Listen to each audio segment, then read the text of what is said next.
A Hero of Our Time by Mikhail Iurevich Lermontov. Chapter 1. I was traveling post from Tiflis. All the luggage I had in my cart consisted of one small portmanteau, half filled with traveling notes on Georgia.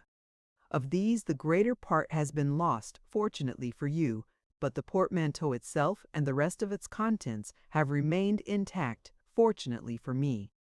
As I entered the Caucasus Valley, the sun was disappearing behind the snow-clad ridge of the mountains. In order to accomplish the ascent of Mount Quishor by nightfall, my driver, an Osset, urged on the horses indefatigably, singing zealously the while at the top of his voice. What a glorious place that valley is! On every hand are inaccessible mountains, steep, yellow slopes scored by water channels, and reddish rocks draped with green ivy and crowned with clusters of plane trees. Yonder, at an immense height, is the golden fringe of the snow. Down below rolls the river Aragla,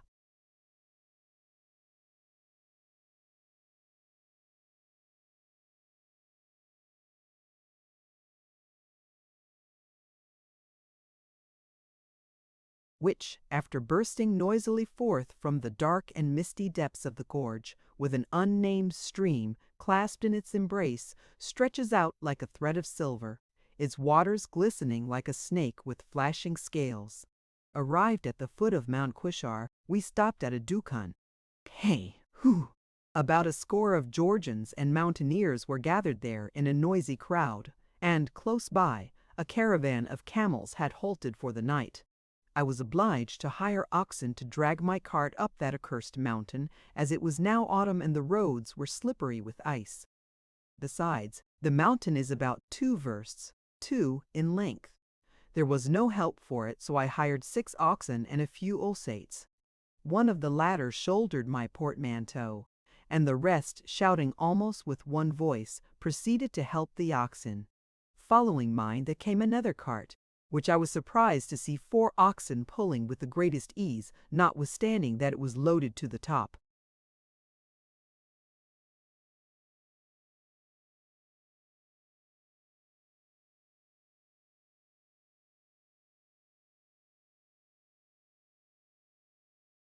Behind it walked the owner, smoking a little, silver-mounted Kabardian pipe.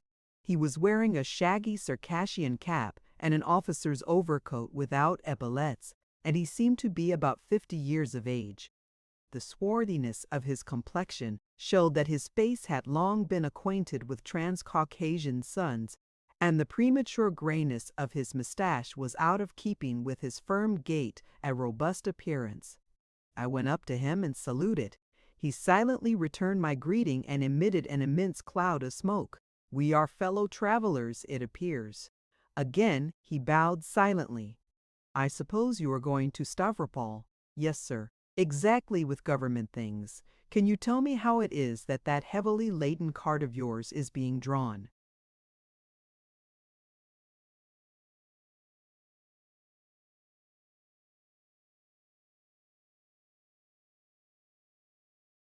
Without any difficulty by 4 oxen, while 6 cattle are scarcely able to move mine, empty though it is, and with all those Ossetes helping.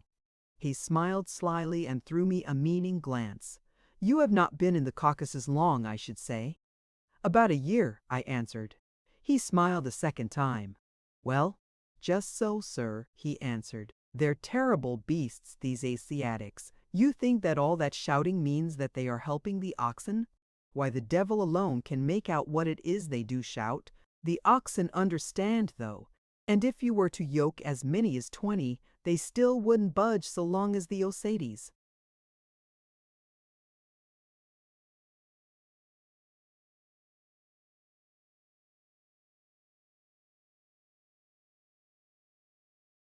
Shouted in that way of theirs. Awful scoundrels! But what can you make of them? They love extorting money from people who happen to be traveling through here. The rogues have been spoiled. You wait and see.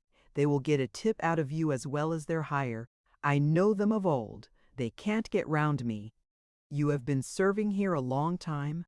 Yes, I was here under Alexei Petrovitch III, he answered. assuming an air of dignity. I was a sub-lieutenant when he came to the line, and I was promoted twice during his command on account of actions against the mountaineers. And now? Now I'm in the 3rd Battalion of the line. And you yourself? I told him.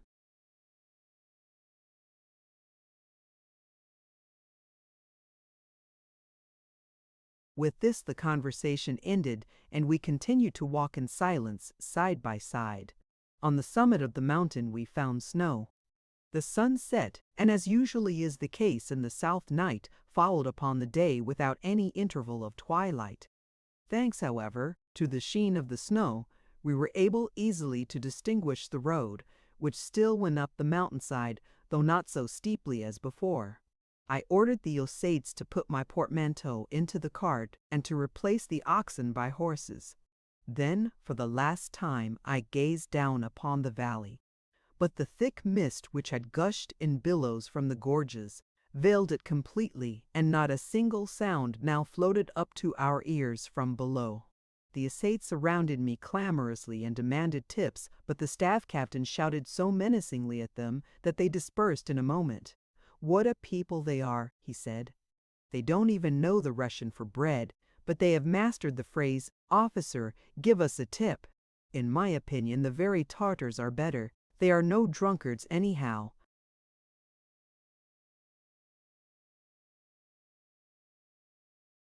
We were now within a verst or so of the station.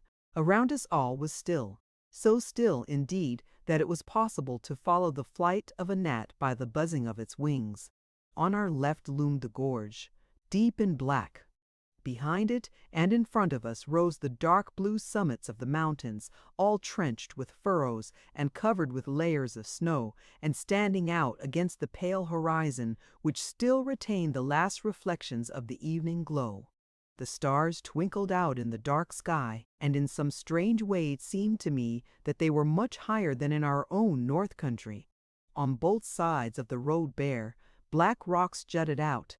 Here and there shrubs peeped forth from under the snow, but not a single withered leaf stirred, and amid that dead sleep of nature it was cheering to hear the snorting of the 3 tired post horses and the irregular tinkling of the Russian bell.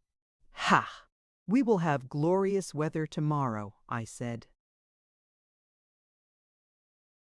The staff captain answered not a word, but pointed with his finger to a lofty mountain which rose directly opposite us. "What is it?" I asked. "Mount Gut." "Well, what then?" "Don't you see how it is smoking?" True enough, smoke was rising from Mount Gut. Over its sides gentle cloud currents were creeping, and on the summit rested one cloud of such dense blackness that it appeared like a blot upon the dark sky. By this time we were able to make out the post station and the roofs of the huts surrounding it. The welcoming lights were twinkling before us, when suddenly a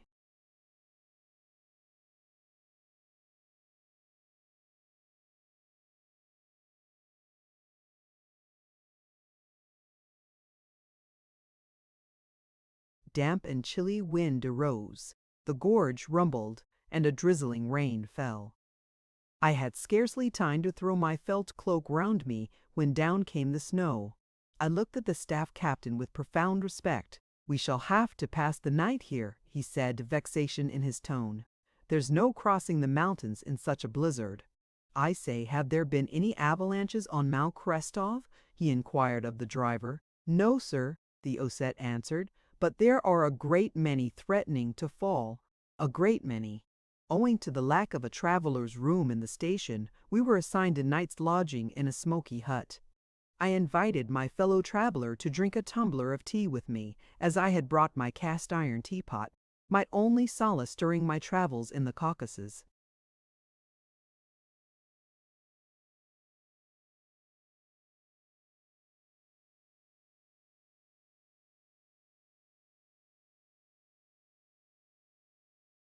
One side of the hut was stuck against the cliff, and 3 wet and slippery steps led up to the door. I groped my way in and stumbled up against a cow with these people. The cow house supplies the place of a servant's room. I did not know which way to turn. Sheep were bleating on the one hand, and a dog growling on the other. Fortunately, however, I perceived on one side a faint glimmer of light, and by its aid I was able to find another opening by way of a door.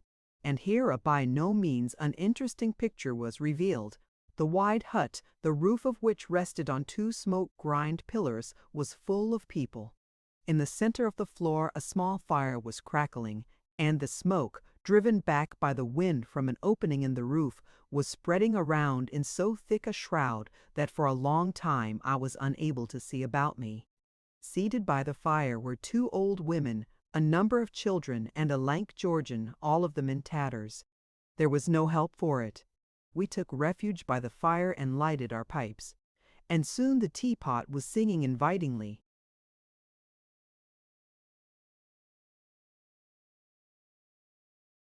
"Wretched people, D's," I said to the staff captain, indicating our dirty hosts, who were silently gazing at us in a kind of torpor. "And an utterly stupid people, too," he replied. "Would you believe it, they are absolutely ignorant and incapable of the slightest civilization. Why, even our Kabardians or Chechenese, robbers and ragamuffins though they be, are regular daredevils for all that, whereas these others have no liking for arms, and you'll never see a decent dagger on one of them. Ossett's all over." "You have been a long time in the Chechens' country." "Yes, I was quartered there for about 10 years along with my company in a fortress near Kameny Brod." 5. "Do you know the place?" "I have heard the name." "I can tell you, my boy, we had quite enough of those daredevil Chechens at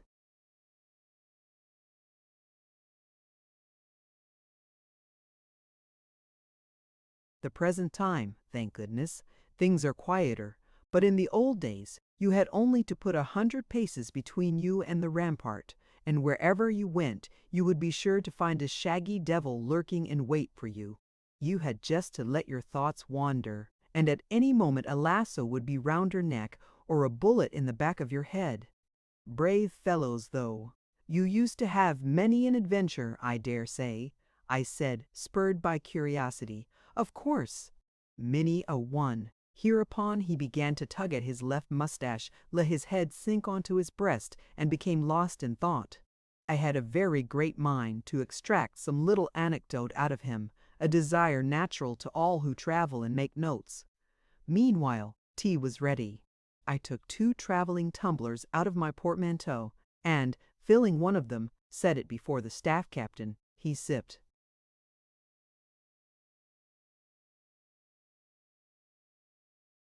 his tea and said, as if speaking to himself, "Yes, many a one." This exclamation gave me great hopes. Your old Caucasian officer loves, I know, to talk and yarn a bit. He so rarely succeeds in getting a chance to do so.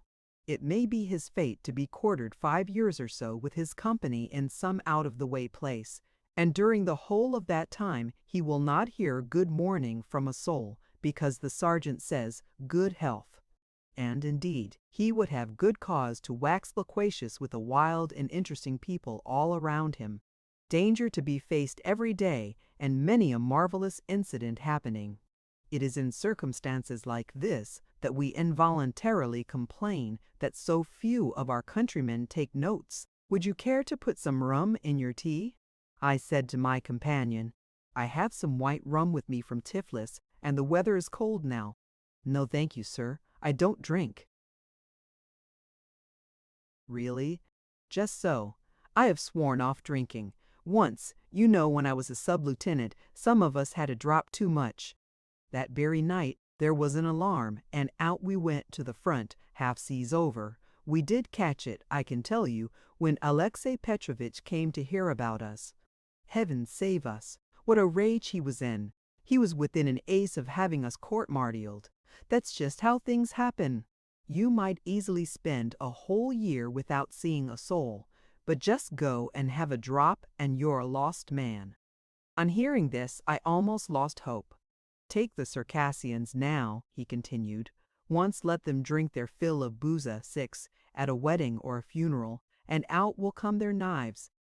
On one occasion I had some difficulty in getting away with a whole skin, And yet it was at the house of a friendly 7 prince, where I was a guest, that the affair happened. How was that? I asked. Here, I'll tell you. He filled his pipe, drew in the smoke, and began his story. Chapter 2.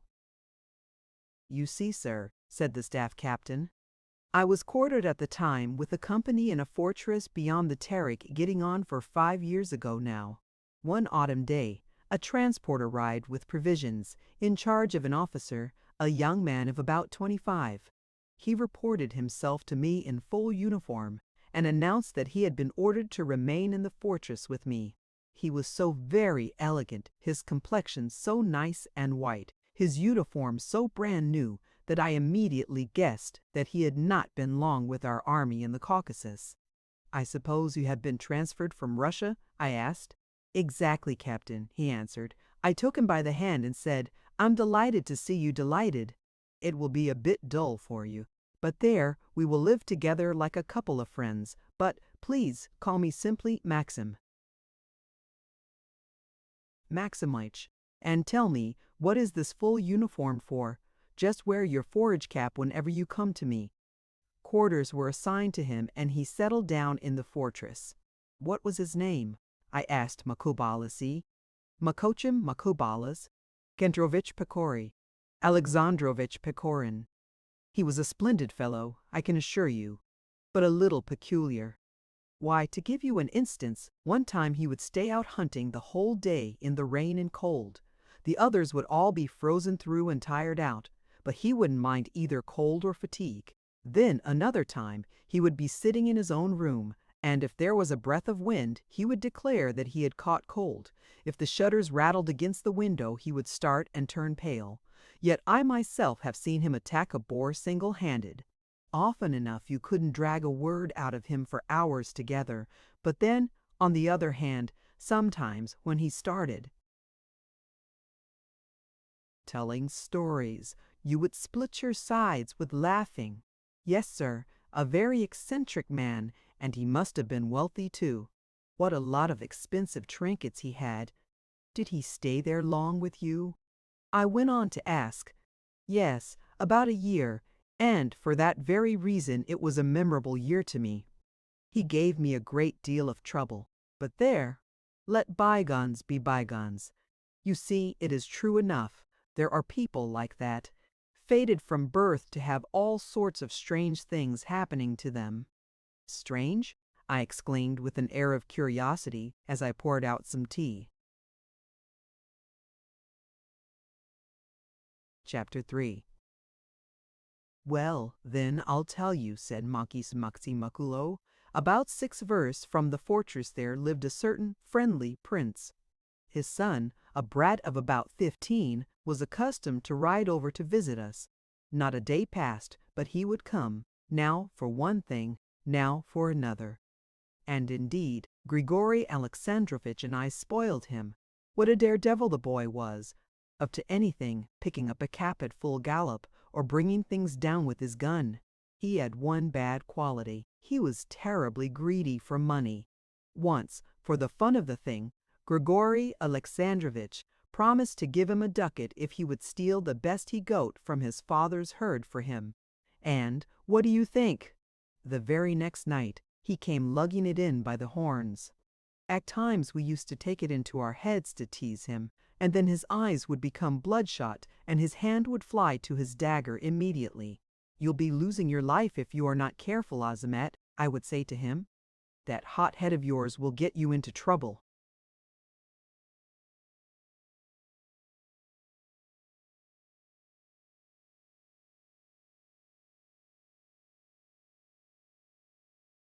On one occasion, the old prince himself came to invite us to the wedding of his eldest daughter, and as we were guest friends with him, it was impossible to decline. Tartar though he was, we set off. In the village we were met by a number of dogs, all barking loudly. The women, when they saw us coming, hid themselves, but those whose faces we were able to get a view of were far from being beauties. I had a much better opinion of the Circassian women, remarked Grigory Alexandrovich. Wait a bit, I answered with a smile. I had my own views on the subject. A number of people had already gathered at the prince's hut. It is the custom of the Asiatics, you know, to invite all and sundry to a wedding.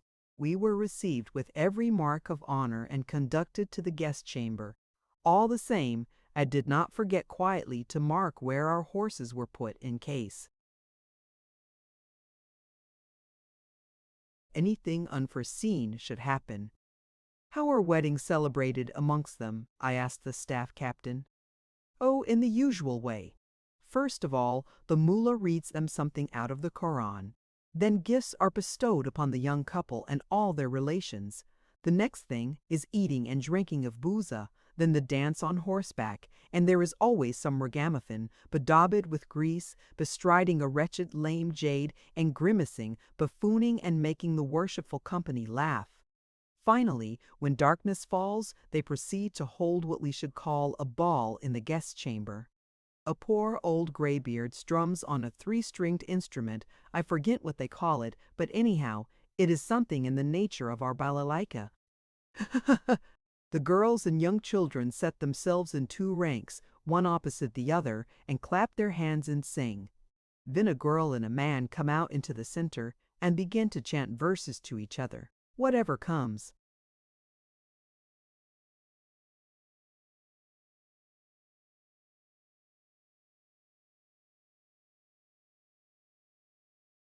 Into their heads, and the rest join in as a chorus. Pechorin and I sat in the place of honor.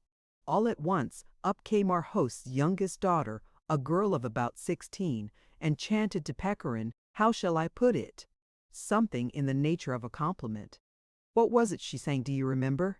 It went like this, I fancy. Handsome, they say, are our young horsemen, and the tunics they wear are garnished with silver, but handsomer still is the young Russian officer, and the lace on his tunic is wrought of gold. Like a poplar amongst them he stands, but in gardens of ours such trees will grow not nor bloom. Pechorin rose, bowed to her, put his hand to his forehead and heart, and asked me to answer her. I know their language well, and I translated his reply. When she had left us, I whispered to Grigory Alexandrovich, "Well now, what do you think of her?" "Charming," he replied. "What is her name?" "Her name is Bella," I answered. And a beautiful girl she was indeed. Her figure was tall and slender, her eyes black as those of a mountain chamois, and they fairly looked into your soul. Pechorin, deep in thought, kept his gaze fixed upon her, and she, for her part, stole glances at him often enough from under her lashes. Pechorin, however, was not the only one who was admiring the pretty princess. Another pair of eyes, fixed and fiery, were gazing at her from the corner of the room. I took a good look at their owner, and recognized my old acquaintance Kazbich, who, you must know, was neither exactly friendly nor yet the other thing. He was an object of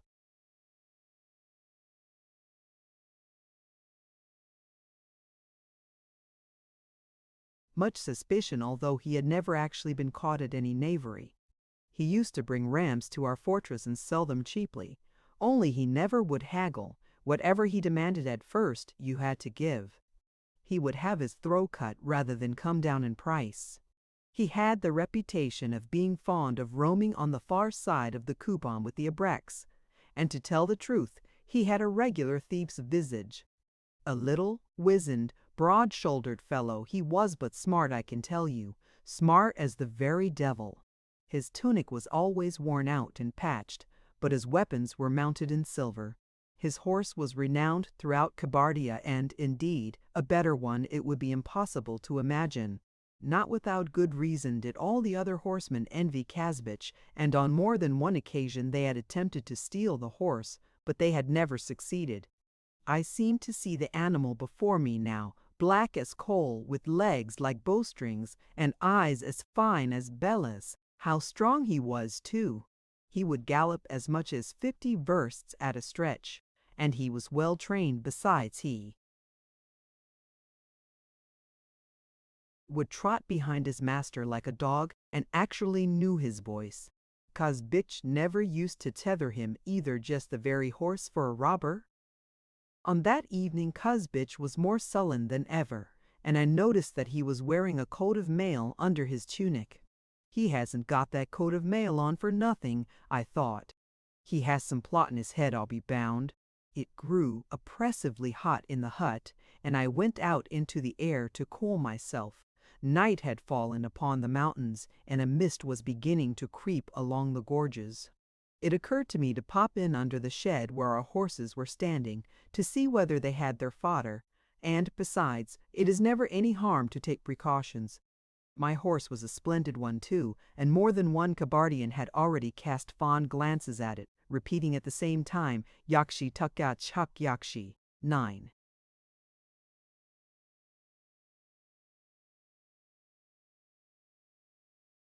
I stole along the fence. Suddenly I heard voices, one of which I immediately recognized. It was that of the young pickle, Azamat, our host's son. The other person spoke less and in a quieter tone. What are they discussing there, I wondered. Surely it can't be my horse. I squatted down beside the fence and proceeded to play the eavesdropper, trying not to let slip a single word. At times the noise of songs and the buzz of voices escaping from the hut drowned the conversation which I was finding interesting. "That's a splendid horse of yours," Azamat was saying. "If I were master of a house of my own and had a stud of 300 mares, I would give half of it for your galloper, Kazbich."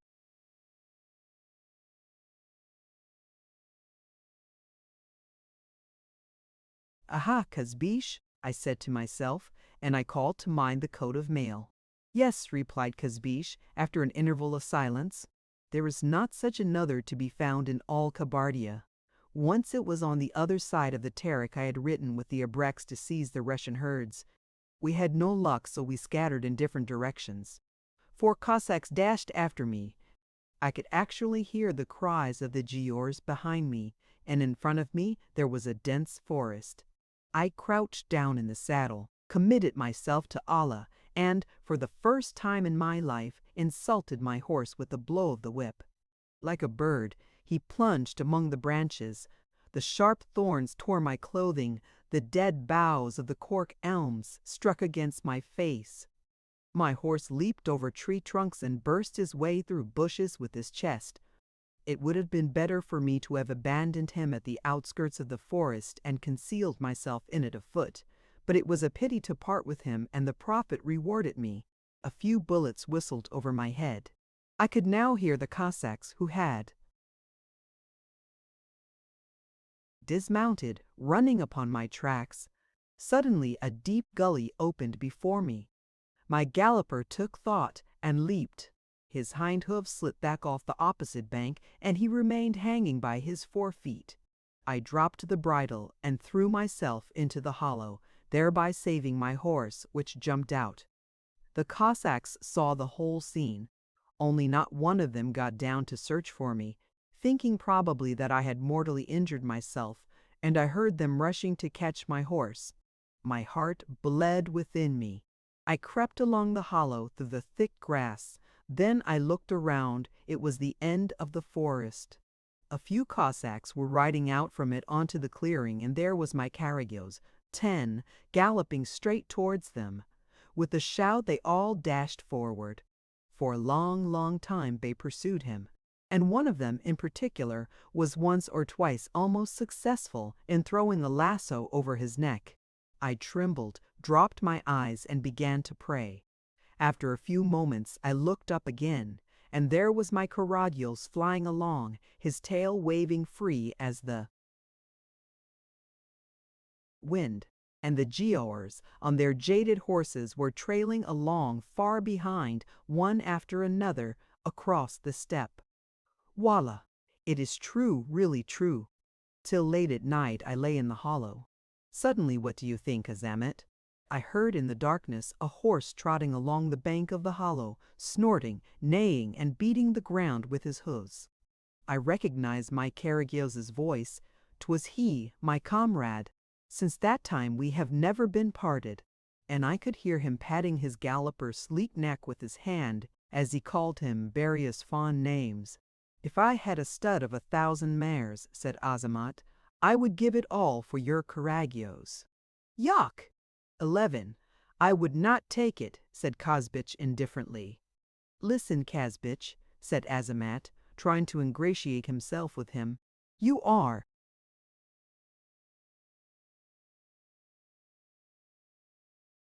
a kind-hearted man. You are a brave horseman. But my father is afraid of the Russians and will not allow me to go on the mountains. Give me your horse, and I will do anything you wish. I will steal my father's best rifle for you, or his saber just as you like, and his saber is a genuine Gerda. 12. You have only to lay the edge against your hand, and it will cut you. A coat of mail like yours is nothing against it." Kazbich remained silent. "The first time I saw your horse," continued Azamat, "when he was wheeling and leaping under you, his nostrils distended, and the flints flying in showers from under his hoofs, something I could not understand took place within my soul.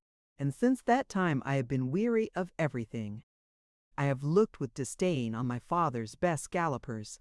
I have been ashamed to be seen on them, and yearning has taken possession of me. In my anguish I have spent whole days.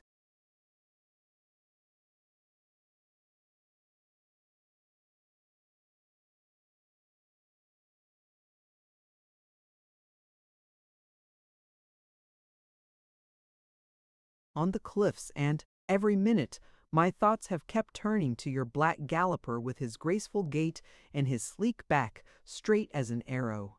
With his keen, bright eyes he has looked into mine as if about to speak. "I shall die, Kazbich, if you will not sell him to me," said Azamat with trembling voice. I could hear him burst out weeping, and I must tell you that Azamat was a very stubborn lad, and that not for anything could tears be wrung from him, even when he was a little younger. In answer to his tears, I could hear something like a laugh. "Listen," said Azamat in a firm voice. "You see, I am making up my mind for anything. If you like, I will steal my sister for you.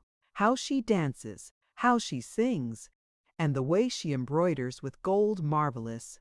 Not even a Turkish Padisha, 13, has had a wife like her. Shall I? Wait for me tomorrow night, yonder in the gorge where the torrent flows. I will go by with her to the Dill."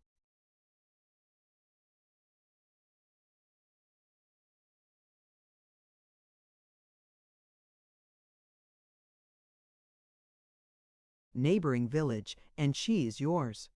Surely Bella is worth your galloper." Kazbich remained silent for a long, long time. At length, instead of answering, he struck up in an undertone the ancient song. "Many a beauty among us dwells, from whose eyes' dark depths the starlight wells. 'Tis an envied lot and sweet, to hold their love, but brighter is freedom bold. 4 wives are yours if you pay the gold. But a mettlesome steed is of price untold. The whirlwind itself on the steppe is less fleet."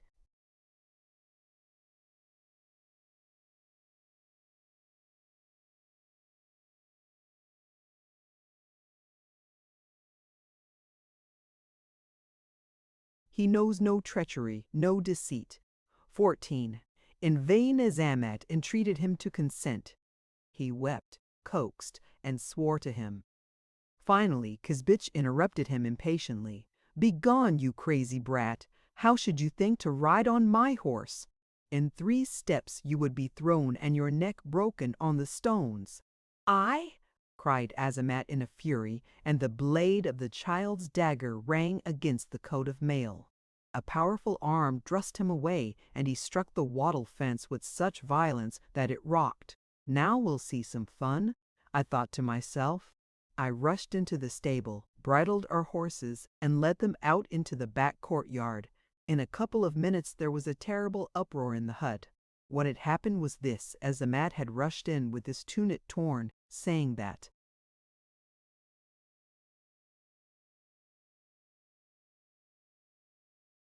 Kazbich was going to murder him. All sprang out, seized their guns, and the fun began. Noise, shouts, shots. But by this time Kazbich was in the saddle and, wheeling among the crowd along the street, defended himself like a madman, brandishing his saber. "It is a bad thing to interfere in other people's quarrels," I said to Grigory Alexandrovich, taking him by the arm. "Wouldn't it be better for us to clear off without loss of time? Wait, though, and see how it will end."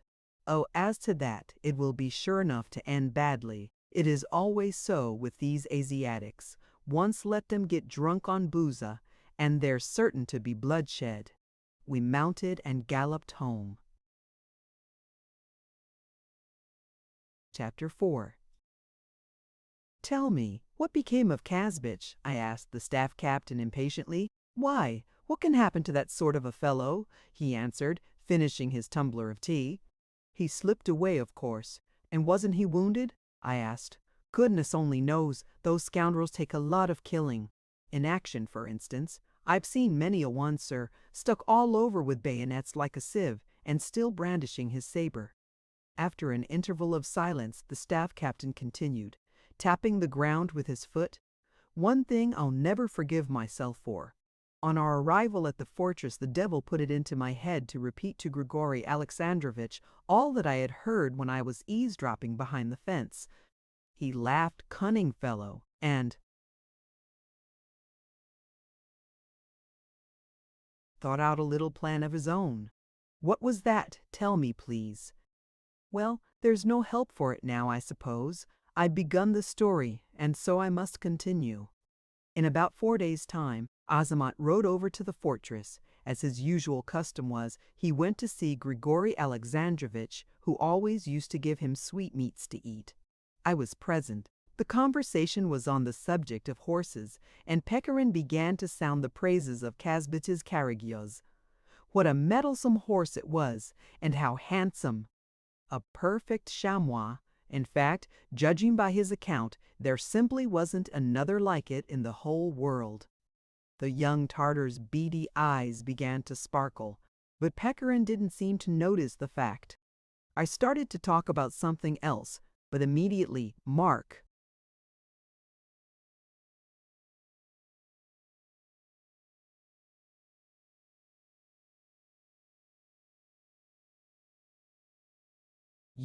Pechorin calls the conversation to strike off onto Kazbich's horse.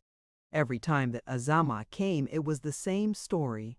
After about 3 weeks, I began to observe that Azamat was growing pale and wasted, just as people in novels do from love, sir. What wonder either? Well, you see, it was not until afterwards that I learned the whole trick. Grigory Alexandrovich exasperated Azamat to such an extent with his teasing that the boy was ready even to drown himself. One day, Pechorin suddenly broke out with, "I see, Azamat, that you have taken a desperate fancy to that horse of Kazbich's, but you'll no more see him than you will the back of your neck. Come, tell me, what would you give if somebody made you a present of him?" "Anything he wanted," answered Azamat.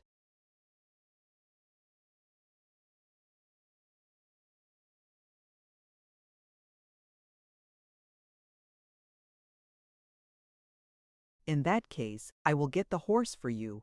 Only on one condition. Swear that you will fulfill it." "I swear. You swear too. Very well. I swear that the horse shall be yours. But, in return, you must deliver your sister Bella into my hands. Karagios shall be her bridegroom's gift.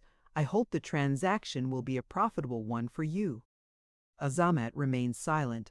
"Won't you? Well, just as you like. I thought you were a man, but it seems you are still a child. It is early for you to be riding on horseback." Azamat fired up. "But my father," he said.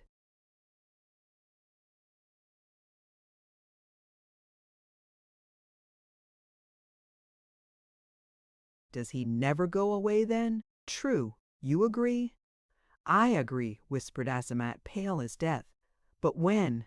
"The first time Kazbich rides over here. He has promised to drive in 60 of rams. The rest is my affair." "Look out then, Azamat." And so they settled the business, a bad business, to tell the truth.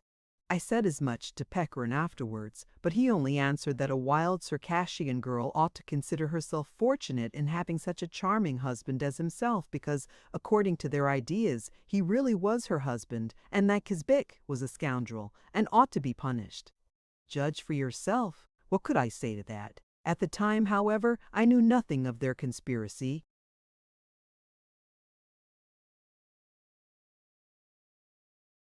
Well, one day Kazbich rode up and asked whether we needed any rams and honey, and I ordered him to bring some the next day. Azamat, said Grigory Alexandrovich, tomorrow Karagios will be in my hands. If Bella is not here tonight, you will never see the horse. Very well, said Azamat, and galloped to the village. In the evening, Grigory Alexandrovich armed himself and rode out of the fortress. How they settled the business I don't know, but at night they both returned, and the sentry saw that across Azamat's saddle a woman was lying, bound hand and foot, and with her head wrapped in a veil. And the horse? I asked the staff captain. 1 minute, 1 minute. Early next morning, Kazbits rode over, driving in half a score of rams for sale. Tethering his horse by the fence, he came in to see.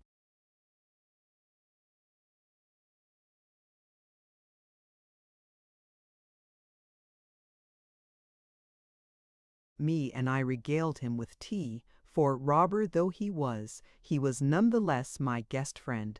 We began to chat about one thing and another. Suddenly I saw Kazbich start, change countenance, and dart to the window, but unfortunately the window looked on to the back courtyard. "What is the matter with you?" I asked. "My horse!" "My horse!" he cried, all of a tremble. As a matter of fact, I heard the clattering of hoofs. "It is probably some Cossack who has ridden up." "No! Uris Yamen Yamen!" Un-5-1. He roared and rushed headlong away like a wild panther. In 2 bounds he was in the courtyard, at the gate of the fortress.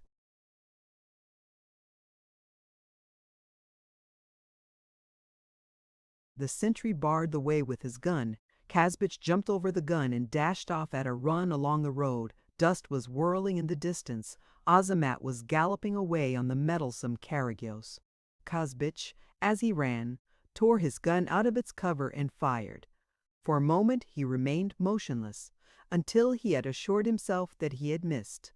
Then he uttered a shrill cry, knocked the gun against a rock, smashed it to splinters, fell to the ground, and burst out sobbing like a child. The people from the fortress gathered round him, but he took no notice of anyone. They stood there talking a while and then went back. I ordered the money for the rams to be placed beside him. He didn't touch it, but lay with his face to the ground like a dead man. Would you believe it? He remained lying like that throughout the rest of that day and the following night.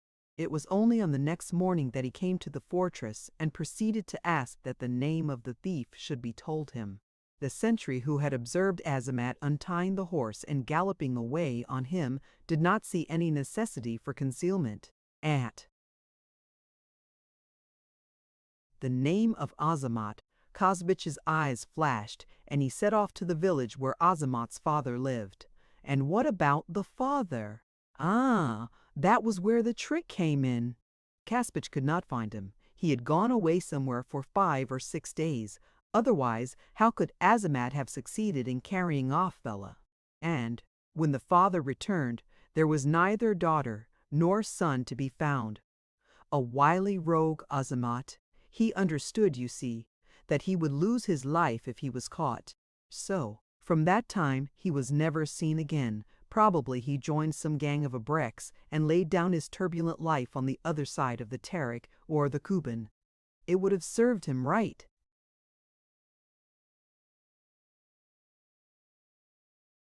Chapter 5.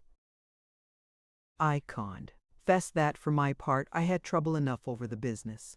So soon as ever I learned that the Circassian girl was with Grigory Alexandrovich, I put on my epaulets and sword and went to see him. He was lying on the bed in the outer room, with one hand under his head and the other holding a pipe which had gone out. The door leading to the inner room was locked, and there was no key in the lock. I observed all that in a moment. I coughed and rapped my heels against the threshold, but he pretended not to hear. "Ensign," I said as sternly as I could, "do you not see that I have come to you?" "Ah, good morning, Maxim. Won't you have a pipe?" he answered without rising. "Excuse me, I am not Maxim. I am the staff captain."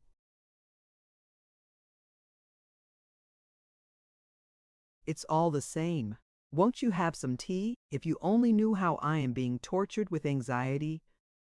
"I know all," I answered, going up to the bed.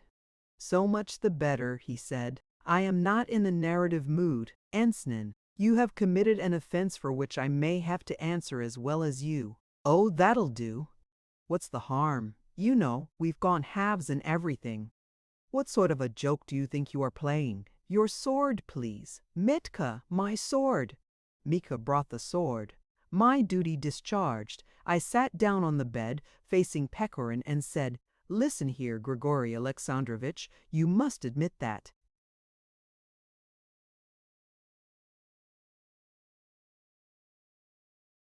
this is a bad business." "What is?" "Why, that you have carried off Bella." "Ah, it is that beast Azamat. Come, confess," I said. "But supposing I am fond of her?" Well, what could I say to that? I was nonplussed. After a short interval of silence, however, I told him that if Bella's father were to claim her, he would have to give her up. "Not at all. But he will get to know that she is here." "How?"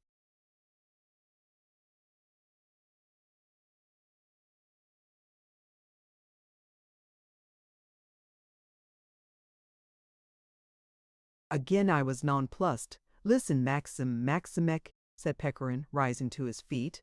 "You're a kind-hearted man, you know. But if we give that savage back his daughter, he will cut her throat or sell her. The deed is done, and the only thing we can do now is not to go out of our way to spoil matters. Leave Bella with me and keep my sword." "Show her to me, though," I said. "She is behind that door. Only I wanted, myself, to see her today, and wasn't able to. She sits in the corner, muffled in her veil, and neither speaks nor looks, up timid as a wild chamois. I've hired the wife of our Dukan keeper. She knows the Tartar language, and will look after Bella and accustom her to the idea that she belongs to me, for she shall belong to no one else," he added, banging his fist on the table.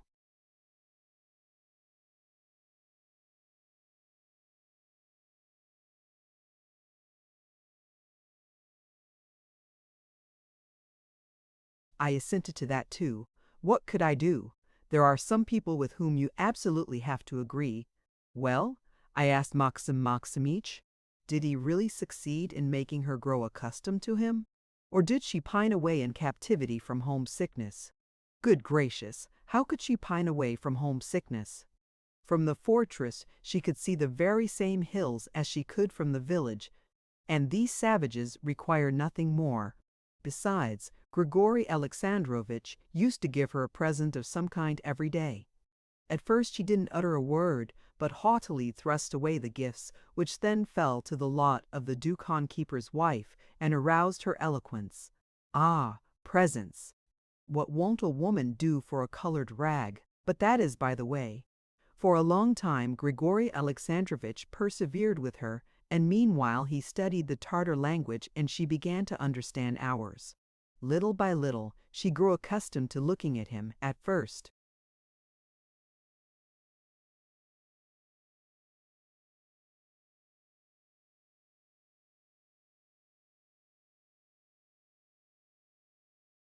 Furtively, askance, but she still pined and crooned her songs in an undertone, so that even I would feel heavy at heart when I heard her from the next room. One scene I shall never forget. I was walking past, and I looked in at the window. Bella was sitting on the stove couch, her head sunk on her breast, and Grigory Alexandrovich was standing, facing her. "Listen, my Piri," he was saying. "Surely you know that you will have to be mine sooner or later. Why then do you but torture me? Is it that you are in love with some Shishine? If so, I will let you go home at once." She gave a scarcely perceptible start and shook her head. Or is it," he continued, "that I am utterly hateful to you?" She heaved a sigh. "Or that your faith prohibits you from giving me a little of your love?"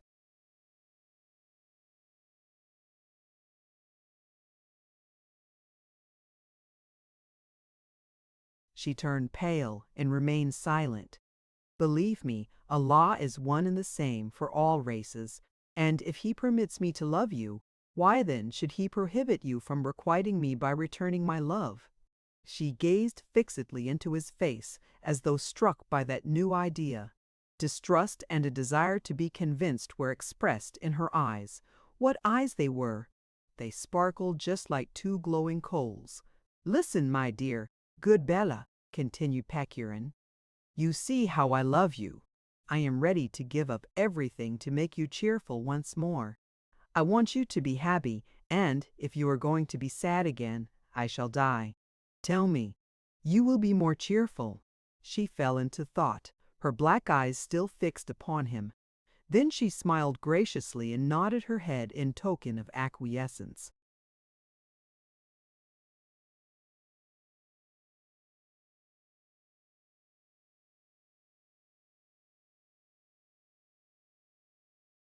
He took her by the hand and tried to induce her to kiss him. She defended herself feebly and only repeated, "Please, please, you mustn't, you mustn't." He went on to insist. She began to tremble and weep. "I am your captive," she said, "your slave. Of course, you can compel me." And then again tears. Grigory Alexandrovitch struck his forehead with his fist and sprang into the other room. I went in to see him and found him walking moodily backwards and forwards with folded arms. "Well, old man," I said to him. "She is a devil, not a woman," he answered, "but I give you my word of honor that she shall be mine."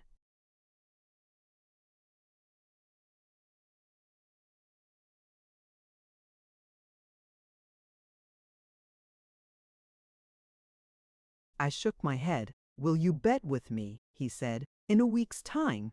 "Very well," I answered. We shook hands on it and separated. The next day he immediately dispatched an express messenger to Kiziar to purchase some things for him.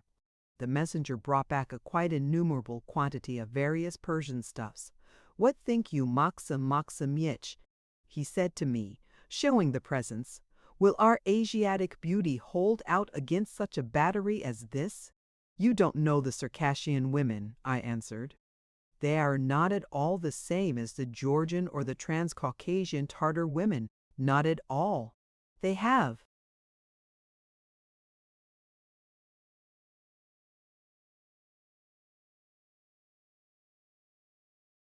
their own principles. They are brought up differently." Grigory Alexandrovitch smiled and began to whistle a march to himself. Chapter 6. As things fell out, however, continued Maxim Maximych, I was right, you see. The presents produced only half an effect. She became more gracious, more trustful, but that was all. Pechorin accordingly determined upon a last expedient. One morning he ordered his horse to be saddled, dressed himself as a Circassian, armed himself, and went into her room. "Bella," he said, "you know how I love you. I decided to carry you off, thinking that when you grew to know me you would give me your love. I was mistaken. Farewell. Remain absolute mistress of all I possess. Return to your father if you like. You are free. I have acted wrongfully towards you, and I must punish myself. Farewell. I am going." "Whither? How should I know? Perchance I shall not have long to court the bullet or the saber stroke. Then remember me and forgive." He turned away and stretched out his hand to her in farewell. She did not take.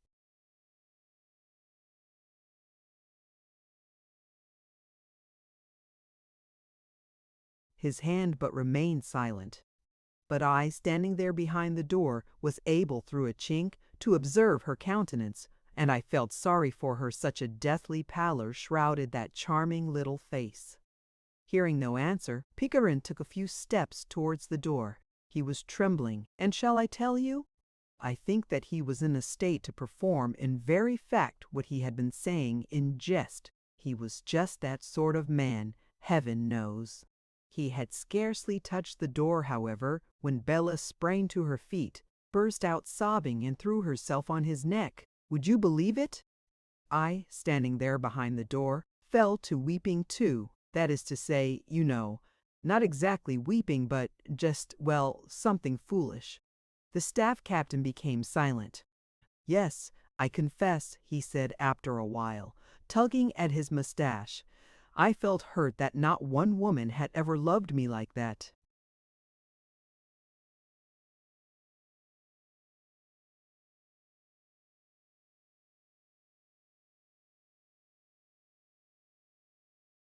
Was their happiness lasting? I asked.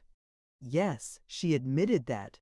From the day she had first cast eyes on Pechorin, she had often dreamed of him, and that no other man had ever produced such an impression upon her. Yes, they were happy. How tiresome! I exclaimed involuntarily. In point of fact, I had been expecting a tragic ending when, lo! He must needs disappoint my hopes in such an unexpected manner. Is it possible, though, I continued, that her father did not guess that she was with you in the fortress? Well, you must know, he seems to have had his suspicions. After a few days we learned that the old man had been murdered. This is how it happened.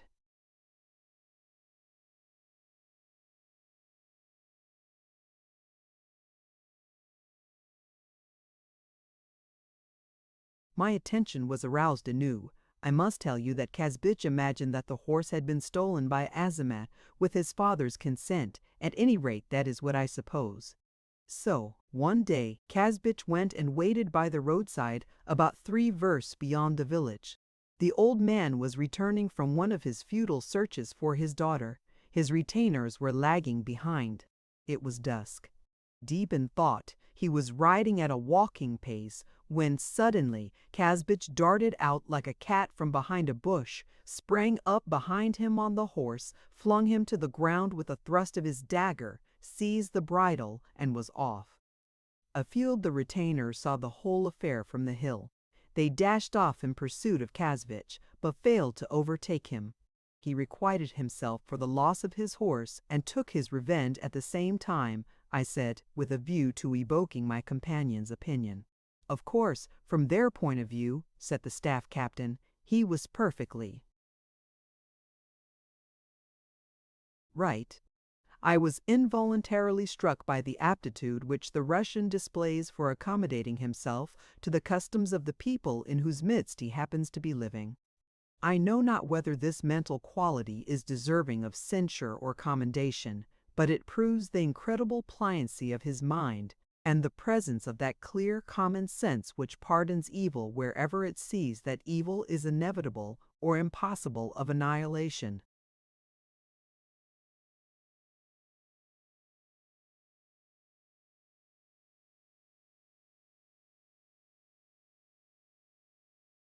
Chapter 7. In the meantime, we had finished our tea. The horses, which had been put till long before, were freezing in the snow. In the west the moon was growing pale, and was just on the point of plunging into the black clouds which were hanging over the distant summits like the shreds of a torn curtain. We went out of the hut. Contrary to my fellow traveler's prediction, the weather had cleared up, and there was a promise of a calm morning. The dancing choirs of the stars were interwoven in wondrous patterns on the distant horizon, and, one after another, they flickered out as the wan resplendence of the east suffused the dark lilac vault of heaven, gradually illumining the steep mountain slopes, covered with the virgin snows. To right and left loomed grim and mysterious chasms, and masses of mist, eddying and coiling like snakes, were creeping thither along the furrows of the neighboring cliffs, as though sentient and fearful of the approach of day. All was calm in heaven and on earth, calm as within the heart of a man at the moment of morning prayer. Only at intervals a cool wind rushed in from the east,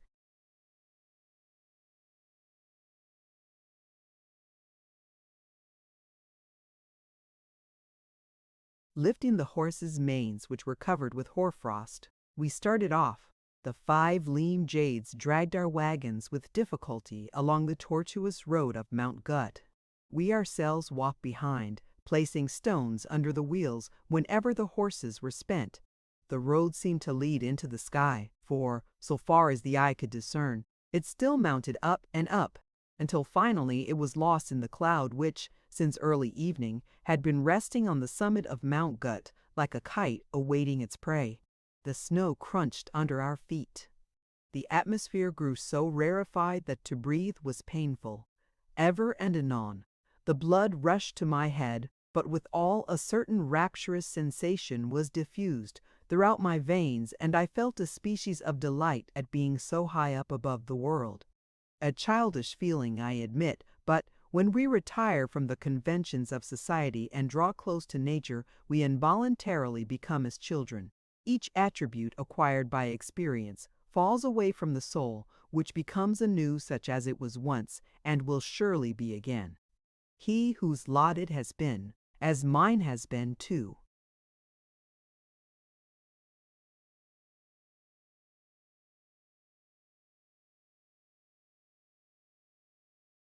Wander over the desolate mountains, long to observe their fantastic shapes, greedily to gulp down the life-giving air diffused through their ravines, he, of course, will understand my desire to communicate, to narrate, to sketch those magic pictures. Well, at length we reached the summit of Mount Gut and, halting, looked around us. Upon the mountain a gray cloud was hanging, and its cold breath threatened the approach of a storm. But in the east everything was so clear and golden that that is, the staff captain and I, forgot all about the cloud. Yes, the staff captain too. In simple hearts the feeling for the beauty and grandeur of nature is 100-fold stronger and more vivid than in us, ecstatic composers of narratives in words and on paper. You have grown accustomed, I suppose, to these magnificent pictures, I said. Yes, sir, you can even grow accustomed to the whistling of a bullet. That is to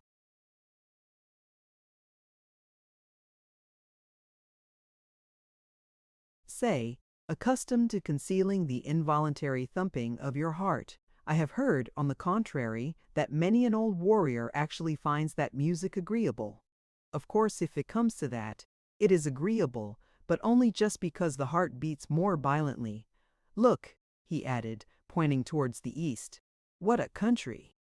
And indeed, such a panorama I can hardly hope to see elsewhere. Beneath us lay the Quishor Valley, intersected by the Aragva and another stream, as if by 2 silver threads. A bluish mist was gliding along the valley, fleeing into the neighboring defiles from the warm rays of the morning. To right and left the mountain crests, towering higher and higher, intersected each other and stretched out, covered with snows and thickets. In the distance were the same mountains, which now, however, had the appearance of 2 cliffs, one like to the other. And all these snows were burning in the crimson glow so merrily and so brightly that it seemed as though one could live in such a place forever. The sun was scarcely visible behind the dark blue mountain which only a practiced eye could distinguish from a thundercloud, but above the sun was a blood-red streak to which my companion directed particular attention. "I told you," he exclaimed, "that there would be dirty weather today. We must make haste, or perhaps it will catch us on Mount Krestov. Get on," he shouted to the drivers. Chains were put under the wheels in place of drags, so that they should not slide. The drivers took the horses by the reins, and the descent began. On the right was a cliff, on the left a precipice, so deep that an entire village of Ossetes at the bottom looked like a swallow's nest. I shuddered as the thought occurred to me that often in the depth of night, on that very road where 2 wagons could not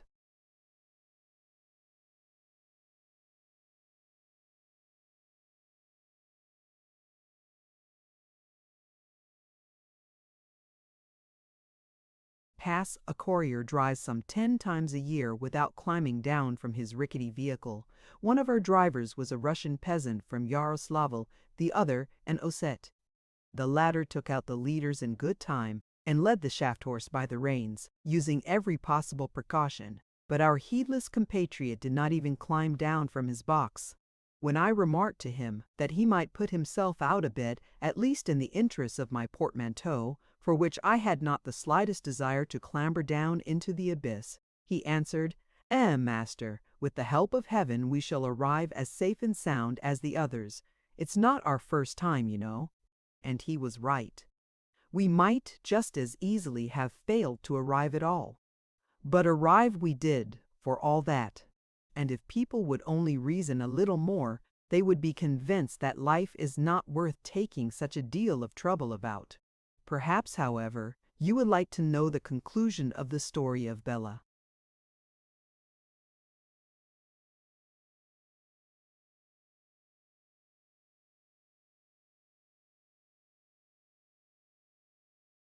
In the first place, this is not a novel but a collection of traveling notes, and, consequently, I cannot make the staff captain tell the story sooner than he actually proceeded to tell it. Therefore, you must wait a bit, or, if you like, turn over a few pages.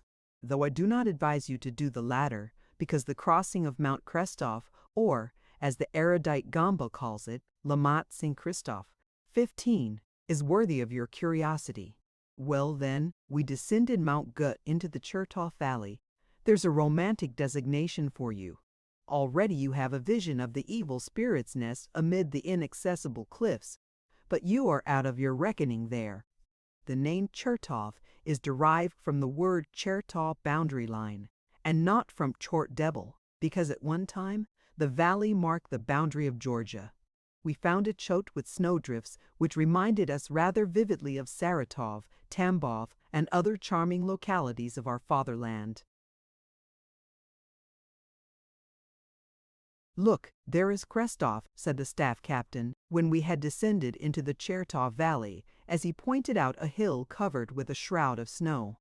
Upon the summit stood out the black outline of a stone cross, and past it led an all but imperceptible road which travelers use only when the side road is obstructed with snow.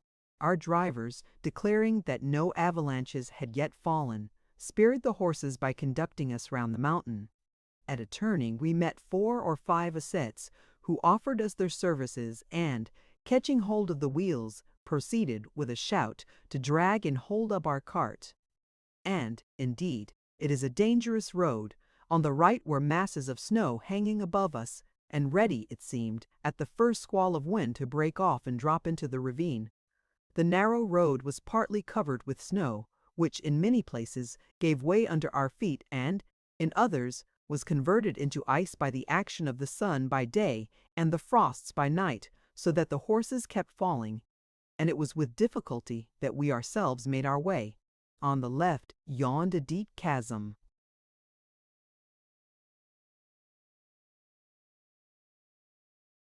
through which rolled a torrent, now hiding beneath a crust of ice, now leaping and foaming over the black rocks. In 2 hours we were barely able to double Mount Krestov 2 versts in 2 hours. Meanwhile the clouds had descended, hail and snow fell. The wind, bursting into the ravines, howled and whistled like Nightingale the robber. Sexton! Soon the stone cross was hidden in the mist, the billows of which, in ever denser and more compact masses, rushed in from the east. Concerning that stone cross, by the way, there exists the strange but widespread tradition that it had been set up by the Emperor Peter I when traveling through the Caucasus. In the first place, however, the emperor went no farther than Dagestan, and, in the second place, there is an inscription in large letters on the cross itself, to the effect that it had been erected by order of General Ermolov, and that, too, in the year 1824. Nevertheless, the tradition has taken such firm root in spite of the inscription that really you do not know.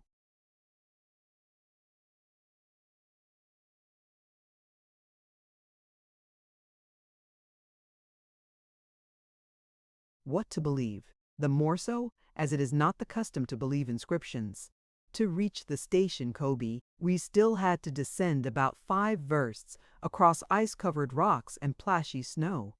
The horses were exhausted, we were freezing, the snowstorm droned with ever-increasing violence, exactly like the storms of our own northern land, only its wild melodies were sadder and more melancholy. O exile, I thought, thou art weeping for thy wide free steppes. There mayest thou unfold thy cold wings, but here thou art stifled and confined, like an eagle beating his wings with a shriek against the grating of his iron cage. A bad lookout, said the staff captain. Look, there's nothing to be seen all round but mist and snow. At any moment we may tumble into an abyss or stick fast in a cleft, and a little lower down, I dare say, the Bidera has risen so high that there is no getting across it. Oh, this Asia, I know it. Like people, like rivers, there's no trusting them at all.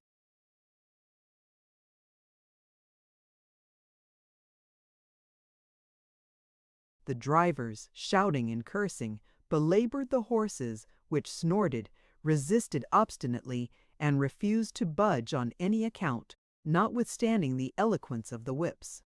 Your Honor, one of the drivers said to me at length, you see, we will never reach Kobe today. Won't you give orders to turn to the left while we can? There is something black yonder on the slope, probably huts. Travelers always stop there in bad weather, sir. They say, he added, pointing to the Osseties, that they will lead us there if you will give them a tip. I know that, my friend. I know that without your telling me, said the staff captain. Oh, these beasts, they are delighted to seize any pretext for extorting a tip. You must confess, however, I said, that we should be worse off without them.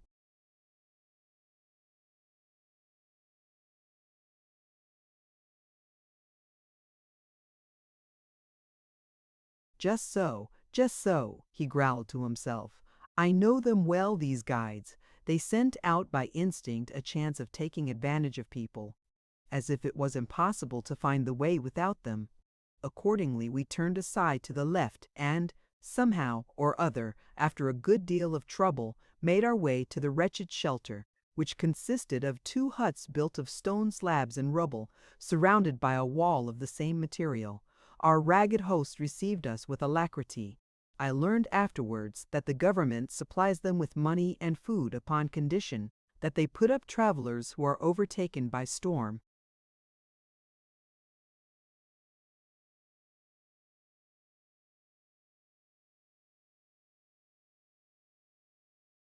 Chapter 8.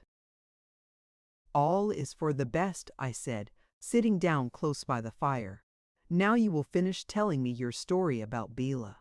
I am certain that what you have already told me was not the end of it. Why are you so certain? Answered the staff captain, winking and smiling slyly. Because things don't happen like that. A story with such an unusual beginning must also have an unusual ending. You have guessed, of course. I am very glad to hear it. It is all very well for you to be glad, but, indeed, it makes me sad when I think of it. Bella was a splendid girl. In the end, I grew accustomed to her just as if she had been my own daughter, and she loved me. I must tell you that I have no family. I have had no news of my father and mother for 12 years or so, and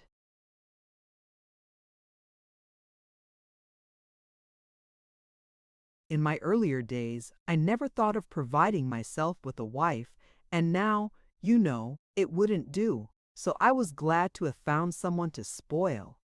She used to sing to us or dance the lozinga, 17, and what a dancer she was. I have seen our own ladies in provincial society, and on one occasion, sir, about 20 years ago, I was even in the Nobles Club at Moscow, but was there a woman to be compared with her?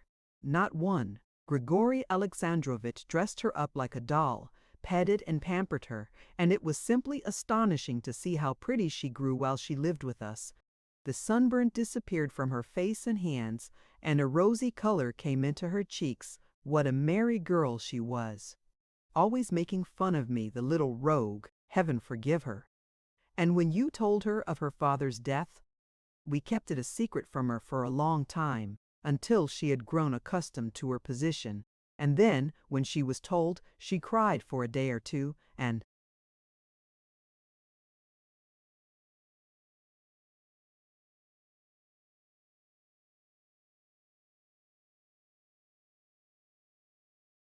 forgot all about it. For 4 months or so, everything went on as well as it possibly could. Grigory Alexandrovich, as I think I have already mentioned, was passionately fond of hunting. He was always craving to be off into the forest after boars or wild goats, but now it would be as much as he would do to go beyond the fortress rampart. All at once, however, I saw that he was beginning again to have fits of abstraction, walking about his room with his hands clasped behind his back. One day after that, without telling anyone, he set off shooting. During the whole morning he was not to be seen. Then the same thing happened another time, and so on, oftener and oftener. This looks bad, I said to myself. Something must have come between them. One morning I paid them a visit. I can see it all in my mind's eye, as if it was happening now. Bella was sitting on the bed wearing a black silk jacket and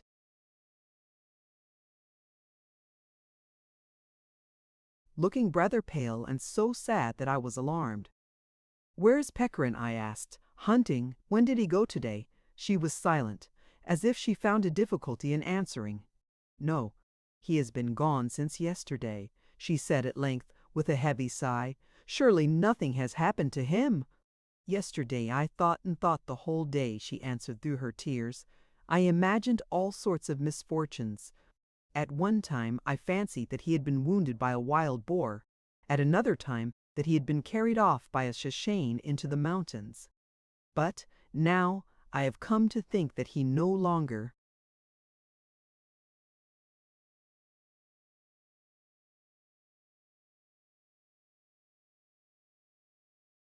loves me.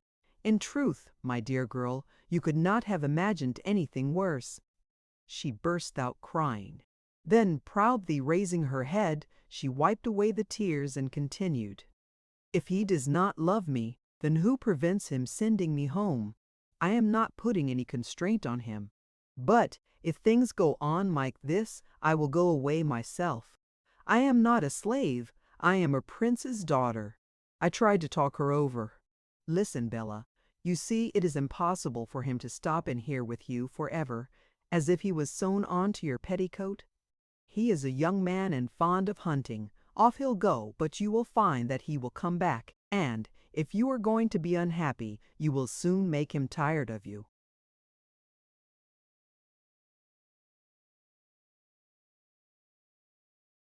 "True, true," she said. "I will be merry." And with a burst of laughter she seized her tambourine, began to sing, dance, and gambol around me. But that did not last long either. She fell upon the bed again and buried her face in her hands.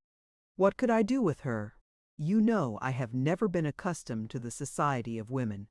I thought and thought how to cheer her up, but couldn't hit on anything. For some time both of us remained silent. "A most unpleasant situation, sir." At length I said to her, "Would you like us to go and take a walk on the rampart? The weather is splendid." This was in September, and indeed it was a wonderful day, bright and not too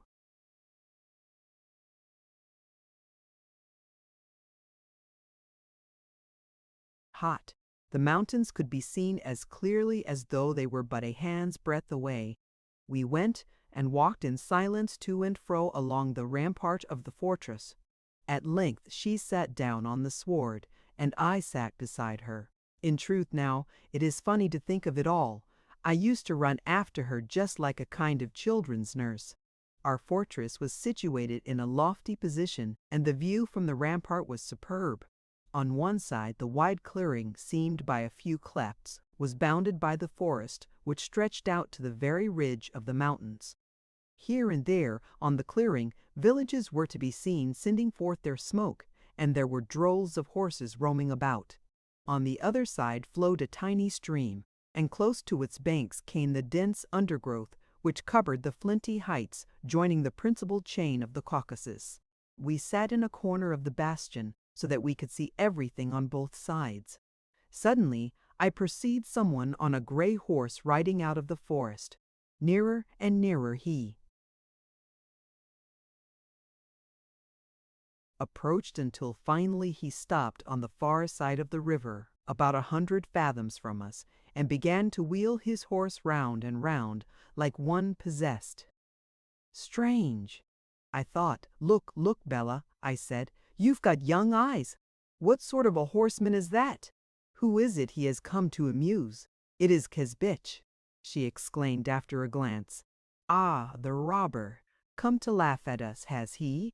I looked closely, and sure enough it was Kazbich, with his swarthy face, and as ragged and dirty as ever.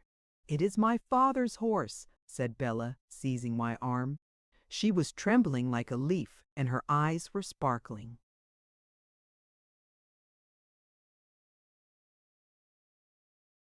Aha, I said to myself. There is robber's blood in your veins still, my dear. Come here, I said to the sentry. Look to your gun and unhorse that gallant for me, and you shall have a silver rouble. Very well, your honor, only he won't keep still. Tell him to, I said with a laugh. Hey, friend, cried the sentry, waving his hand. Wait a bit, what are you spinning round like a humming top for? Kazbich halted and gave ear to the sentry, probably thinking that we were going to parley with him. Quite the contrary. My grenadier took aim. Bang! Missed. Just as the powder flashed in the pan, Kazbich jogged his horse, which gave a bound to one side. He stood up in his stirrups, shouted something in his own language, made a threatening gesture with his whip, and was off.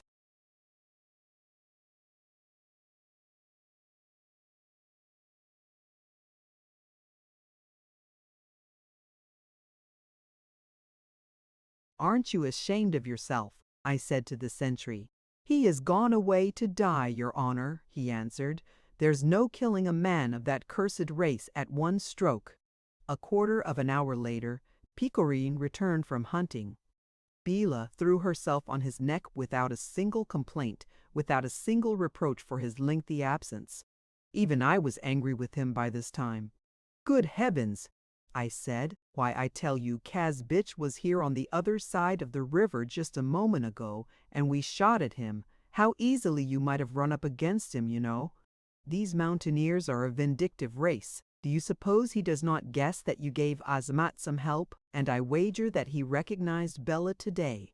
I know he was desperately fond of her a year ago. He told me so himself. And if he had had any hope of getting together a proper bridegroom's gift, he would certainly have sought her in marriage.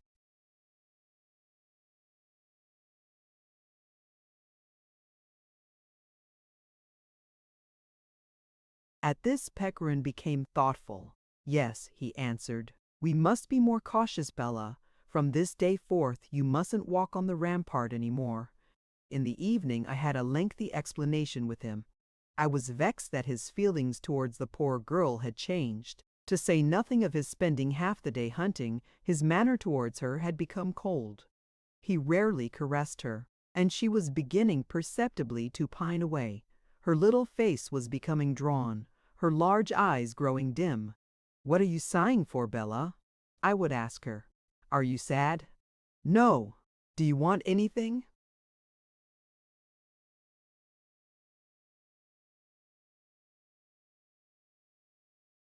No. You are pining for your kinsfolk. I have none. Sometimes for whole days not a word could be drawn from her but yes and no. So I straightway proceeded to talk to Pechorin about her.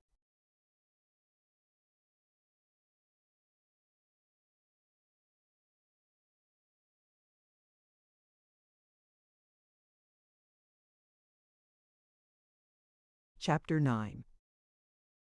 Listen, Maxim Maximich, said Pechorin. Mine is an unfortunate disposition. Whether it is the result of my upbringing or whether it is innate, I know not. I only know this, that if I am the cause of unhappiness in others, I myself am no less unhappy.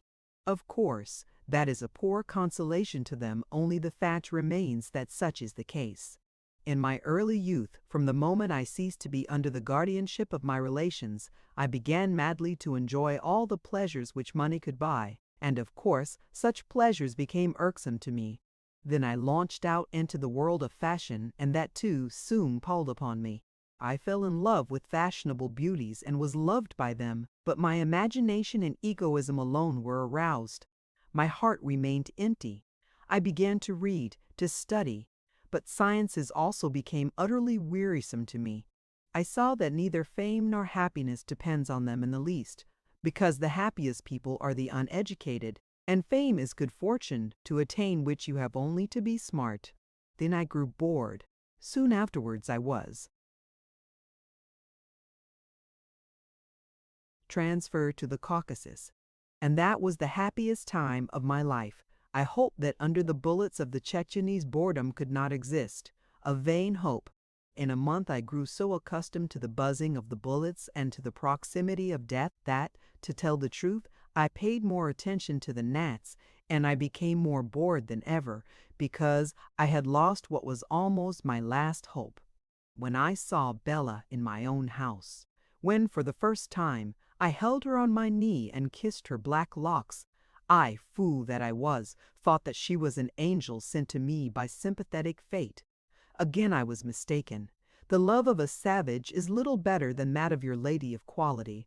The barbaric ignorance and simplicity of the one weary you as much as the coquetry of the other. I am not saying that I do not love her still. I am grateful to her for a few fairly sweet moments. I would give my life for her, only I am bored with her. Whether I am a fool or a villain I know not, but this is certain, I am also most deserving of pity, perhaps more than she. My soul has been spoiled by the world, my imagination is unquiet, my heart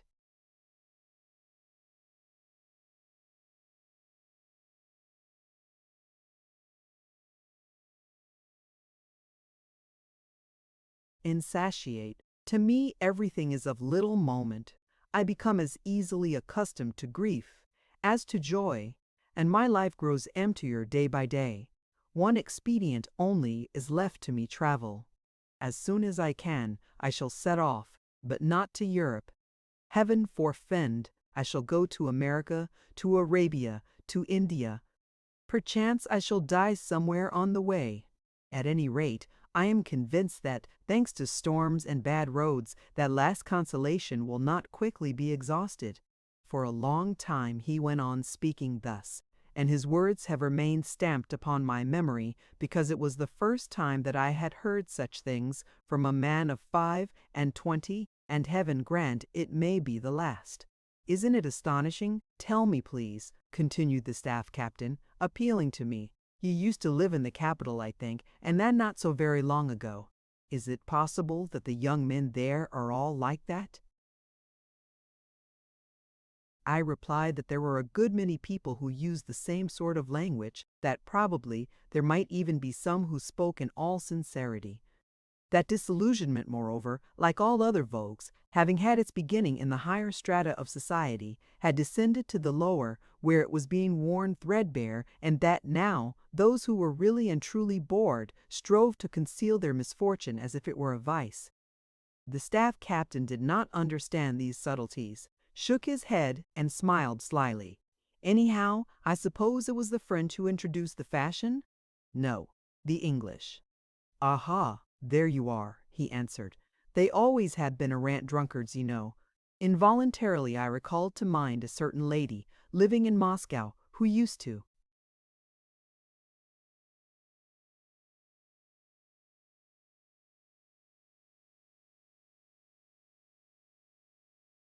maintain that Byron was nothing more nor less than a drunkard.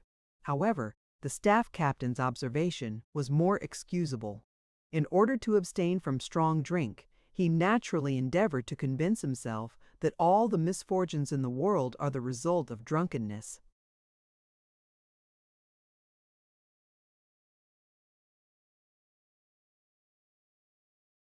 Chapter 10. Meanwhile, the staff captain continued his story. Haspich never put in an appearance again, but somehow I don't know why I could not get the idea out of my head that he had had a reason for coming, and that some mischievous scheme was in his mind. Well, one day Pechorin tried to persuade me to go boar hunting with him. For a long time I refused. What novelty was a wild boar to me? However, Off he dragged me, all the same. We took 4 or 5 soldiers and set out early in the morning. Up till 10 o'clock we scurried about the reeds and the forest. There wasn't a wild beast to be found. "I say, oughtn't we to be going back?" I said. "What's the use of sticking at it? It is evident enough that we have happened on an unlucky day."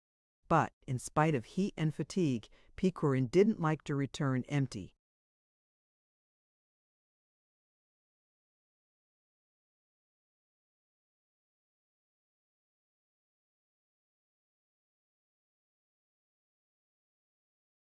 Handed, that is just the kind of man he was. Whatever he set his heart on, he had to have. Evidently, in his childhood, he had been spoiled by an indulgent mother. At last, at midday, we discovered one of those cursed wild boars. Bang, bang. No good. Off it went into the reeds. That was an unlucky day, to be sure. So, after a short rest, we set off homeward. We rode in silence, side by side, giving the horses their head. We had almost reached the fortress, and only the brushwood concealed it from view. Suddenly a shot rang out. We glanced at each other, both struck with the self-same suspicion. We galloped headlong in the direction of the shot, looked, and saw the soldiers clustered together on the rampart and pointing towards a field, along which a rider was flying at full speed, holding something white across his saddle. Grigory Alexandrovich yelled like any Chinee, whipped his gun from its cover, and gave chase, I after him.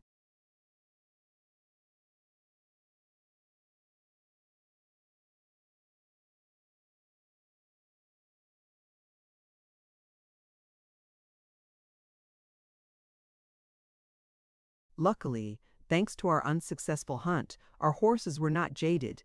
They strained under the saddle, and with every moment we drew nearer and nearer. At length I recognized Kazbich, only I could not make out what it was that he was holding in front of him. Then I drew level with Pechorin and shouted to him, "It is Kazbich." He looked at me, nodded, and struck his horse with his whip. At last we were within gunshot of Kazbich. Whether it was that his horse was jaded or not so good as ours, I don't know, but in spite of all his efforts, it did not get along very fast. I fancy at that moment he remembered his karagowls. I looked at Pechorin. He was taking aim as he galloped. "Don't shoot," I cried. "Save the shot. We will catch up with him as it is." Oh, these young men! Always taking fire at the wrong moment. The shot rang out, and the bullet broke one of the horse's hind legs. It gave a few fiery leaps forward, stumbled, and fell to its knees.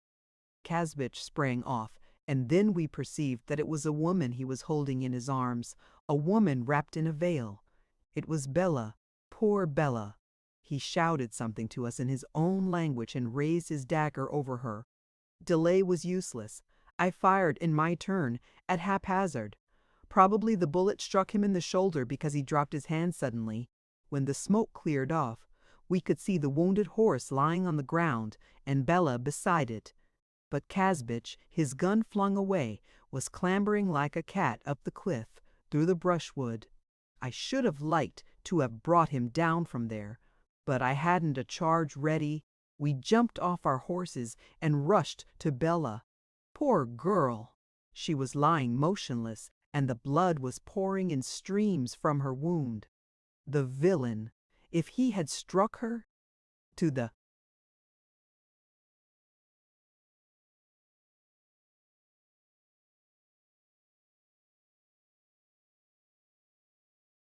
heart, well and good.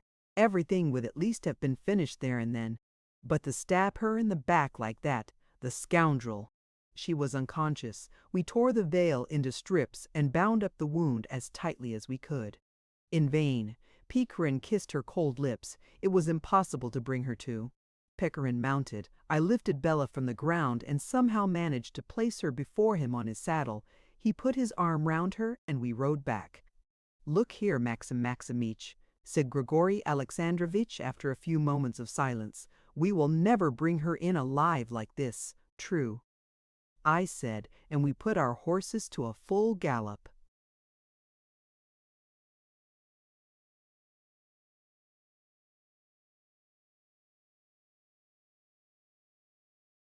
Chapter 11. A crowd was awaiting us at the fortress gate. Carefully we carried the wounded girl to Pechorin's quarters, and then we sent for the doctor. The latter was drunk, but he came, examined the wound, and announced that she could not live more than a day. He was mistaken, though. She recovered? I asked the staff captain, seizing him by the arm and involuntarily rejoicing. No, he replied, but the doctor was so far mistaken that she lived 2 days longer. Explain, though, how Kazbech made off with her. It was like this, in spite of Pechorin's prohibition. She went out of the fortress and down to the river. It was a very hot day, you know, and she sat on a rock and dipped her feet in the water. Up crept Kazbech, pounced upon her, silenced her,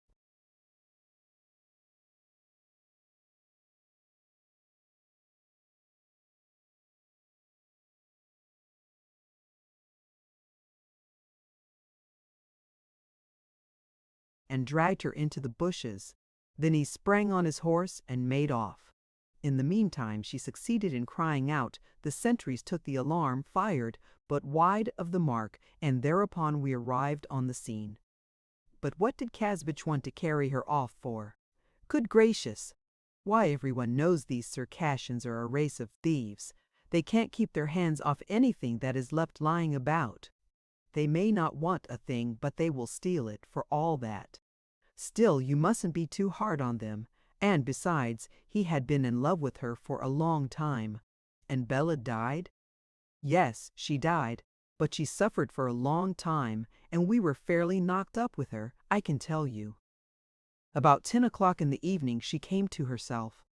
We were sitting by her bed. As soon as ever she opened her eyes she began to call.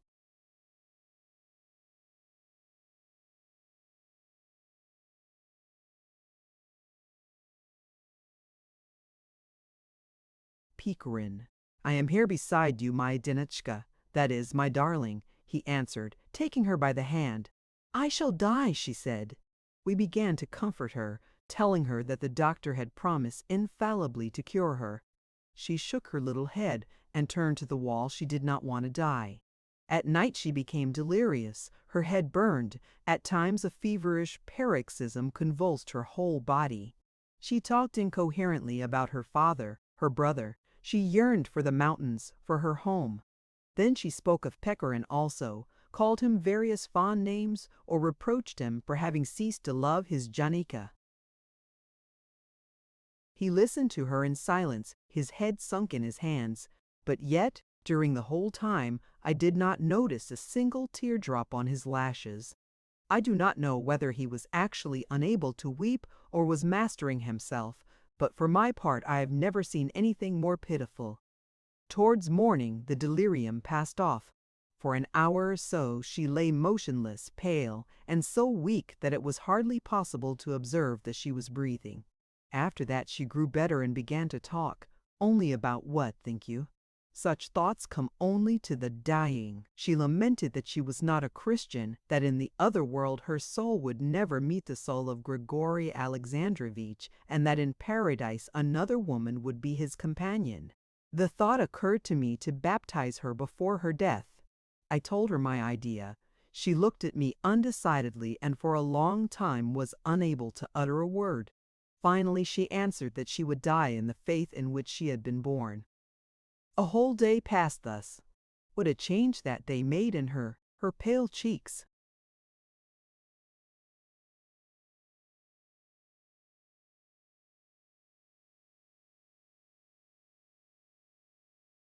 Fell in. Her eyes grew ever so large. Her lips burned.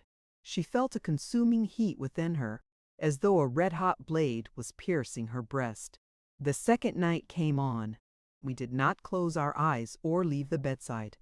She suffered terribly and groaned, and directly the pain began to abate, she endeavored to assure Grigory Alexandrovich that she felt better, tried to persuade him to go to bed, kissed his hand and would not let it out of hers. Before the morning she began to feel the death agony and to toss about. She knocked the bandage off, and the blood flowed afresh.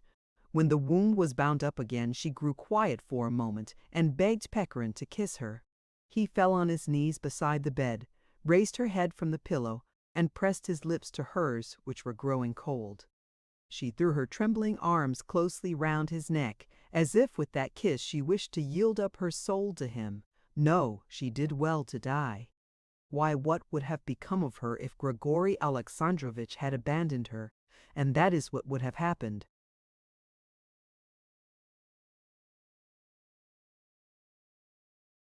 Sooner or later, during half the following day she was calm, silent, and docile, however much the doctor tortured her with his fomentations and mixtures.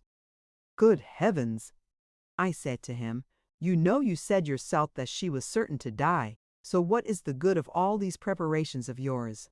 "Even so, it is better to do all this," he replied, "so that I may have an easy conscience." A pretty conscience, forsooth. After midday Bella began to suffer from thirst. We opened the windows, but it was hotter outside than in the room. We placed ice round the bed, all to no purpose. I knew that intolerable thirst was a sign of the approaching end, and I told Pechorin so.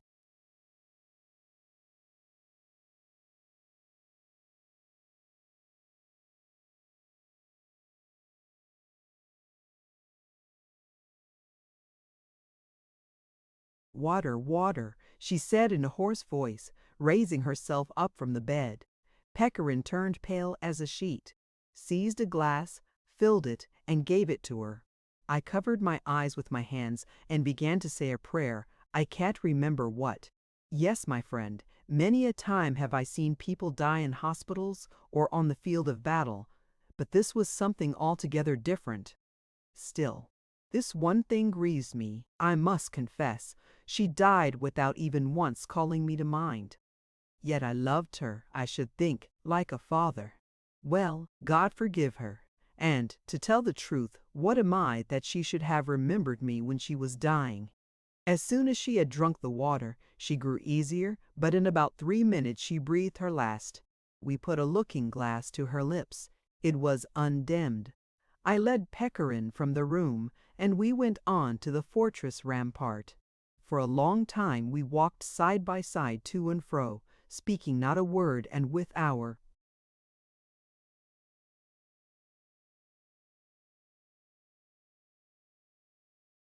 hands clasped behind our backs. His face expressed nothing out of the common, and that vexed me. Had I been in his place, I should have died of grief. At length he sat down on the ground in the shade and began to draw something in the sand with his stick. More for form's sake than anything, you know. I tried to console him and began to talk. He raised his head and burst into a laugh. At that laugh a cold shudder ran through me. I went away to order a coffin. I confess it was partly to distract my thoughts that I busied myself in that way. I possessed a little piece of Circassian stuff, and I covered the coffin with it and decked it with some Circassian silver lace which Grigory Alexandrovich had bought for Bella herself. Early next morning we buried her behind the fortress, by the river, beside the spot where she had sat for the last time. Around her little grave white acacia shrubs and elder trees have now grown up. I should have liked to erect a cross,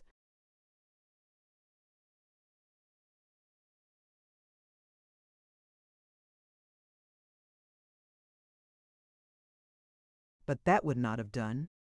After all, she was not a Christian. "And what of Pechorin?" I asked.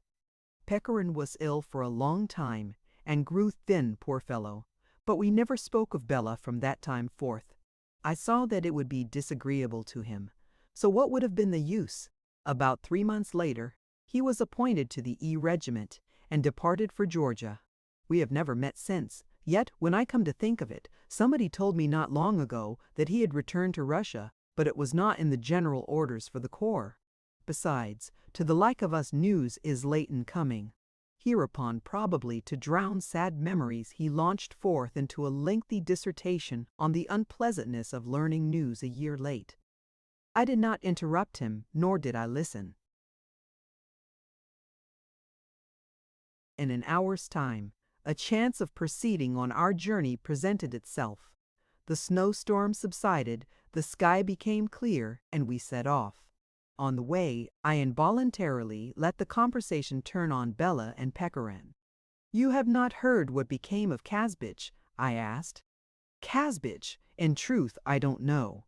I have heard that with the Shapsugs, on our right flank, there is a certain Kazbich, a daredevil fellow who rides about at a walking pace, in a red tunic, under our bullets, and bows politely whenever one hums near him, but it can scarcely be the same person.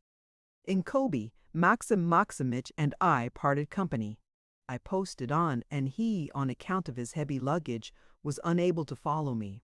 We had no expectation of ever meeting again, but meet we did, and, if you like, I will tell you how it is quite a history.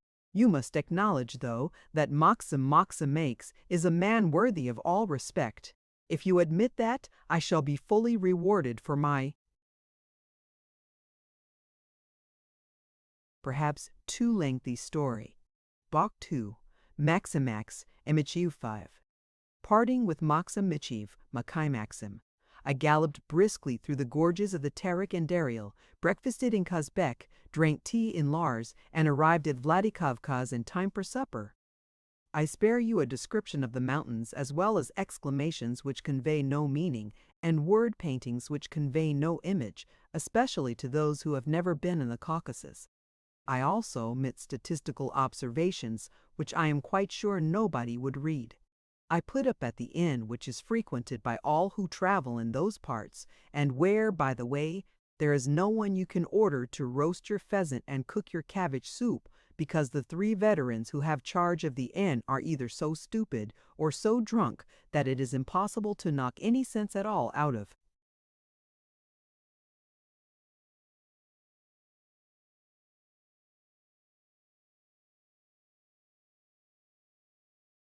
them. I was informed that I should have to stay there 3 days longer because the adventure had not yet arrived from Ekaterinograd and consequently could not start on the return journey. What a misadventure! I teen. But a bad pun is no consolation to a Russian, and for the sake of something to occupy my thoughts, I took it into my head to write down the story about Bella, which I had heard from Maxim Maximich, never imagining that it would be the first link in a long chain of novels. You see how an insignificant event has sometimes dire results. Perhaps, however, you do not know what the adventure is. It is a convoy composed of half a company of infantry, with a cannon which escorts baggage trains through Kabardia from Vladikavkaz to Ekaterinograd. The first day I found the time hang on my hands dreadfully. Early next morning a vehicle drove into the courtyard. Aha! Maxim Maximik, we.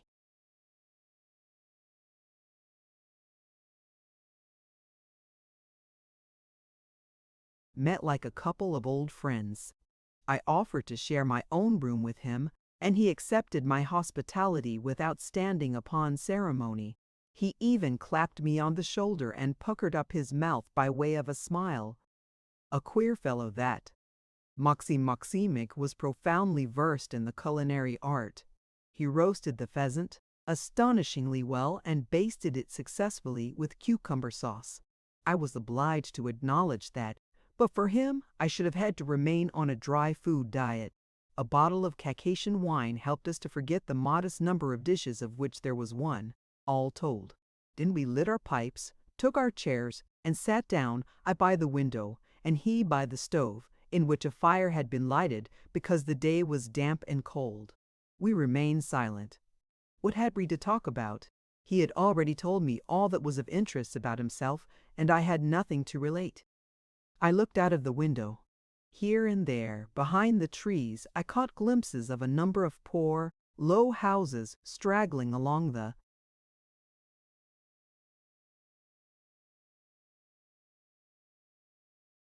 bank of the Terek, which flowed seaward in an ever-widening stream. Farther off rose the dark blue jagged wall of the mountains, behind which Mount Kazbek gazed forth in his high priest's hat of white. I took a mental farewell of them. I felt sorry to leave them. Thus we sat for a considerable time. The sun was sinking behind the cold summits and a whitish mist was beginning to spread over the valleys when the silence was broken by the jingling of the bell of a traveling carriage and the shouting of drivers in the street. A few vehicles accompanied by dirty Armenians drove into the courtyard of the inn, and behind them came an empty traveling carriage. Its light movement, comfortable arrangement, and elegant appearance gave it a kind of foreign stamp. Behind it walked a man with large mustaches. He was wearing a Hungarian jacket and was rather well dressed for a manservant. From the bold manner in which he shook the ashes out of his pipe and shouted at the coachman, it was impossible to mistake his calling. He was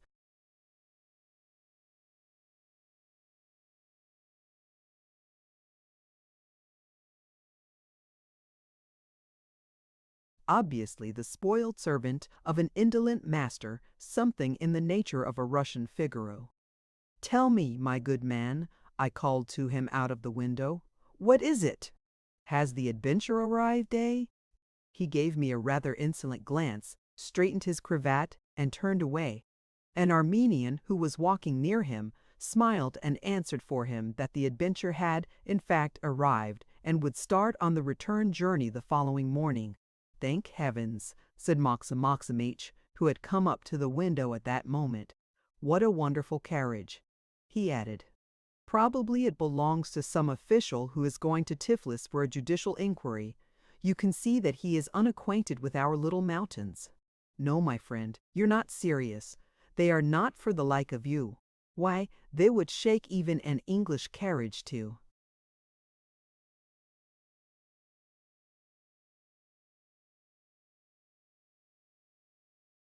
Bits? But who could it be? Let us go and find out. We went out into the corridor, at the end of which there was an open door leading into a side room. The manservant and a driver were dragging portmanteaux into the room. "I say, my man," the staff captain asked him, "whose is that marvelous carriage, eh? A beautiful carriage." Without turning round, the manservant growled something to himself as he undid a portmanteau. Maxim Maximachim grew angry. "I am speaking to you, my friend," he said, touching the uncivil fellow on the shoulder. "Whose carriage? My master's."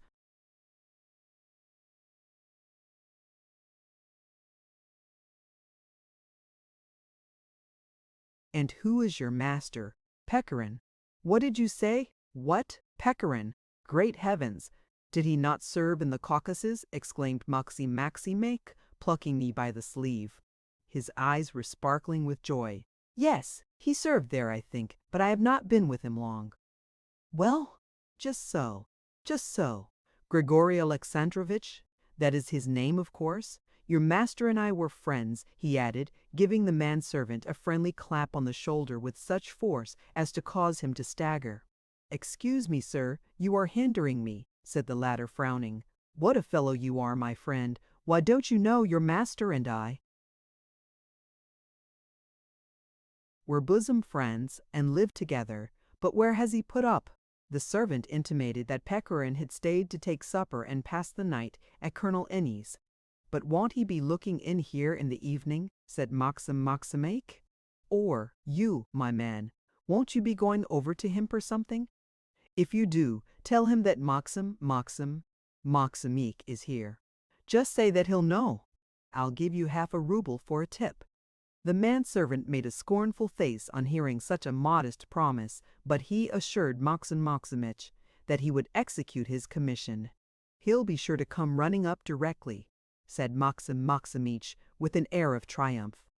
"I will go outside the gate and wait for him. Ah, it's a pity I am not acquainted with Colonel N."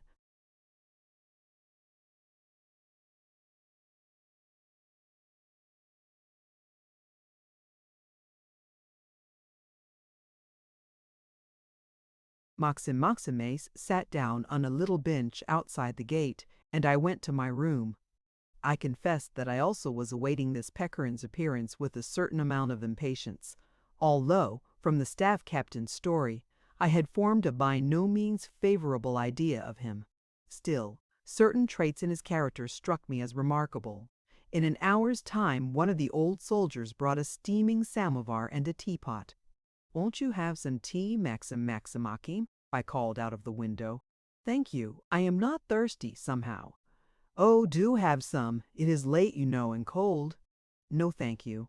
"Well, just as you like."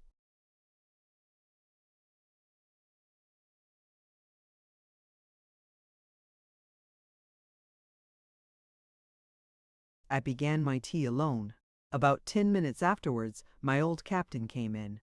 "You are right, you know. It would be better to have a drop of tea. But I was waiting for Pechorin. His man has been gone a long time now, but evidently something has detained him." The staff captain hurriedly sipped a cup of tea, refused a second, and went off again outside the gate, not without a certain amount of disquietude. It was obvious that the old man was mortified by Pechorin's neglect, the more so because a short time previously he had been telling me of their friendship, and up to an hour ago had been convinced that Pechorin would come running up immediately on hearing his name.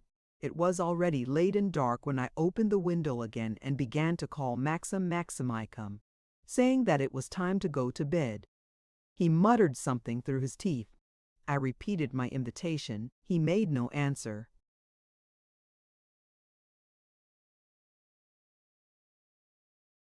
I left a candle on the stove seat and, wrapping myself up in my cloak, I lay down on the couch and soon fell into slumber, and I would have slept on quietly had not Makima quakened me as he came into the room. It was then very late. He threw his pipe on the table, began to walk up and down the room, and to rattle about at the stove. At last he lay down, but for a long time he kept coughing, spitting, and tossing about. "The bugs are biting you, are they not?" I asked. "Yes, that is it," he answered with a heavy sigh. I woke early the next morning, but McCand had anticipated me. I found him sitting on the little bench at the gate. "I have to go to the commandant," he said, "so, if Pechorin comes, please send for me."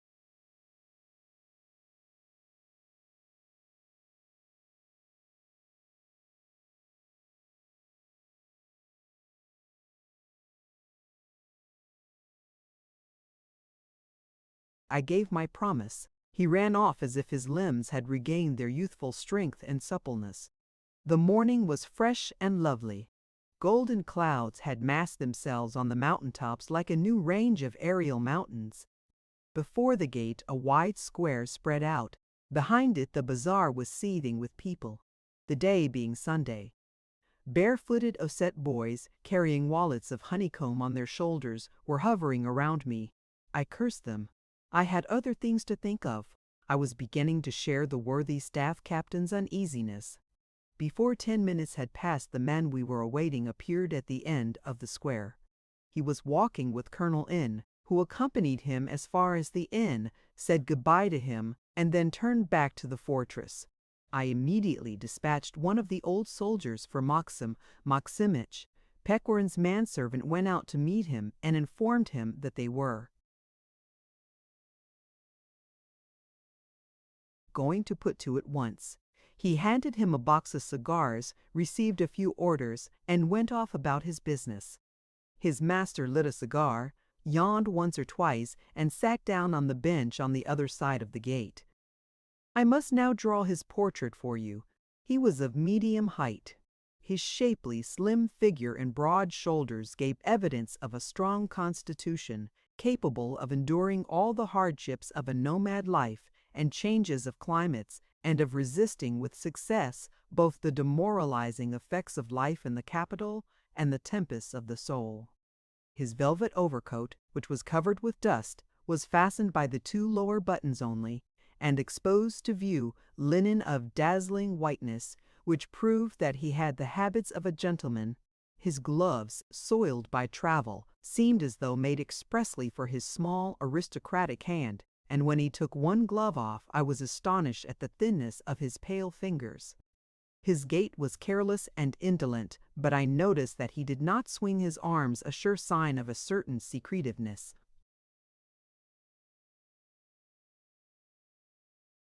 Of character. These remarks, however, are the result of my own observations, and I have not the least desire to make you blindly believe in them.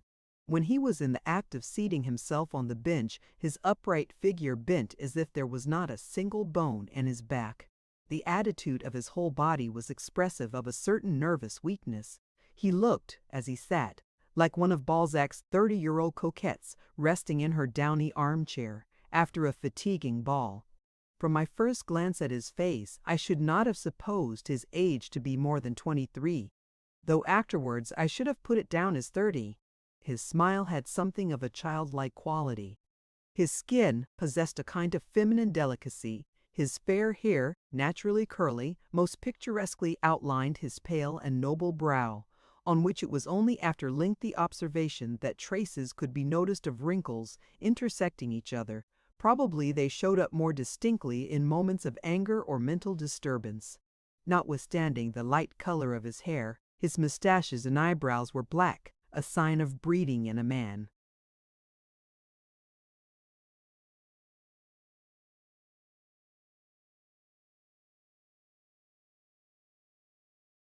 Just as a black mane and a black tail in a white horse.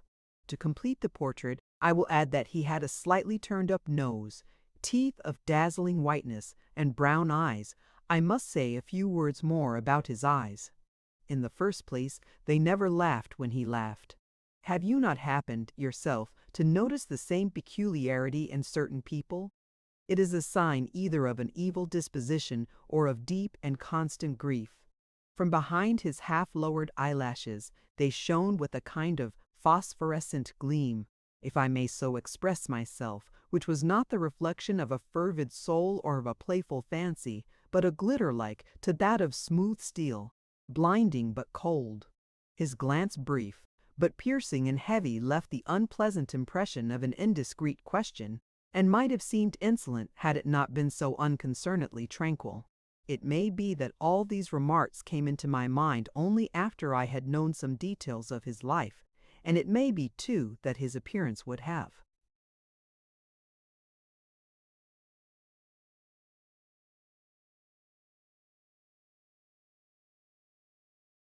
produced an entirely different impression upon another. But as you will not hear of him from anyone except myself, you will have to rest content. Nolens volens with the description I have given.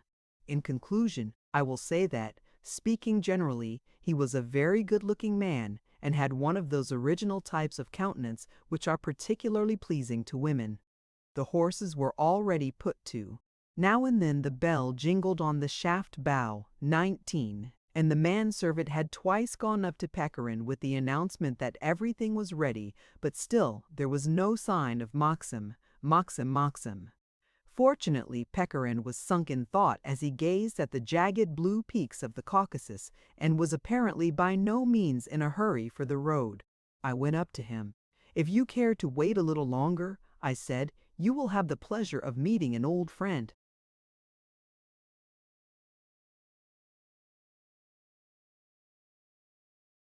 "Oh, exactly," he answered quickly. "They told me so yesterday. Where is he, though?" I looked in the direction of the square, and there I descried Maximak running as hard as he could. In a few moments he was beside us. He was scarcely able to breathe. Perspiration was rolling in large drops from his face. Wet tufts of gray hair, escaping from under his cap, were glued to his forehead. His knees were shaking. He was about to throw himself on Pechorin's neck, but the latter, rather coldly, though with a smile of welcome, stretched out his hand to him.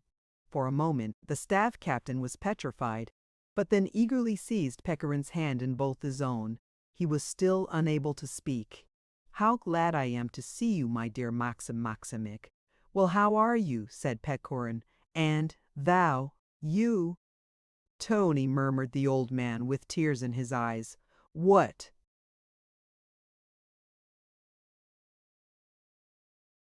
"An age it is since I have seen you. But where are you off to?" "I am going to Persia and farther, but surely not immediately." "Wait a little, my dear fellow. Surely we are not going to part at once? What a long time it is since we have seen each other." "It is time for me to go, Maxim," was the reply. Good heavens, good heavens! But where are you going to in such a hurry?" "There was so much I should have liked to tell you, so much to question you about." "Well, what of yourself?" Have you retired? What? How have you been getting along? Getting bored, answered Pechorin, smiling. You remember the life we led in the fortress? A splendid country for hunting. You are awfully fond of shooting, you know. And Bella? Pechorin turned just the slightest bit pale and averted his head. Yes, I remember, he said almost immediately, forcing a yawn. Maxim Maximych began to beg him to stay with him for a couple of hours or so longer. We will have a splendid dinner, he said. I have 2 pheasants, and the Caucasian wine is excellent here. Not what it is in Georgia, of course, but still of the best sort. We will have a talk. You will tell me about your life in Petersburg. Eh? In truth, there's nothing for me to tell, dear Maxim Maximych. However, goodbye. It is time for me to tell, dear Maximych. However, goodbye. It is time for me to be off. I am in a hurry. I thank you for not having forgotten me, he added, taking him by the hand.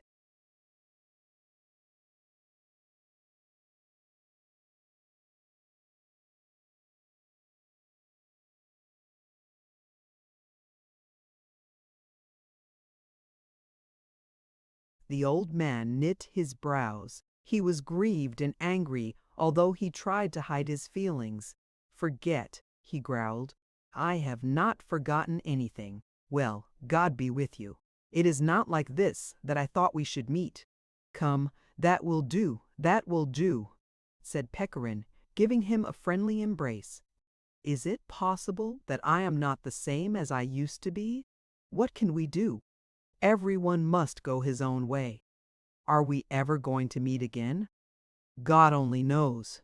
While saying this, he had taken his seat in the carriage, and the coachman was already gathering up the reins. Wait, wait, cried Maxim Maximych suddenly, holding on to the carriage door. I was nearly forgetting altogether. Your papers were left with me, Grigory.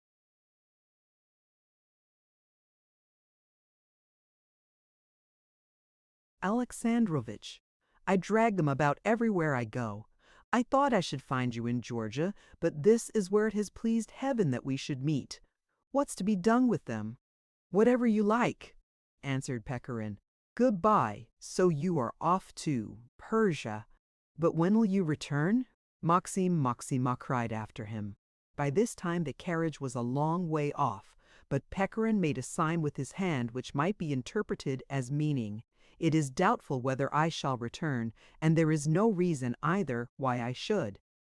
The jingle of the bell and the clatter of the wheels along the flinty road had long ceased to be audible, but the poor old man still remained standing in the same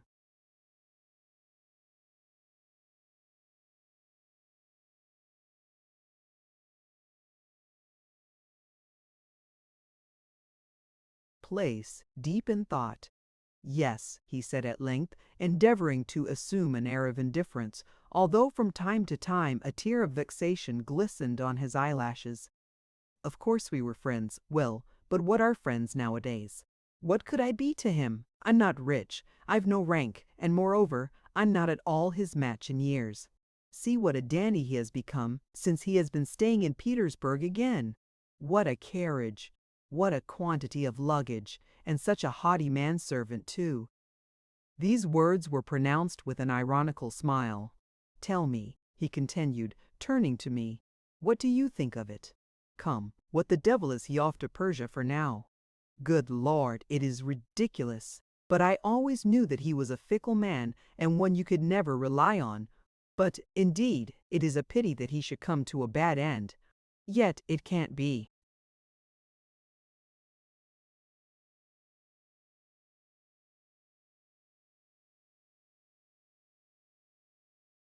Otherwise, I always did say that there is no good to be got out of a man who forgets his old friends. Hereupon he turned away in order to hide his agitation and proceeded to walk about the courtyard around his cart, pretending to be examining the wheels, whilst his eyes kept filling with tears every moment. Maxim Maximych, I said, going up to him, what papers are these that Pechorin left you? Goodness knows, notes of some sort. What will you do with them? What? I'll have cartridges made of them. Hand them over to me instead. He looked at me in surprise, growled something through his teeth, and began to rummage in his portmanteau. Out he drew a writing book and threw it contemptuously on the ground. Then a second, a third, a tenth shared the same fate. There was something childish in his vexation, and it struck me as ridiculous and pitiable. "Here they are," he said. "I congratulate you on your find. And I may do anything I like with them. Yes, print them in the newspapers if you like. What is it to me? Am I a friend or relation of his? It is true that for a long time we lived under one roof, but aren't there plenty of people with whom I have lived?" I seized the papers and lost no time in carrying them away, fearing that the staff captain might repent his action. Soon somebody came to tell us that the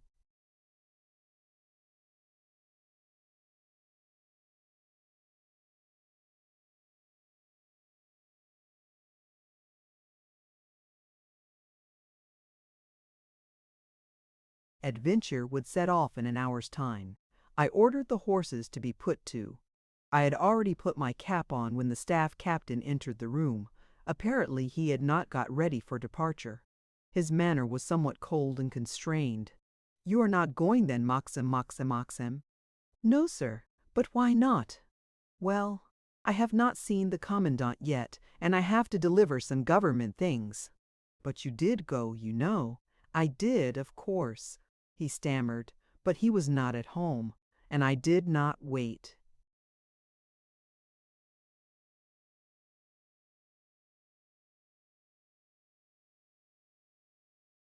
I understood. For the first time in his life, probably, the poor old man had, to speak by the book, thrown aside official business for the sake of his personal requirements, and how he had been rewarded. "I am very sorry, Maxim Maximych, very sorry indeed," I said, "that we must part sooner than necessary. What should we rough old men be thinking of to run after you? You young men are fashionable and proud. Under the Circassian bullets you are friendly enough with us, but when you meet us afterwards you are ashamed even to give us your hand. I have not deserved these reproaches, Maxim Maximych." "Well, but you know I'm quite right. However, I wish you all good luck and a pleasant journey." We took a rather cold farewell of each other. The kind-hearted Maxim Max had become the obstinate, cantankerous staff captain. And why? Because Pechorin, through absent-mindedness or from some other cause, had extended his hand to him when Maximace was going to throw himself on his neck. Sad it is to see when the young man loses his best hopes and dreams, when from before his eyes is withdrawn the rose-hued veil through which he has looked upon the deeds and feelings of mankind. Although there is the hope that the old illusions will be replaced by new ones, none the less evanescent, but, on the other hand, none the less sweet. But wherewith can they be replaced when one is at the age of Maximych? Do what you will, the heart hardens, and the soul shrinks in upon itself. I departed alone. Forward to Books Thur, IV and V.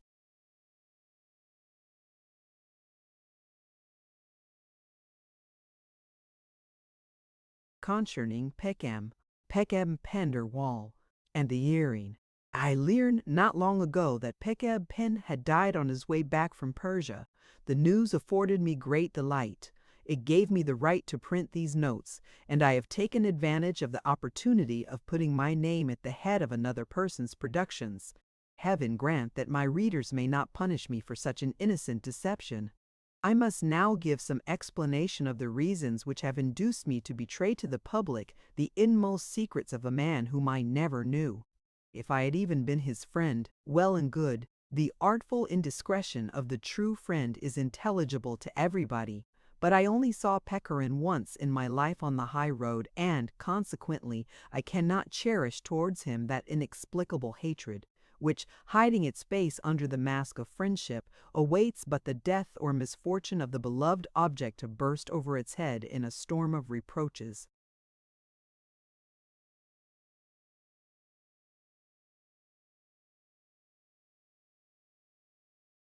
Admonitions, scoffs, and regrets. On reading over these notes, I have become convinced of the sincerity of the man who has so unsparingly exposed to view his own weaknesses and vices. The history of a man's soul, even the pettiest soul, is hardly less interesting and useful than the history of a whole people, especially when the former is the result of the observations of a mature mind upon itself and has been written without any egoistical desire of arousing sympathy or astonishment. Rousseau's Confessions has precisely this defect. He read it to his friends. And so it is nothing but the desire to be useful that has constrained me to print fragments of this diary which fell into my hands by chance. Although I have altered all the proper names, those who are mentioned in it will probably recognize themselves, and, it may be, will find some justification for actions for which they have hitherto blamed a man who has ceased henceforth to have.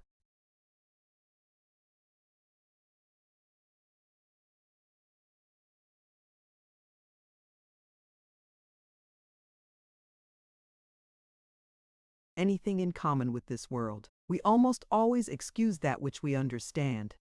I have inserted in this book only those portions of the diary which refer to Pechorin's sojourn in the Caucasus. There still remains in my hands a thick writing book in which he tells the story of his whole life. Some time or other that, too, will present itself before the tribunal of the world, but, for many and weighty reasons, I do not venture to take such a responsibility upon myself now. Possibly some readers would like to know my own opinion of Pechorin's character. My answer is the title of this book, but that is malicious irony. They will say, I know not. Book 3. The first extract from Pechorin's Diary Taman. Taman is the nastiest little hole of all the seaports of Russia. I was all but starved there, to say nothing of having a narrow escape of being drowned. I arrived late at night by the postcar. The driver stopped the tired troika, 21, at the gate of the only stone-built house that stood at the entrance to the town. The sentry, a Cossack from the Black Sea, hearing the jingle of the bell, cried out sleepily in his barbarous voice, "Who goes there?" An under-officer of Cossacks and a head burro, 22, came out. I explained that I was an officer bound for the active service detachment on government business, and I proceeded to demand official quarters. The head burro conducted us round the town. Whatever hut we drove up to we found to be occupied. The weather was cold. I had not slept for 3 nights. I was tired out, and I began to lose my temper. "Take me somewhere or other, you scoundrel!" I cried. "To the devil himself, so long as there's a place to put up at."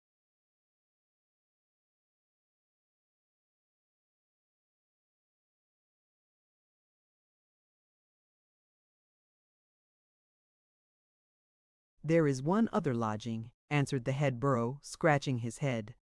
"Only you won't like it, sir. It is uncanny." Failing to grasp the exact signification of the last phrase, I ordered him to go on, and, after a lengthy peregrination through muddy byways, at the sides of which I could see nothing but old fences, we drove up to a small cabin right on the shore of the sea. The full moon was shining on the little reed-thatched roof and the white walls of my new dwelling. In the courtyard, which was surrounded by a wall of rubble stone, there stood another miserable hovel, smaller and older than the first and all askew. The shore descended precipitously to the sea, almost from its very walls, and down below, with incessant murmur, plashed the dark blue waves. The moon gazed softly upon the watery element, restless but obedient to it, and I was able by its light to distinguish 2 ships lying at some distance from the shore, their black rigging motionless and standing out, like cobwebs, against the pale line of the horizon. "There are vessels in the harbor," I said to myself. "Tomorrow I will set out for Gelendzhik." I had with me, in the capacity of soldier-servant, a Cossack of the frontier army. Ordering him to take down the portmanteau and dismiss the driver, I began to call the master of the house. No answer. I knocked. All was silent within. What could it mean? At length a boy of about 14 crept out from the hall. "Where is the master?" "There isn't one." "What?" "No master."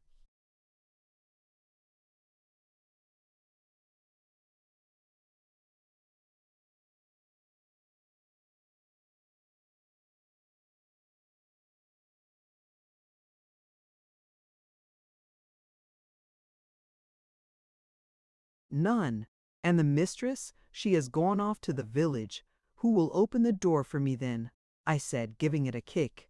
The door opened of its own accord, and a breath of moisture-laden air was wafted from the hut. I struck a lucifer match and held it to the boy's face. It lit up 2 white eyes. He was totally blind, obviously so from birth. He stood stock still before me, and I began to examine his features. I confess that I have a violent prejudice against all blind, one-eyed, deaf, dumb, legless, armless, hunchbacked, and such-like people. I have observed that there is always a certain strange connection between a man's exterior and his soul, as if when the body loses a limb, the soul also loses some power of feeling.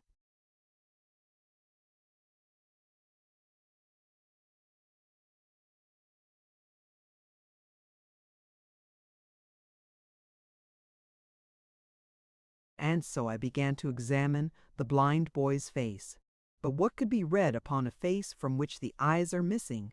For a long time I gazed at him with involuntary compassion, when suddenly a scarcely perceptible smile flitted over his thin lips, producing, I know not why, a most unpleasant impression upon me. I began to feel a suspicion that the blind boy was not so blind as he appeared to be. In vain I endeavored to convince myself that it was impossible to counterfeit cataracts, and besides, what reason could there be for doing such a thing? But I could not help my suspicions. I am easily swayed by prejudice. "You are the master's son?" I asked at length. "No." "Who are you, then? An orphan, a poor boy?" "Has the mistress any children?" "No. Her daughter ran away and crossed the sea with a Tartar." "What sort of a Tartar?" "The devil only knows." "A Crimean Tartar, a boatman from Kerch." I entered the hut. Its whole furniture consisted of 2 benches and a table, together with an enormous chest beside the stove. There was not a single icon to be seen on the wall. A bad sign. The sea wind burst in through the broken window pane. I drew a wax candle end from my portmanteau, lit it, and began to put my things out. My saber and gun I placed in a corner. My pistols I laid on the table. I spread my felt cloak out on one bench, and the Caucasus on the other. In 10 minutes the latter was snoring, but I could not go to sleep. The image of the boy with the white eyes kept hovering before me in the dark. About an hour passed thus. The moon shone in at the window, and its rays played along the earthen floor of the hut. Suddenly a shadow flitted across the bright strip of moonshine which intersected the floor. I raised myself up a little and glanced out of the window. Again, somebody ran by it and disappeared, goodness knows where. It seemed impossible for anyone to descend the steep cliff overhanging the shore, but that was the only thing that could have happened. I rose, threw on my tunic, girded on a dagger, and with the utmost quietness went out of the hut. The blind boy was coming towards me. I hid by the fence, and he passed by me with a sure but cautious step. He was carrying a parcel under his arm. He turned towards the harbor and began to descend a steep and narrow path. "On that day the dumb will cry out and the blind will see," I said to myself, following him just close enough to keep him in sight.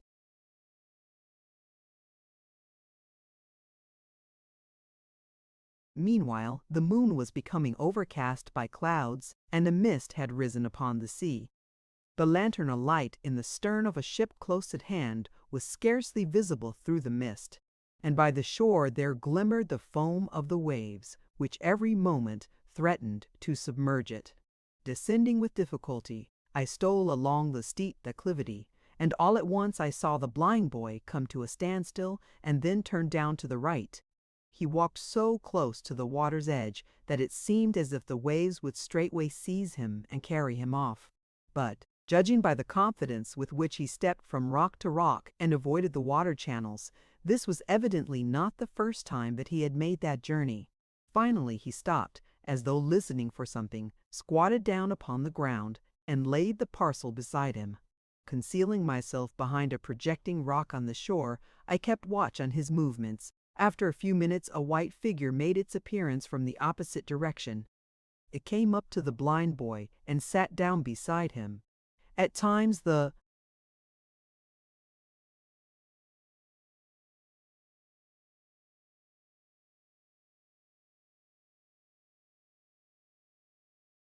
wind wafted their conversation to me. "Well," said a woman's voice, "the storm is violent. Yanko will not be here."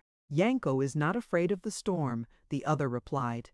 "The mist is thickening," rejoined the woman's voice, sadness in its tone. "In the mist it is all the easier to slip past the guardships," was the answer. "And if he is drowned?" "Well, what then? On Sunday you won't have a new ribbon to go to church in." An interval of silence followed. One thing, however, struck me in talking to me. The blind boy spoke in the Little Russian dialect, but now he was expressing himself in pure Russian.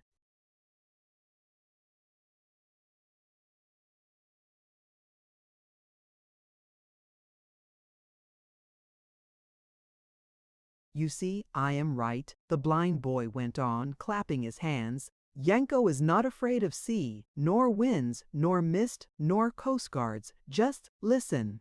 That is not the water plashing. You can't deceive me. It is his long oars." The woman sprang up and began anxiously to gaze into the distance. "You are raving," she said. "I cannot see anything." I confess that, much as I tried to make out in the distance something resembling a boat, my efforts were unsuccessful. About 10 minutes passed us, when a black speck appeared between the mountains of the waves. At one time it grew larger, at another smaller. Slowly rising upon the crests of the waves and swiftly descending from them, the boat drew near to the shore. He must be a brave sailor, I thought, to have determined to cross the 20 versts of strait on a night like this, and he must have had a weighty reason for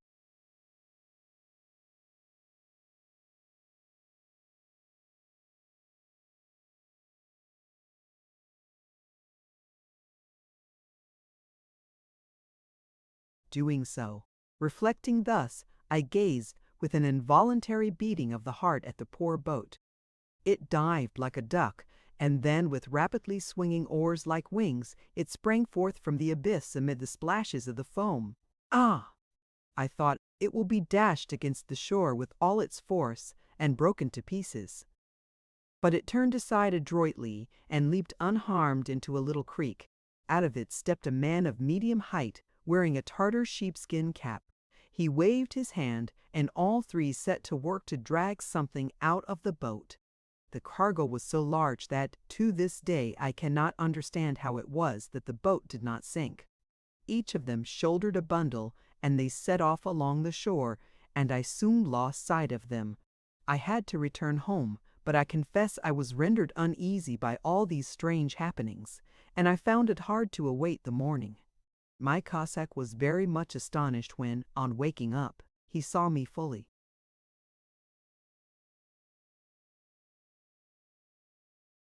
dressed. I did not, however, tell him the reason. For some time I stood at the window, gazing admiringly at the blue sky, all studded with wisps of cloud, and at the distant shore of the Crimea, stretching out in a lilac-colored streak and ending in a cliff, on the summit of which the white tower of the lighthouse was gleaming. Then I betook myself to the fortress Phanagoria in order to ascertain from the commandant at what hour I should depart for Gelendzhik. But the commandant, alas, could not give me any definite information. The vessels lying in the harbor were all either guard ships or merchant vessels, which had not yet even begun to take in lading. "Maybe in about 3 or 4 days' time a mail boat will come in," said the commandant, "and then we shall see." I returned home sulky and wrathful. My Cossack met me at the door with a frightened countenance.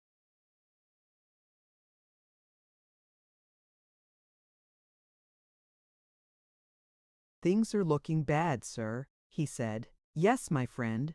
Goodness only knows when we shall get away." Hereupon he became still more uneasy, and bending towards me, he said in a whisper, "It is uncanny here. I met an under-officer from the Black Sea today. He's an acquaintance of mine. He was in my detachment last year. When I told him where we were staying, he said, That place is uncanny, old fellow. They're wicked people there. And indeed, what sort of a blind boy is that? He goes everywhere alone, to fetch water and to buy bread at the bazaar. It is evident they have become accustomed to that sort of thing here. Well, what then? Tell me, though, has the mistress of the place put in an appearance?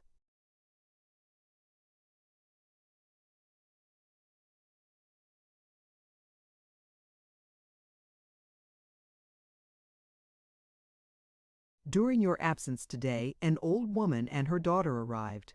What daughter? She has no daughter. Goodness knows who it can be, if it isn't her daughter. But the old woman is sitting over there in the hut now. I entered the hovel.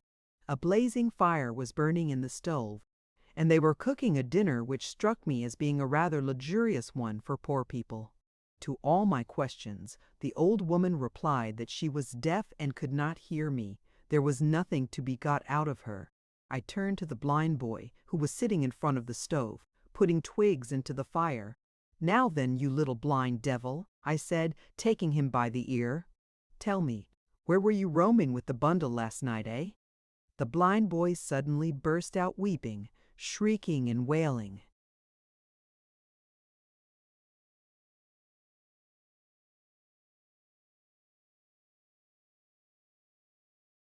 Where did I go? I did not go anywhere. With the bundle? What bundle? This time the old woman heard, and she began to mutter, "Hark at them plotting, and against a poor boy too. What are you touching him for? What has he done to you?" I had enough of it, and went out, firmly resolved to find the key to the riddle. I wrapped myself up in my felt cloak, and sitting down on a rock by the fence, gazed into the distance. Before me stretched the sea, agitated by the storm of the previous night and its monotonous roar, like the murmur of a town over which slumber is beginning to creep, recalled bygone years to my mind and transported my thoughts northward to our cold capital.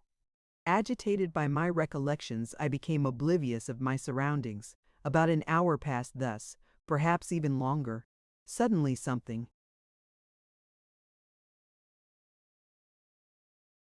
resembling a song, struck upon my ear. It was a song, and the voice was a woman's, young and fresh, but where was it coming from? I listened. It was a harmonious melody, now long drawn out and plaintive, now swift and lively. I looked around me. There was nobody to be seen. I listened again. The sound seemed to be falling from the sky. I raised my eyes. On the roof of my cabin was standing a young girl in a striped dress and with her hair hanging loose, a regular water nymph. Shading her eyes from the sun's rays with the palm of her hand, she was gazing intently into the distance. At one time, she would laugh and talk to herself. At another, she would strike up her song anew. I have retained that song in my memory, word for word, at their own free will. They seem to wander. O'er the green sea yonder, those ships as still they are, onward going with white sails flowing. And among those ships my eye can mark my own dear bark, by 2 oars guided, all unprovided with sails it slips.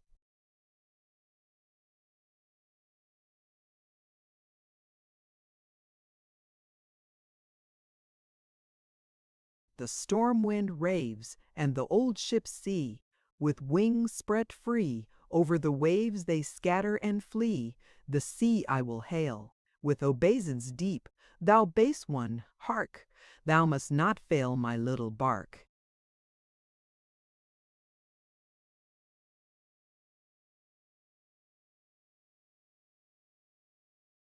From harm to keep, for lo, 'tis bearing most precious gear, and brave and daring the arms that steer within the dark, my little bark. Involuntarily the thought occurred to me that I had heard the same voice the night before. I reflected for a moment, and when I looked up at the roof again, there was no girl to be seen. Suddenly she darted past me, with another song on her lips, and, snapping her fingers, she ran up to the old woman. Thereupon a quarrel arose between them. The old woman grew angry and the girl laughed loudly. And then I saw my Undine running and gambolling again. She came up to where I was, stopped, and gazed fixedly into my face as if surprised at my presence. Then she turned carelessly away and went quietly towards the harbor. But this was not all. The whole day she kept hovering around my lodging, singing and gambolling without a moment's interruption. Strange creature, there was not the slightest sign of insanity in her face. On the contrary, her eyes, which were continually resting upon me, were bright and piercing.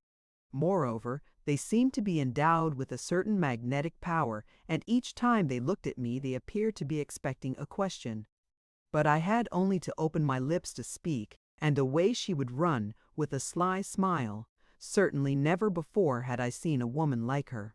She was by no means beautiful, but, as in other matters, I have my own prepossessions on the subject of beauty. There was a good deal of breeding in her.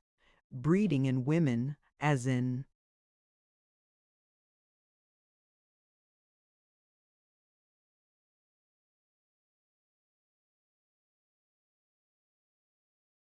horses, is a great thing, a discovery, the credit of which belongs to young France. That is to say, breeding, not young France, is chiefly to be detected in the gait, in the hands and feet. The nose, in particular, is of the greatest significance. In Russia, a straight nose is rarer than a small foot. My songstress appeared to be not more than 18 years of age. The unusual suppleness of her figure, the characteristic and original way she had of inclining her head, her long, light brown hair, the golden sheen of her slightly sunburnt neck and shoulders, and especially her straight nose, all these held me fascinated, although in her sidelong glances I could read a certain wildness and disdain, although in her smile there was a certain vagueness. Yet such is the force of predilections that straight nose of hers drove me crazy. I fancied that I had found Godeh's Mignon, that queer creature of his German imagination. And indeed, there was a good deal of similarity between them. The same rapid transitions from the utmost restlessness to complete immobility. The same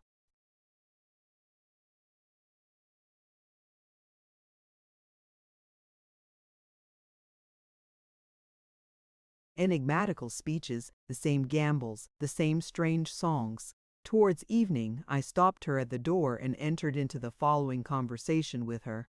"Tell me, my beauty," I asked, "what were you doing on the roof today?" "I was looking to see from what direction the wind was blowing." "What did you want to know for?" "Whence the wind blows comes happiness." "Well, were you invoking happiness with your song?" "Where there is singing, there is also happiness." "But what if your song were to bring you sorrow?"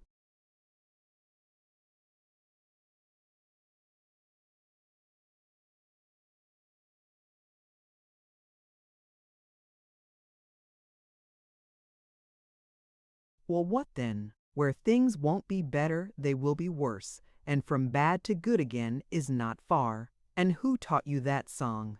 "Nobody taught me. It comes into my head and I sing. Whoever is to hear it, he will hear it, and whoever ought not to hear it, he will not understand it." "What is your name, my songstress?" "He who baptized me knows." "And who baptized you?" "How should I know?" "What a secretive girl you are! But look here, I have learned something about you." She neither changed countenance nor moved her lips, as though my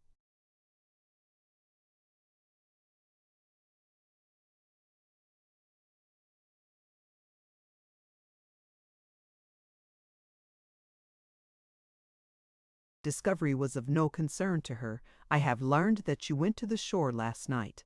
And thereupon I very gravely retailed to her all that I had seen, thinking that I should embarrass her. Not a bit of it. She burst out laughing heartily. "You have seen much, but no little, and what you do know, see that you keep it under lock and key." But supposing now I was to take it into my head to inform the commandant, and here I assumed a very serious, not to say stern, demeanor. She gave a sudden spring, began to sing, and hid herself like a bird frightened out of a thicket. My last words were altogether out of place. I had no suspicion then how momentous they were, but afterwards I had occasion to rue them. As soon as the dusk of evening fell, I ordered the Cossack to heat the teapot.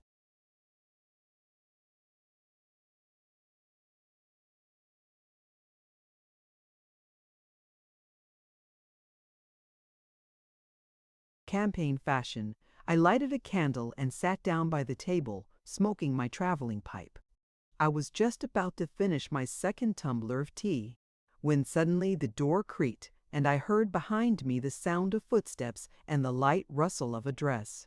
I started and turned round. It was she, my Undian. Softly and without saying a word, she sat down opposite to me and fixed her eyes upon me. Her glance seemed wondrously tender, I know not why. It reminded me of one of those glances which, in years gone by, so despotically played with my life. She seemed to be waiting for a question, but I kept silence, filled with an inexplicable sense of embarrassment. Mental agitation was evinced by the dull pallor which overspread her countenance. Her hand, which I noticed was trembling slightly, moved aimlessly about the table. At one time her breast heaved, and at another she seemed to be holding her breath. This little comedy was beginning to pall upon me, and I was about to break the silence in a most prosaic manner, that is, by offering her a glass of tea, when suddenly, springing up, she threw her arms around my neck, and I felt her moist, fiery lips pressed upon mine. Darkness came before my eyes, my head began to swim. I embraced her with the whole strength of youthful passion, but, like a snake, she glided from between my arms, whispering in my ear as she did so, "Tonight, when everyone is asleep, go out to the shore." Like an arrow, she sprang from the room. In the hall she upset the teapot and a candle which was standing on the floor. "Little devil!" cried the Cossack, who had taken up his position on the straw and had contemplated warming himself with the remains of the tea. It was only then that I recovered my senses. In about 2 hours' time, when all had grown silent in the harbor, I awakened.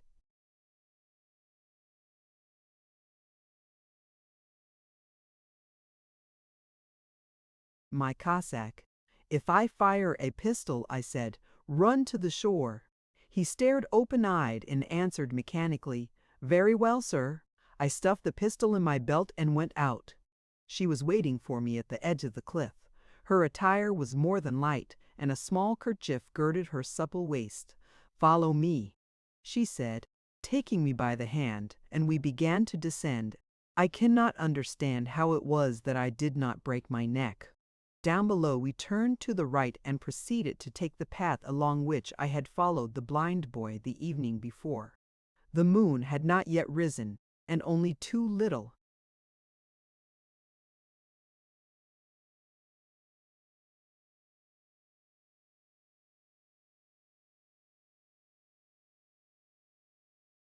Stars, like two guardian lighthouses, were twinkling in the dark blue vault of heaven.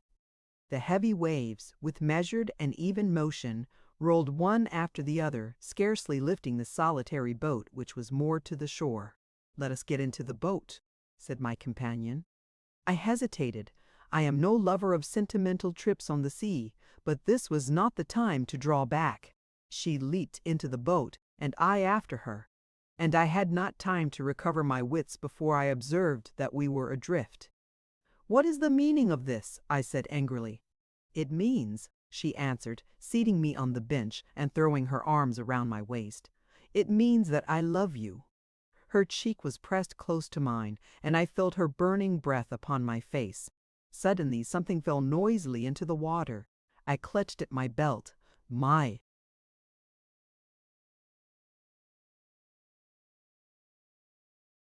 pistol was gone. Ah, now a terrible suspicion crept into my soul, and the blood rushed to my head. I looked round. We were about 50 fathoms from the shore, and I could not swim a stroke. I tried to thrust her away from me, but she clung like a cat to my clothes, and suddenly a violent wrench all but threw me into the sea. The boat rocked, but I righted myself, and a desperate struggle began. Fury lent me strength. But I soon found that I was no match for my opponent in point of agility. "What do you want?" I cried, firmly squeezing her little hands. Her fingers crunched, but her serpent-like nature bore up against the torture, and she did not utter a cry. "You saw us," she answered. "You will tell on us." And, with a supernatural effort, she flung me onto the side of the boat. We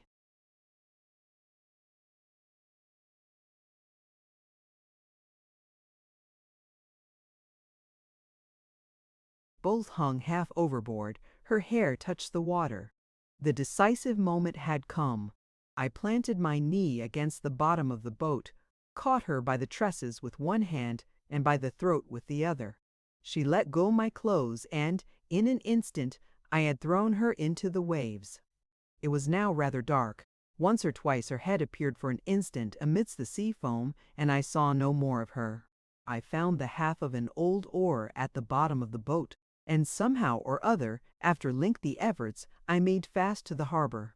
Making my way along the shore towards my hut, I involuntarily gazed in the direction of the spot where, on the previous night, the blind boy had awaited the nocturnal mariner. The moon was already rolling through the sky, and it seemed to me that somebody in white was sitting on the shore. Spurred by curiosity, I crept up and crouched down in the grass on the top of the cliff. By thrusting my head out a little way, I was able to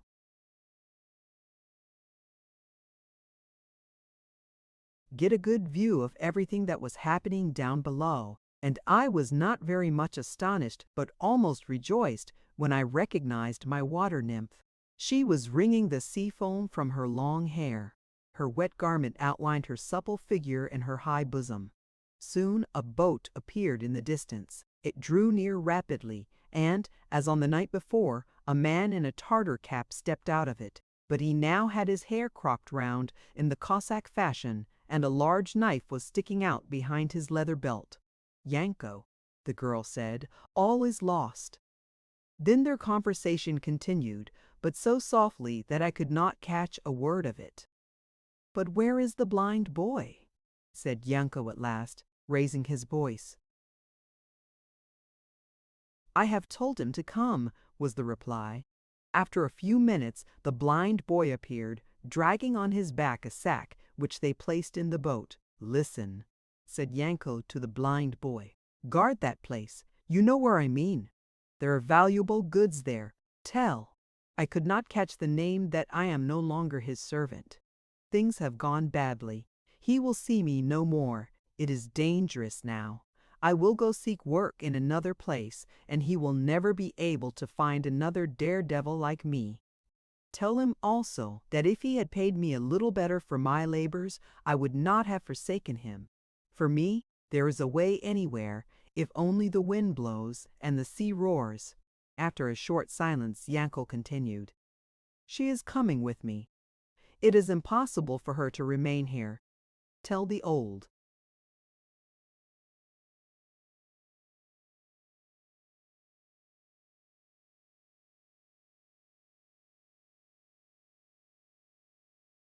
"Woman, that it is time for her to die. She has been here a long time, and the line must be drawn somewhere. As for us, she will never see us any more." "And I?" said the blind boy in a plaintive voice. "What use have I for you?" was the answer. In the meantime, my Undine had sprung into the boat. She beckoned to her companion with her hand.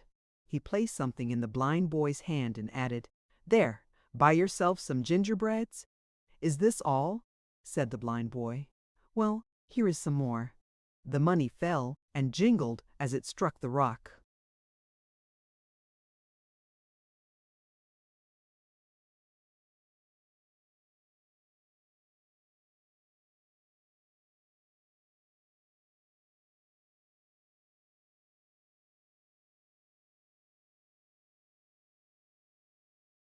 The blind boy did not pick it up. Yanko took his seat in the boat. The wind was blowing from the shore. They hoisted the little sail and sped rapidly away. For a long time the white sail gleamed in the moonlight amid the dark waves. Still the blind boy remained seated upon the shore. And then I heard something which sounded like sobbing. The blind boy was, in fact, weeping, and for a long, long time his tears flowed. I grew heavy-hearted. For what reason should fate have thrown me into the peaceful circle of honorable smugglers? Like a stone cast into a smooth well, I had disturbed their quietude, and I barely escaped going to the bottom like a stone. I returned home. In the hall, the burnt-out candle was spluttering on a wooden platter, and my Cossack, contrary to orders, was fast asleep, with his gun held in both hands. I left him at rest, took the candle, and entered the hut. Alas, my cash-box, my saber with the silver chasing, my Dagestan dagger, the gift of a friend, all had vanished. It was then that I guessed what articles the cursed blind boy had been dragging along. Roughly shaking the Cossack, I woke him up, rated him, and lost my temper. But what was the good of that? And would it not have been ridiculous to complain to the authorities that I had been robbed by a blind boy and all but drowned by an 18-year-old girl? Thank heaven an opportunity of getting away presented itself in the morning, and I left Taman. What became of the old woman and the poor blind boy, I know not. And, besides, what are the joys and sorrows of mankind to me, a traveling officer and one, moreover, with an order for post-horses on government business? Buccal IV, the second extractor from Pechorin's diary, the Fatalicized fracto, happened to spend a couple of weeks in a Cossack village on her left flank. A battalion of infantry was stationed there, and it was the custom of the officers to meet at each other's quarters in turn and play cards in the evening. On one occasion, it was at Major S. CP9 Roof Boston, not sufficiently absorbing. We threw the cards under the table and sat on for a long time, talking. The conversation, for once in a way, was interesting. The subject was the Mussulman tradition that a man's fate is written in heaven, and we discussed the fact that it was gaining many votaries, even amongst our own countrymen. Each of us related various extraordinary occurrences, pro or contra. "What you have been saying, gentlemen, proves nothing," said the old major. "I presume there is not one of you who has actually been a witness of the strange events which you are citing in support of your opinions." "Not one, of course," said many of the guests, "but we have heard of them from trustworthy people." "It is all nonsense," someone said. "Where are the trustworthy people who have seen the register in which the appointed hour of our death is recorded? And if predestination really exists, why are free will and reason granted us? Why are we obliged to render an account of our actions?" At that moment, an officer who was sitting in a corner of the room stood up and, coming slowly to the table, surveyed us all with a quiet and solemn glance. He was a native of Servia, as was evident from his name. The outward appearance of Lieutenant Volitch was quite in keeping with his character. His height, swarthy complexion, black hair, piercing black eyes, large but straight nose, an attribute of his nation, and the cold and melancholy smile which ever hovered around his lips, all seemed to concur in lending him the appearance of a man apart, incapable of reciprocating the thoughts and passions of those whom fate gave him for companions.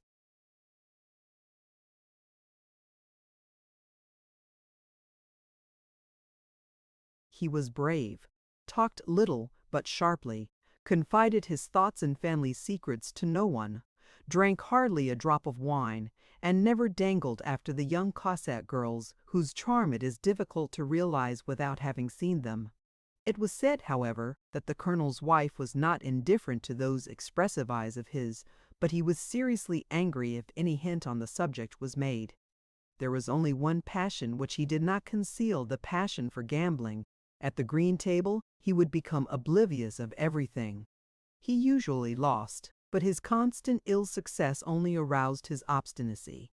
It was related that, on one occasion, during a nocturnal expedition, he was keeping the bank on a pillow and had a terrific run of luck. Suddenly shots rang out. The alarm was sounded. All but Volitch jumped up and rushed to arms. "Stake, va bank!" he cried to one of the most ardent gamblers. "7," the latter answered as he hurried off.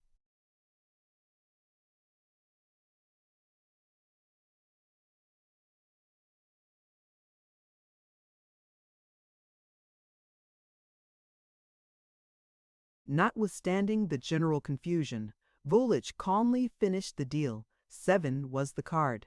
By the time he reached the cordon, a violent fusillade was in progress. Volich did not trouble himself about the bullets or the sabers of the Chechens, but sought for the lucky gambler. 7 it was. He cried out, as at length he perceived him in the cordon of skirmishers who were beginning to dislodge the enemy from the wood. And going up to him, he drew out his purse and pocketbook and handed them to the winner, notwithstanding the latter's objections on the score of the inconvenience of the payment. That unpleasant duty discharged, Volich dashed forward, carried the soldiers along after him, and, to the very end of the affair, fought the Chechens with the utmost coolness. When Lieutenant Volich came up to the table, we all became silent, expecting to hear, as usual, something original.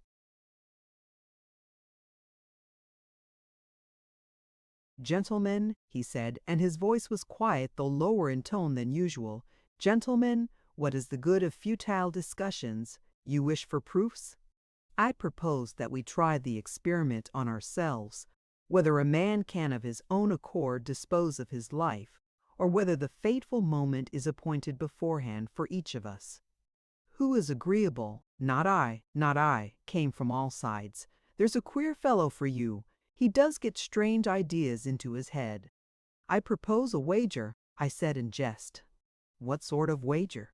"I maintain that there's no such thing as predestination," I said, scattering on the table a score or so of ducats, all I had in my pocket.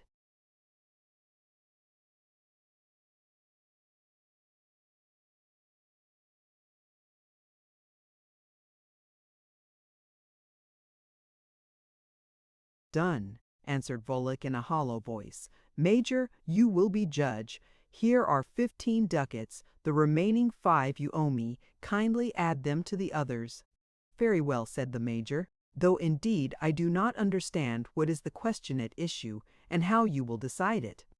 Without a word, Volich went into the Major's bedroom, and we followed him. He went up to the wall on which the Major's weapons were hanging, and took down at random one of the pistols, of which there were several of different calibers. We were still in the dark as to what he meant to do. But when he cocked the pistol and sprinkled powder in the pan, several of the officers, crying out in spite of themselves, seized him by the arms. "What are you going to do?" they exclaimed. "This is madness." "Gentlemen," he said slowly, disengaging his arm, "who would like to pay?"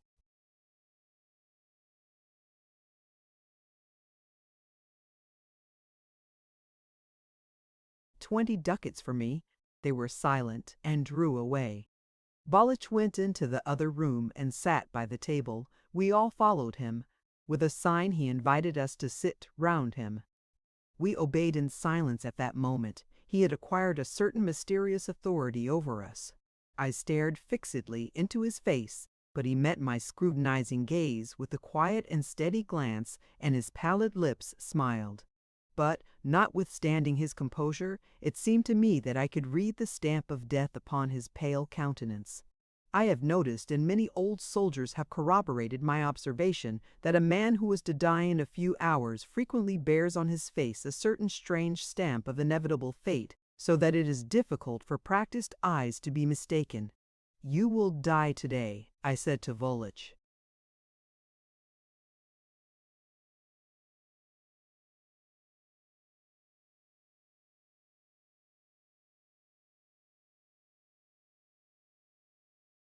He turned towards me rapidly, but answered slowly and quietly, "Maybe so, maybe not."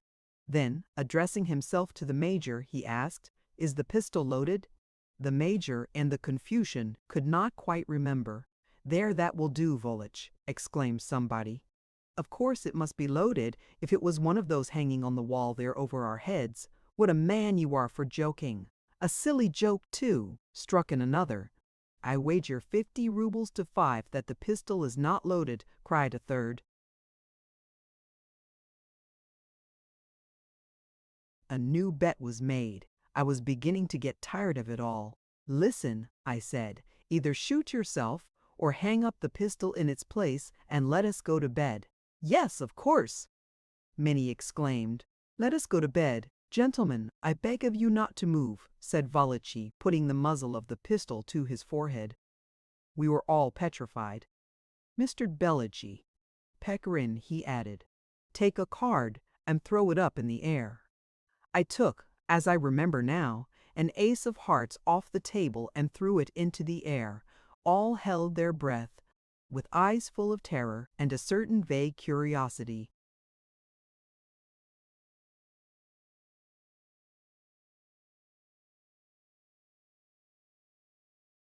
They glanced rapidly from the pistol to the fateful ace, which slowly descended, quivering in the air. At the moment it touched the table, Vulich pulled the trigger. "A flash in the pan! Thank God!" many exclaimed. "It wasn't loaded." "Let us see, though," said Vulich. He cocked the pistol again and took aim at a forage cap which was hanging above the window. A shot rang out. Smoke filled the room. When it cleared away, the forage cap was taken down. It had been shot right through the center, and the bullet was deeply embedded in the wall. For 2 or 3 minutes no one was able to utter a word. Very quietly, Vulich poured my ducats from the major's purse into his own. Discussions arose as to why the pistol had not gone off the first time. Some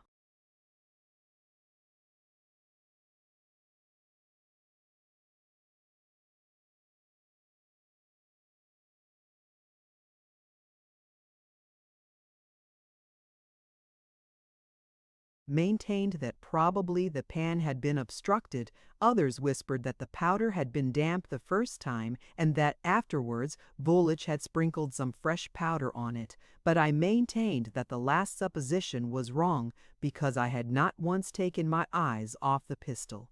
"You are lucky at play," I said to Vulich. "For the first time in my life," he answered with a complacent smile. "It is better than bank and Stoss." 23. But, on the other hand, slightly more dangerous. Well, have you begun to believe in predestination? I do believe in it, only I cannot understand now why it appeared to me that you must inevitably die today.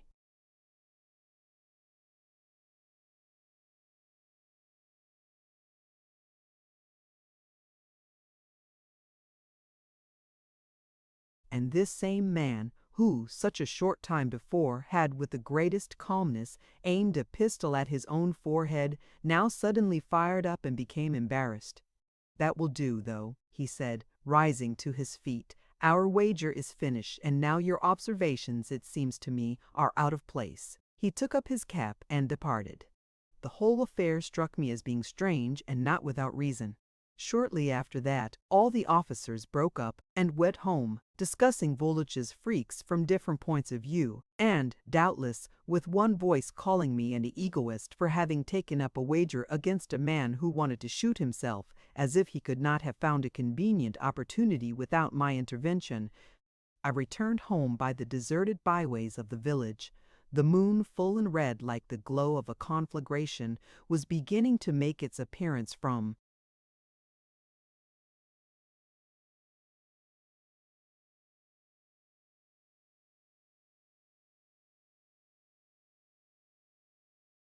behind the jagged horizon of the housetops.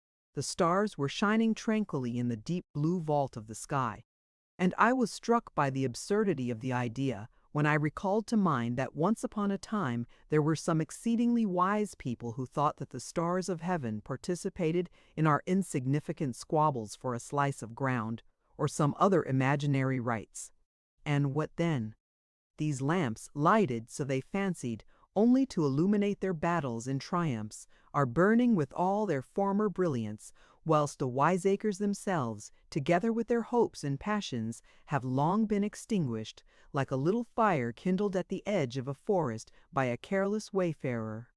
But on the other hand, what strength of will was lent them by the conviction that the entire heavens, with their innumerable habitants, were looking at them with the sympathy, unalterable, though mute, and we, their miserable descendants, roaming over the earth, without faith, without pride, without enjoyment, and without terror, except that involuntary awe which makes the heart shrink at the thought.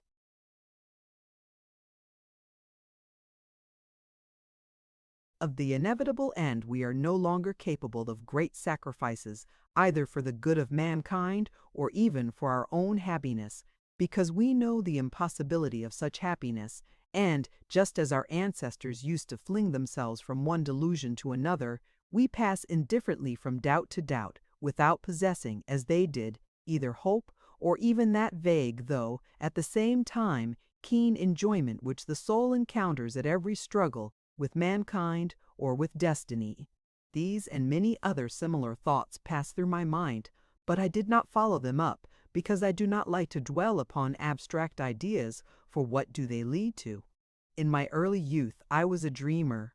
I loved to hug to my bosom the images, now gloomy, now rainbow-hued, which my restless and eager imagination drew for me. And what is there left to me of all these? Only such weariness as might be felt after a battle by night with a phantom, only a confused memory full of regrets. In that vain contest I have exhausted thee.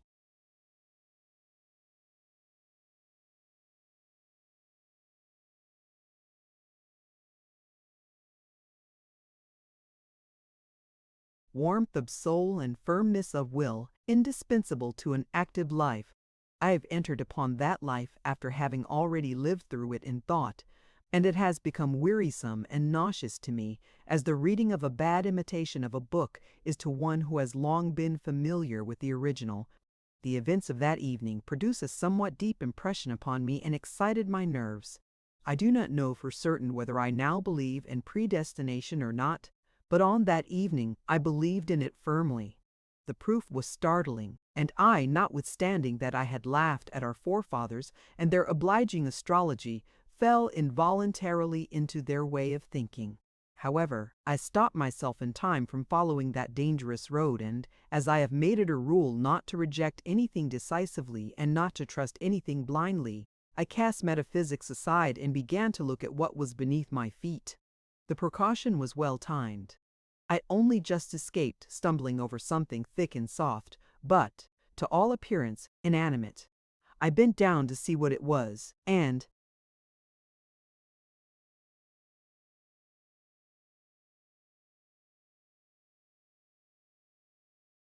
by the light of the moon, which now shone right upon the road, I perceived that it was a pig which had been cut in two with a saber.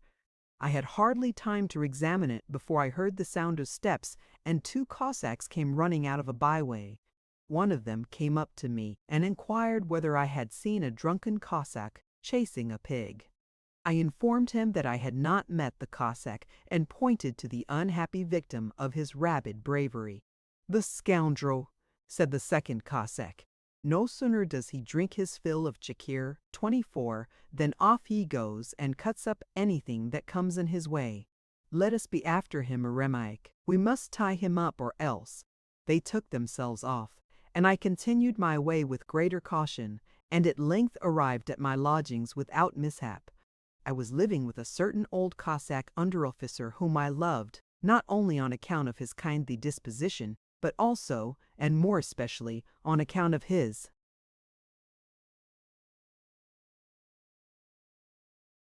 pretty daughter, Nastia.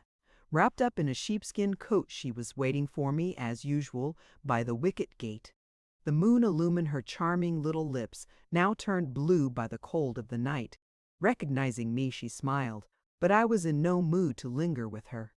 "Good night, Nastia," I said, and passed on. She was about to make some answer, but only sighed. I fastened the door of my room after me, lighted a candle, and threw myself on the bed. But, on that occasion, slumber caused its presence to be awaited longer than usual.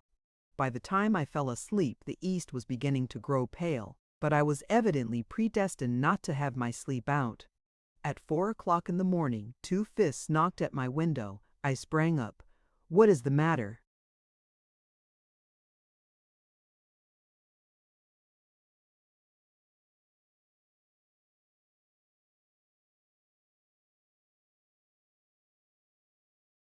"Get up, dress yourself." I dressed hurriedly and went out. "Do you know what has happened?" said 3 officers who had come for me, speaking all in one voice.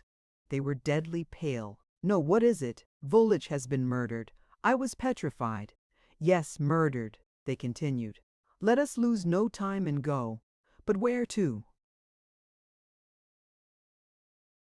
"You will learn as we go." We set off.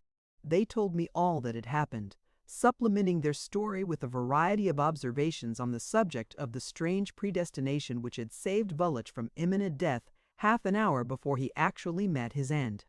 Vulich had been walking alone along a dark street, and the drunken Cossack who had cut up the pig had sprung out upon him, and perhaps would have passed him by without noticing him, had not Vulich stopped suddenly and said, "Whom are you looking for, my man?" "You," answered the Cossack, striking him with his saber, and he cleft him from the shoulder almost to the heart. The two Cossacks who had met me and followed the murderer had arrived on the scene and raised the wounded man from the ground, but he was already at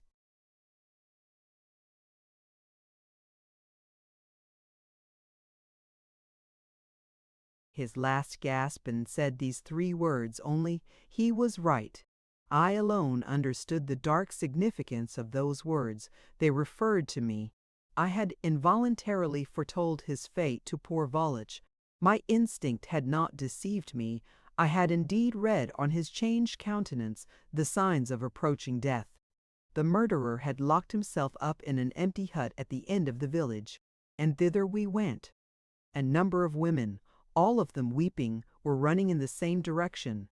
At times a belated Cossack, hastily buckling on his dagger, sprang out into the street and overtook us at a run. The tumult was dreadful. At length we arrived on the scene, and found a crowd standing around the hut, the door and shutters of which were locked on the inside. Groups of officers and Cossacks were engaged in heated discussions. The women were shrieking, wailing, and talking all in one breath. One of the old women struck my attention by her meaning looks and the frantic despair expressed upon her face. She was sitting on a thick plank, leaning her elbows on her knees and supporting her head with her hands. It was the mother of the murderer. At times her lips moved. Was it a prayer they were whispering, or a curse? Meanwhile, it was necessary to decide upon some course of action, and to seize the criminal. Nobody, however, made bold to be the first to rush forward. I went up to the window and looked in through a chink in the shutter. The criminal, pale of face, was lying on the floor, holding a pistol in his right hand. The blood-stained saber was beside him. His expressive eyes were rolling in terror. At times he shuddered and clutched at his head, as if indistinctly recalling the events of yesterday. I could not read any sign of great determination in that uneasy glance of his, and I told the major that it would be better at once to give orders to the Cossacks to burst open the door and rush in than to wait until the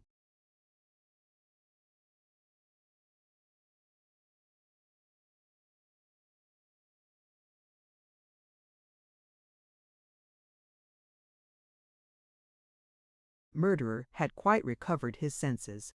At that moment, the old captain of the Cossacks went up to the door and called the murderer by name.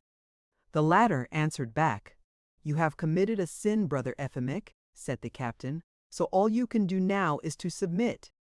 "I will not submit," answered the Cossack. "Have you no fear of God? You see, you are not one of those cursed Chechens, but an honest Christian. Come, if you have done it in an unguarded moment, there is no help for it. You cannot escape your fate." "I will not submit," exclaimed the Cossack menacingly, and we could hear the snap of the cock trigger.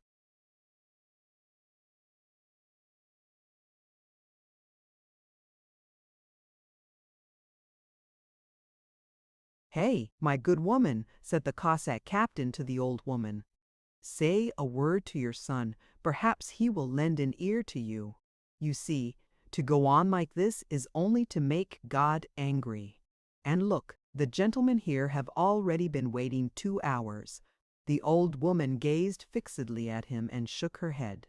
"Vasily Petrovitch," said the captain, going up to the major, "he will not surrender. I know him. If it comes to smashing in the door, he will strike down several of our men.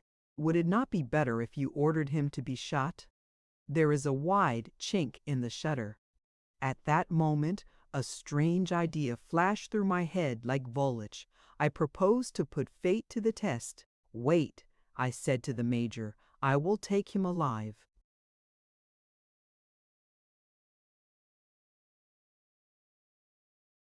Bidding the captain enter into a conversation with the murderer and setting 3 Cossacks at the door, ready to force it open and rush to my aid at a given signal, I walked round the hut and approached the fatal window. My heart was beating violently. "Aha, you cursed wretch!" cried the captain. "Are you laughing at us, eh? Or do you think that we won't be able to get the better of you?" He began to knock at the door with all his might. Putting my eye to the chink, I followed the movements of the Cossack, who was not expecting an attack from that direction. I pulled the shutter away suddenly and threw myself in at the window, head foremost. A shot rang out right over my ear, and the bullet tore off one of my epaulets. But the smoke which filled the room prevented my adversary from finding the saber which was lying beside him. I seized him by the arms, the Cossacks burst in, and 3 minutes had not elapsed before they had. The criminal bound and led off under escort. The people dispersed. The officers congratulated me, and indeed there was cause for congratulation. After all that, it would hardly seem possible to avoid becoming a fatalist, but who knows for certain whether he is convinced of anything or not? And how often is a deception of the senses or an error of the reason accepted as a conviction? I prefer to doubt everything. Such a disposition is no bar to decision of character. On the contrary, so far as I am concerned, I always advance more boldly when I do not know what is awaiting me. You see, nothing can happen worse than death, and from death there is no escape. On my return to the fortress, I related to Maxim Mankit all that I had seen and experienced, and I sought to learn his opinion on the subject of predestination.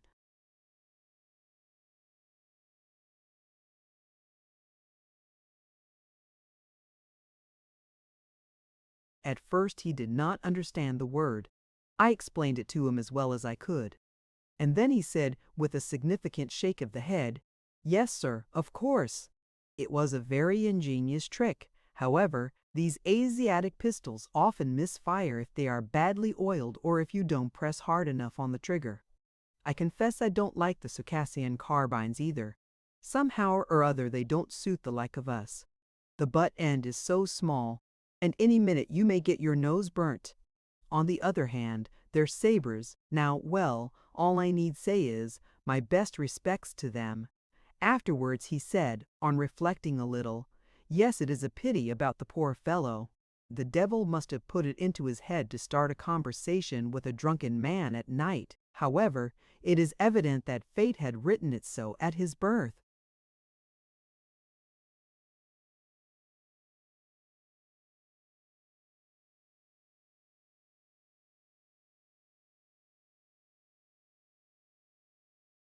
I could not get anything more out of Maxim Max. Generally speaking, he had no liking for metaphysical disputations. Bokury, the third extract from Pechorin's diary. Princess Mary, Chapter I, 11th May. Yesterday I arrived at Pyatagorsk. I have engaged lodgings at the extreme end of the town, the highest part, at the foot of Mount Mashuk. During a storm the clouds will descend on to the roof of my dwelling. This morning at 5 o'clock, when I opened my window, the room was filled with the fragrance of the flowers growing in the modest little front garden. Branches of bloom-laden bird cherry trees peep in at my window, and now and again the breeze bestrews my writing table with their white petals. The view,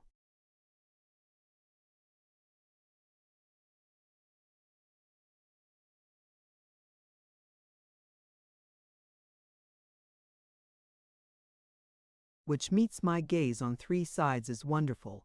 Westward towers 5-peaked, Veshtal, blue as the last cloud of a dispersed storm, 25, and northward rises Mashuk like a shaggy Persian cap, shutting in the whole of that quarter of the horizon.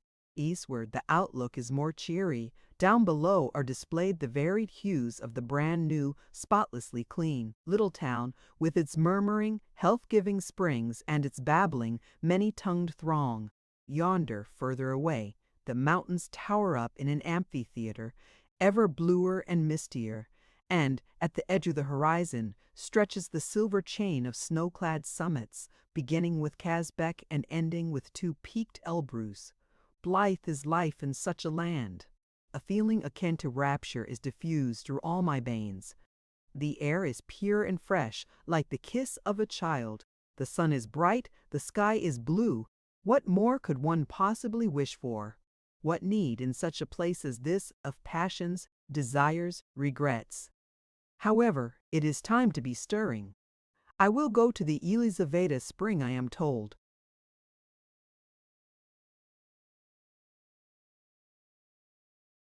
That the whole society of the watering place assembles there in the morning. Descending into the middle of the town, I walked along the boulevard, on which I met a few melancholy groups slowly ascending the mountain. These, for the most part, were the families of landed gentry from the steppes, as could be guessed at once from the threadbare old-fashioned frock-coats of the husbands and the exquisite attire of the wives and daughters. Evidently they already had all the young men of the watering place at their fingers' ends, because they looked at me with a tender curiosity. The Petersburg cut of my coat misled them, but they soon recognized the military epaulets and turned away with indignation. The wives of the local authorities, the hostesses, so to speak, of the waters were more graciously inclined. They carry lorgnettes, and they pay less attention to a uniform they have grown accustomed in the Caucasus to meeting a fervid heart beneath a numbered button and a cultured intellect beneath a white forage cap.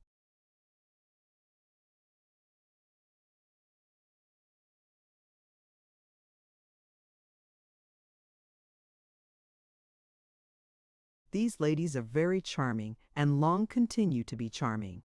Each year their awards are exchanged for new ones, and in that very fact, it may be, lies the secret of their unwearying amiability. Ascending by the narrow path to the Elizabeta spring, I overtook a crowd of officials and military men who, as I subsequently learned, compose a class apart amongst those who place their hopes in the medicinal waters.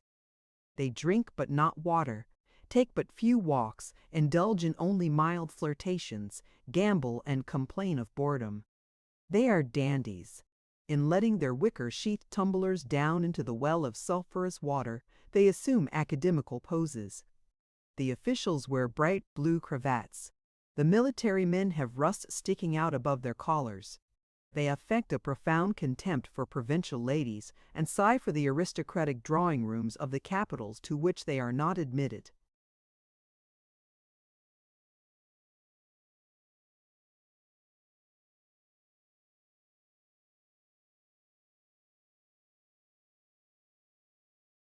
Here is the well at last. Upon the small square adjoining it a little house with a red roof over the bath is erected, and somewhat further on there is a gallery in which the people walk when it rains.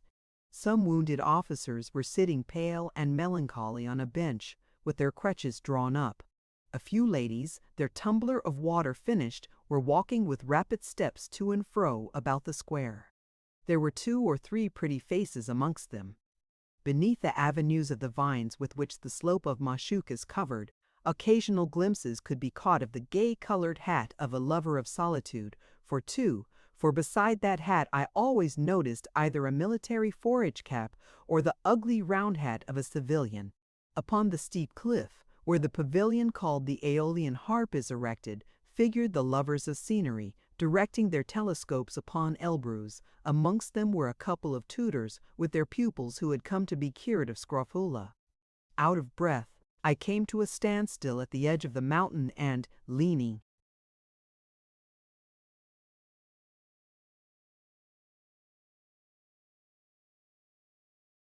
against the corner of a little house, I began to examine the picturesque surroundings, when suddenly I heard behind me a familiar voice. "Pechorin, have you been here long?" I turned round. Grushnitsky, we embraced. I had made his acquaintance in the active service detachment. He had been wounded in the foot by a bullet, and had come to the waters a week or so before me. Grushnitsky is a cadet. He has only been a year in the service. From a kind of foppery peculiar to himself, he wears the thick cloak of a common soldier. He is also the soldier's cross of St. George. He is well built, swarthy, and black-haired. To look at him, you might say he was a man of 25, although he is scarcely 21. He tosses his head when he speaks, and keeps continually twirling his mustache with his left hand, his right hand being occupied with the crutch on which he leans. He speaks rapidly and affectedly. He is one of those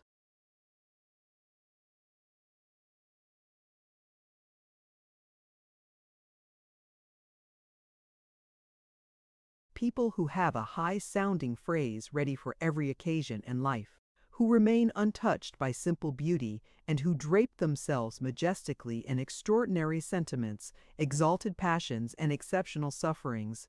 To produce an effect is their delight. They have an almost insensate fondness for romantic provincial ladies.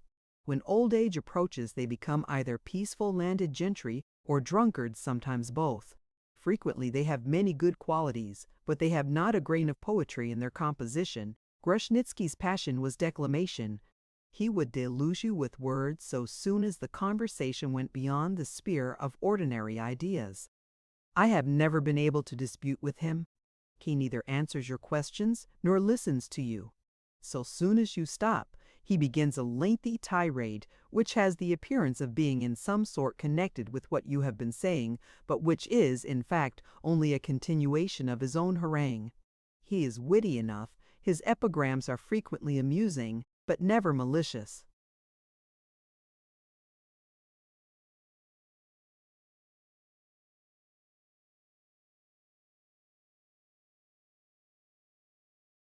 Nor to the point.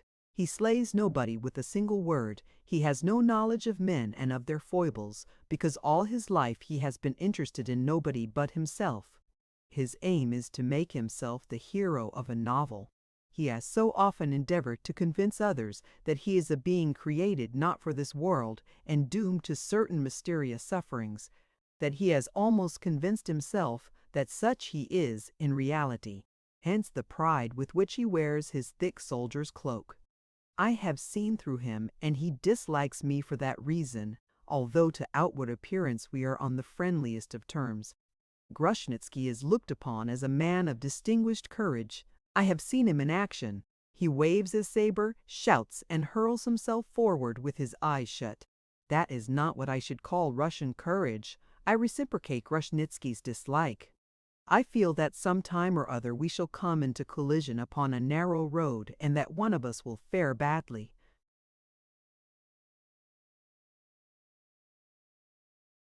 His arrival in the Caucasus is also the result of his romantic fanaticism.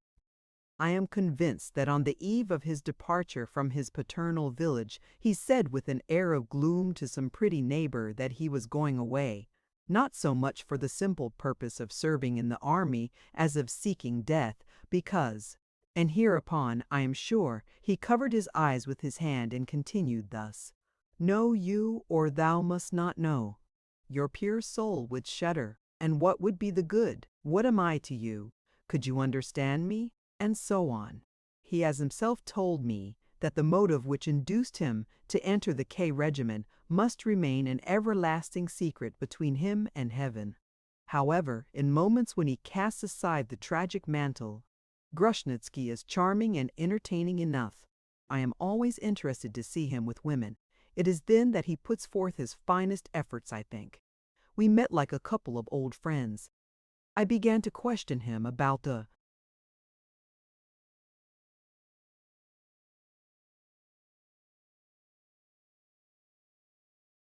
personages of note, and as to the sort of life which was led at the waters. "It is a rather prosaic life," he said with a sigh. "Those who drink the waters in the morning are inert like all invalids, and those who drink the wines in the evening are unendurable like all healthy people. There are ladies who entertain, but there is no great amusement to be obtained from them. They play whist, they dress badly, and speak French dreadfully. The only Moscow people here this year are Princess Ligovsky and her daughter, but I am not acquainted with them. My soldier's cloak is like a seal of renunciation.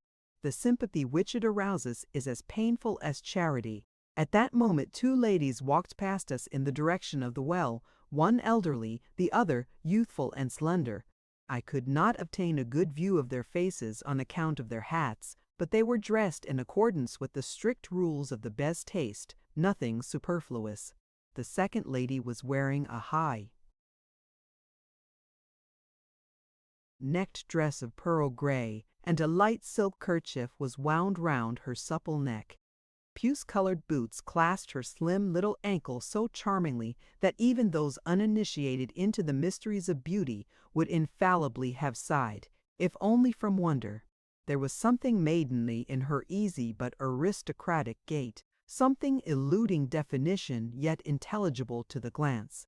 As she walked past us, an indefinable perfume, like that which sometimes breathes from the note of a charming woman, was wafted from her.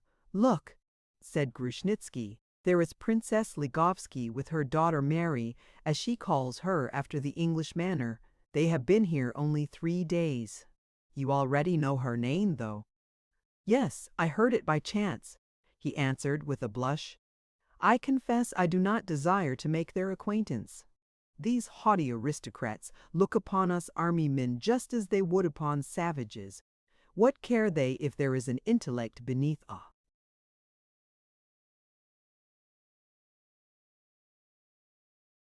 Numbered forage cap and a heart beneath a thick cloak? "Poor cloak," I said with a laugh. "But who is the gentleman who was just going up to them and handing them a tumbler so officiously?" "Oh, that is Iurevich, the Moscow dandy. He is a gambler. You can see as much at once from that immense gold chain coiling across his sky-blue waistcoat. And what a thick cane he has! Just like Robinson Crusoe's, and so is his beard too, and his hair is done like a peasant's."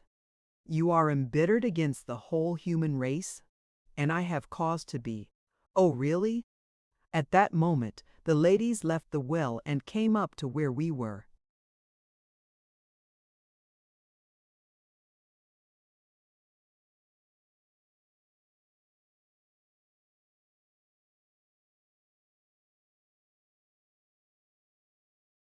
Grushnitsky succeeded in assuming a dramatic pose with the aid of his crutch, and in a loud tone of voice answered me in French, "Mon cher, j'ai le fond pour ne pas le mépriser, car là, autrement, bon n'épuise, car autrement la vie serait une farce trop dégoûtante."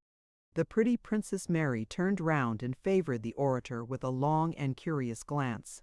Her expression was quite indefinite, but it was not contemptuous, a fact on which I inwardly congratulated Grushnitsky from my heart. "She is an extremely pretty girl," I said. "She has such velvet eyes. Yes, velvet is the word. I should advise you to appropriate the expression when speaking of her eyes. The lower and upper lashes are so long that the sunbeams are not reflected in her pupils. I love those eyes without a glitter. They are so soft that they appear to caress you.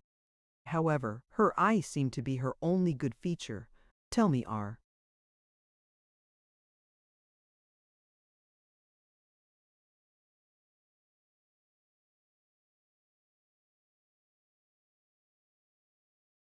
Her teeth white? That is most important. It is a pity that she did not smile at that high-sounding phrase of yours. You are speaking of a pretty woman just as you might of an English horse," said Grushnitsky indignantly. "Mon cher," I answered, trying to mimic his tone, "je m'ébris rohes les femmes pour ne pas les femmes, car autrement la vie serait au mélodrame." Trop autrement, laughed him. For half an hour or so I walked about the avenues of the vines, the limestone cliffs and the bushes hanging between them. The day grew hot, and I hurried homewards. Passing the sulphur spring, I stopped at the covered gallery in order to regain my breath under its shade, and by so doing I was afforded the opportunity of witnessing a rather interesting scene.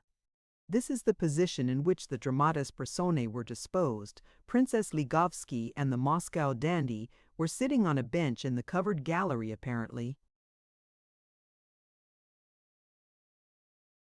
engaged in serious conversation. Princess Mary, who had doubtless by this time finished her last tumbler, was walking pensively to and fro by the well.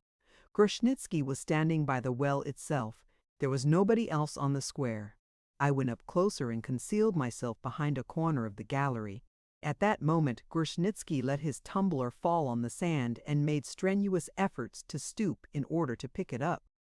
But his injured foot prevented him. Poor fellow! How he tried all kinds of artifices as he leaned on his crutch, and all in vain. His expressive countenance was, in fact, a picture of suffering. Princess Mary saw the whole scene better than I.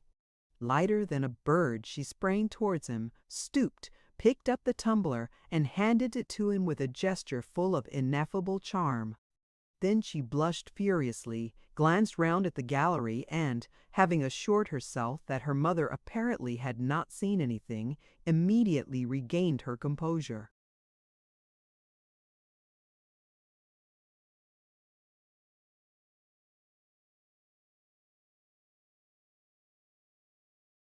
By the time Grushnitsky had opened his mouth to thank her, she was a long way off. A moment after, she came out of the gallery with her mother and the dandy. But in passing by Grushnitsky, she assumed a most decorous and serious air. She did not even turn round. She did not even observe the passionate gaze which he kept fixed upon her for a long time, until she had descended the mountain and was hidden behind the lime trees of the boulevard. Presently I caught glimpses of her hat as she walked along the street. She hurried through the gate of one of the best houses in Pyatigorsk. Her mother walked behind her and bowed adieu to Iurevich at the gate. It was only then that the poor, passionate cadet noticed my presence. "Did you see?" he said, pressing my hand vigorously. "She is an angel, simply an angel." "Why?" I inquired with an air of the purest simplicity.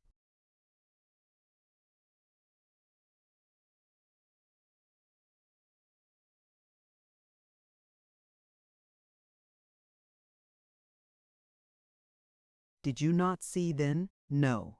I saw her picking up your tumbler. If there had been an attendant there, he would have done the same thing, and quicker too, in the hope of receiving a tip. It is quite easy, however, to understand that she pitied you. You made such a terrible grimace when you walked on the wounded foot. And can it be that seeing her as you did at that moment when her soul was shining in her eyes, you were not in the least affected?" "No. I was lying, but I wanted to exasperate him. I have an innate passion for contradiction. My whole life has been nothing but a series of melancholy and vain contradictions of heart or reason. The presence of an enthusiast chills me with a 12th night cold, and I believe that constant association with a person of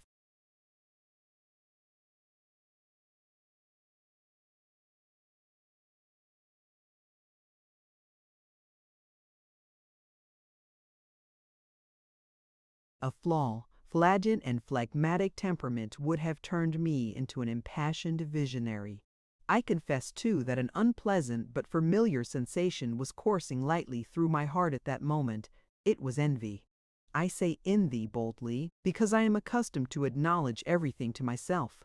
It would be hard to find a young man who, if his idle fancy had been attracted by a pretty woman, and he had suddenly found her openly singling out before his eyes another man equally unknown to her, it would be hard, I say, to find such a young man living, of course, in the great world and accustomed to indulge his self-love, who would not have been unpleasantly taken aback in such a case.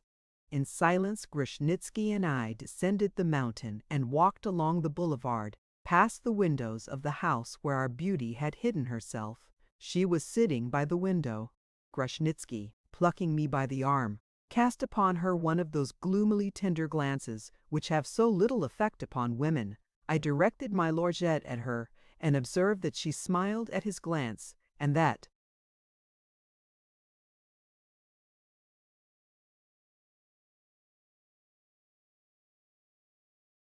my insolent lorgnette made her downright angry. And how indeed should a Caucasian military man presume to direct his eyeglass at a princess from Moscow? Chapter 2. 13th May. His morning the doctor came to see me. His name is Werner, but he is a Russian. What is there surprising in that? I have known a man named Ivanov who was a German. Werner is a remarkable man, and that for many reasons. Like almost all medical men, he is a skeptic and a materialist. But, at the same time, he is a genuine poet. A poet always in deeds and often in words, although he has never written 2 verses in his life. He has mastered all the living chords of the human heart, just as one learns the veins of a corpse, but he has never known how to avail himself of his knowledge. In like manner, it sometimes happens that an excellent anatomist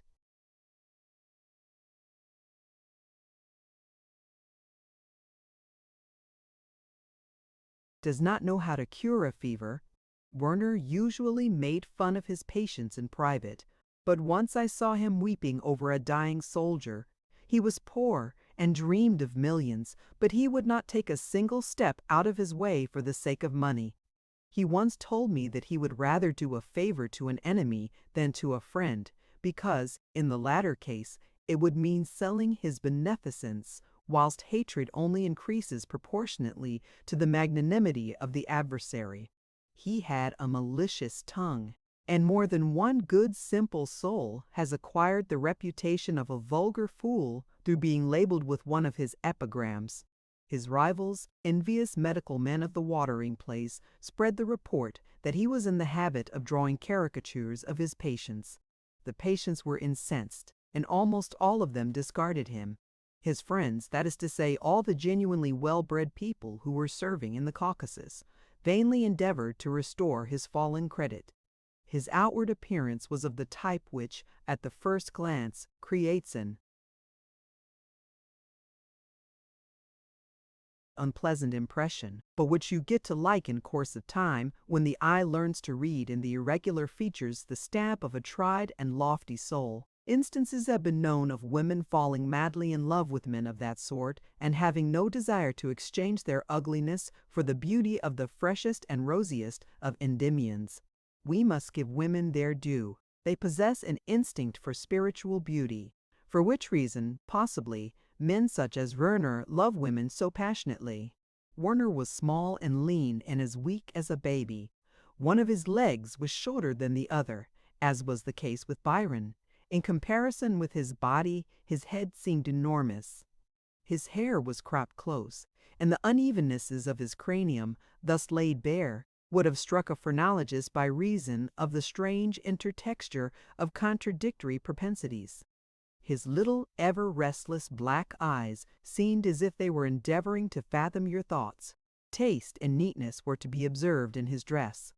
His small, lean, sinewy hands flaunted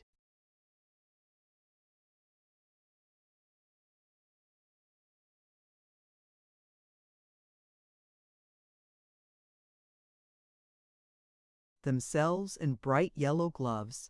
His frock coat, cravat, and waistcoat were invariably of black. The young men dubbed him Mephistopheles. He pretended to be angry at the nickname, but in reality it flattered his vanity. Werner and I soon understood each other and became friends, because I, for my part, am ill-adapted for friendship. Of 2 friends, one is always the slave of the other, although frequently neither acknowledges the fact to himself.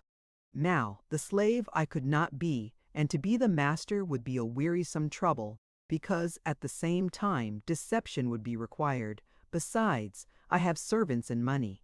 Our friendship originated in the following circumstances. I met Werner at S, in the midst of a numerous and noisy circle of young people. Towards the end of the evening, the conversation took a philosophical, metaphysical turn. We discussed the subject of convictions, and each of us had some different conviction to declare.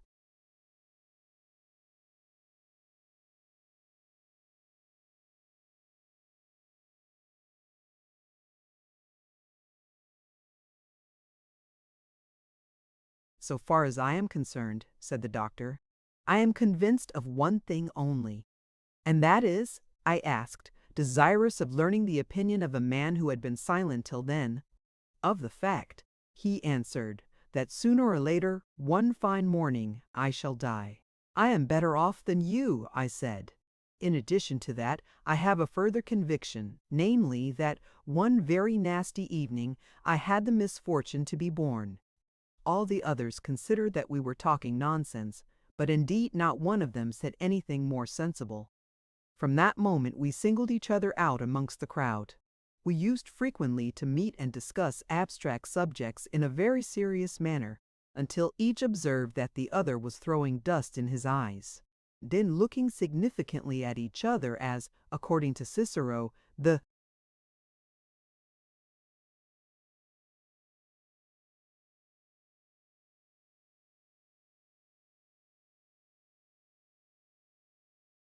Roman augurs used to do, we would burst out laughing heartily, and, having had our laugh, we would separate well content with our evening. I was lying on a couch, my eyes fixed upon the ceiling and my hands clasped behind my head, when Brunner entered my room. He sat down in an easy chair, placed his cane in a corner, yawned, and announced that it was getting hot out of doors. I replied that the flies were bothering me, and we both fell silent. Observe, my dear doctor, I said, that, but for fools, the world would be a very dull place. Look, here are you and I, both sensible men. We know beforehand that it is possible to dispute ad infinitum about everything, and so we do not dispute. Each of us knows almost all the other's secret thoughts. To us a single word is a whole history. We see the grain of every one of our feelings through a threefold husk. What is sad we laugh at. What is laughable we grieve at. But to tell the truth, we are fairly indifferent, generally speaking, to everything except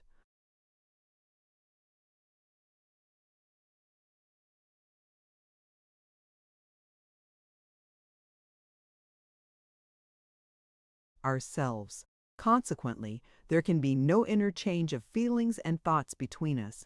Each of us knows all he cares to know about the other, and that knowledge is all he wants. One expedient remains to tell the news, so tell me some news.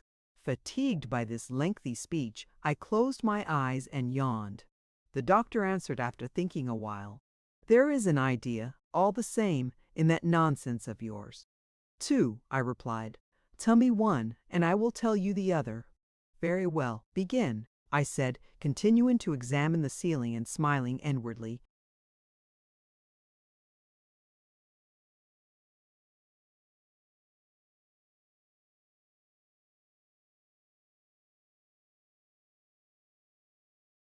You are anxious for information about some of the newcomers here, and I can guess who it is, because they, for their part, have already been inquiring about you.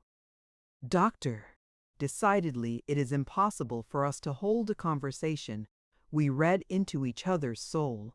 Now the other idea? Here it is. I wanted to make you relate something, for the following reasons. Firstly, listening is less fatiguing than talking. Secondly, the listener cannot commit himself. Thirdly, he can learn another secret. Fourthly, sensible people, such as you, prefer listeners to speakers. Now to business. What did Princess Ligovsky tell you about me? You are quite sure that it was Princess Ligovsky and not Princess Mary?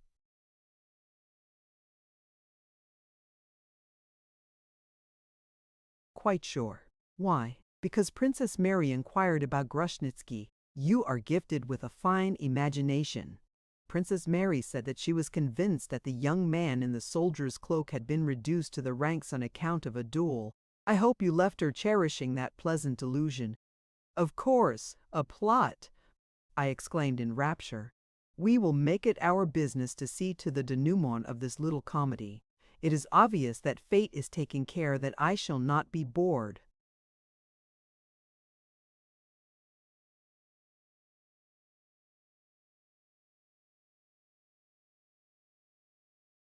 I have a presentiment, said the doctor, that poor Grushnitsky will be your victim.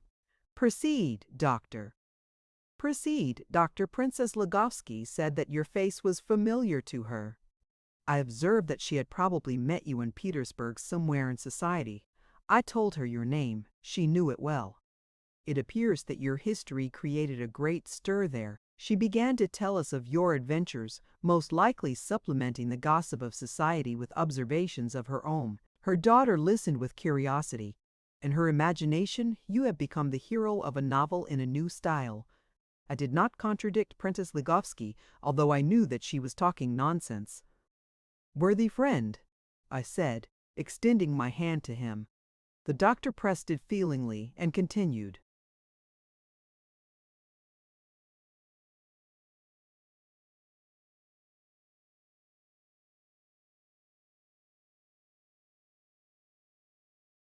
"If you like, I will present you." "Good heavens," I said, clapping my hands. "Are heroes ever presented?" In no other way do they make the acquaintance of their beloved than by saving her from certain death. "And you really wish to court Princess Mary?" "Not at all. Far from it, doctor. I triumph at last. You do not understand me. It vexes me, however," I continued after a moment's silence. "I never reveal my secrets myself, but I am exceedingly fond of their being guessed, because in that way I can always disavow them upon occasion. However, you must describe both mother and daughter to me. What sort of people are they?" "In the first place, Princess Ligovsky is a woman of 45, answered Werner. "She has a splendid digestion, but her blood is out of order. There are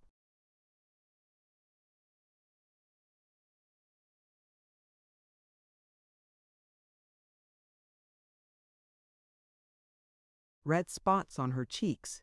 She has spent the latter half of her life in Moscow, and has grown stout from leading an inactive life there. She loves spicy stories, and sometimes says improper things herself when her daughter is out of the room. She has declared to me that her daughter is as innocent as a dove. What does that matter to me? I was going to answer that she might be at her ease, because I would never tell anyone. Princess Ligovsky is taking the cure for her rheumatism, and the daughter for goodness knows what. I have ordered each of them to drink 2 tumblers a day of sulphurous water and to bathe twice a week in the diluted bath. Princess Ligovsky is apparently unaccustomed to giving orders.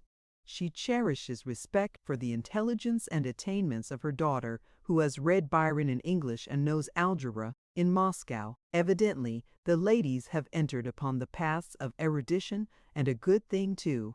The men here are generally so unamiable that, for a clever woman, it must be intolerable to flirt with them. Princess Ligovsky is very fond of young people. Princess Mary looks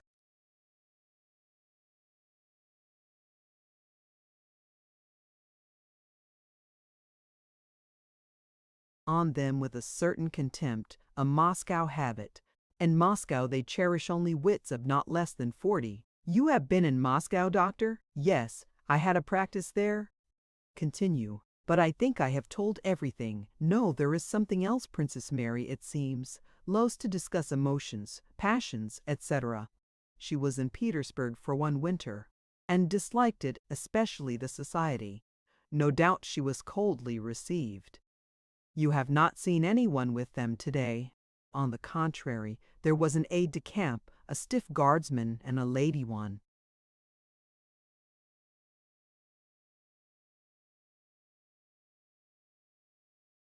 Of the latest arrivals, a relation of Princess Ligovsky on the husband's side, very pretty, but apparently very ill. Have you not met her at the well? She is of medium height, fair, with regular features. She has the complexion of a consumptive, and there is a little black mole on her right cheek.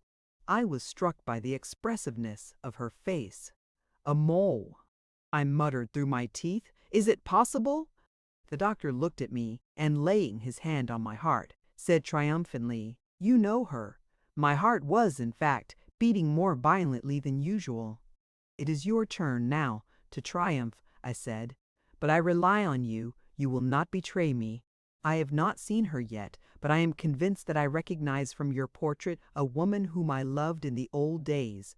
Do not speak a word to her."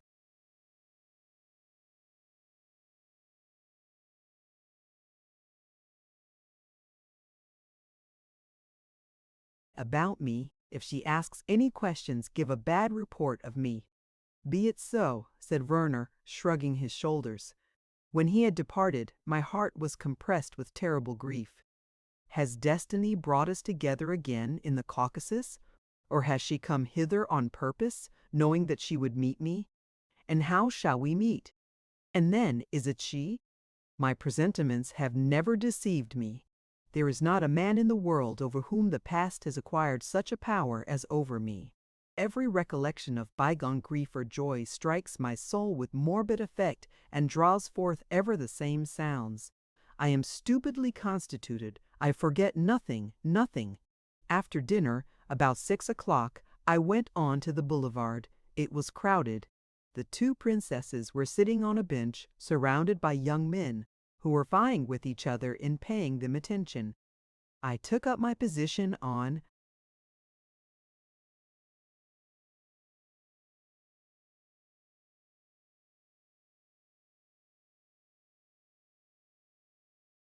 another bench at a little distance off, stopped two dragoon officers whom I knew, and proceeded to tell them something.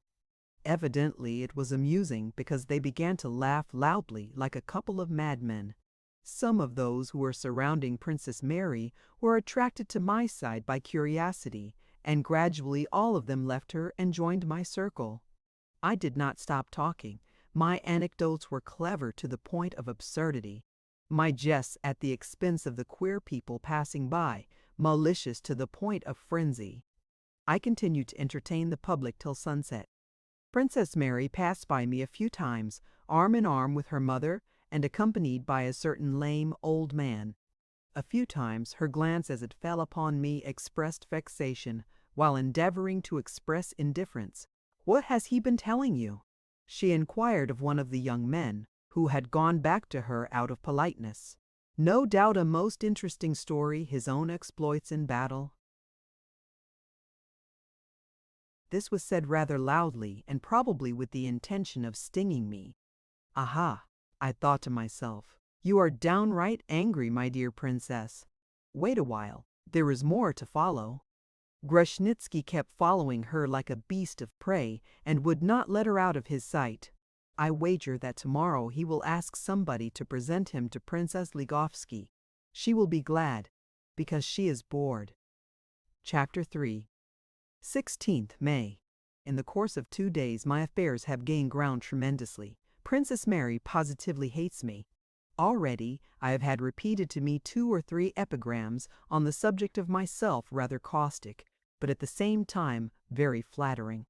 She finds it exceedingly strange that I, who am accustomed to good society and am so intimate with her Petersburg cousins and aunts, do not try to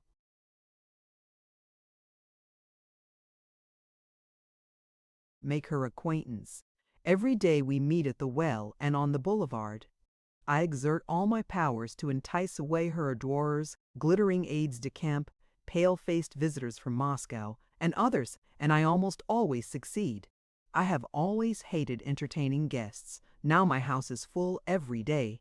They dine, sup, gamble, and alas, my champagne triumphs over the might of Princess Mary's magnetic eyes.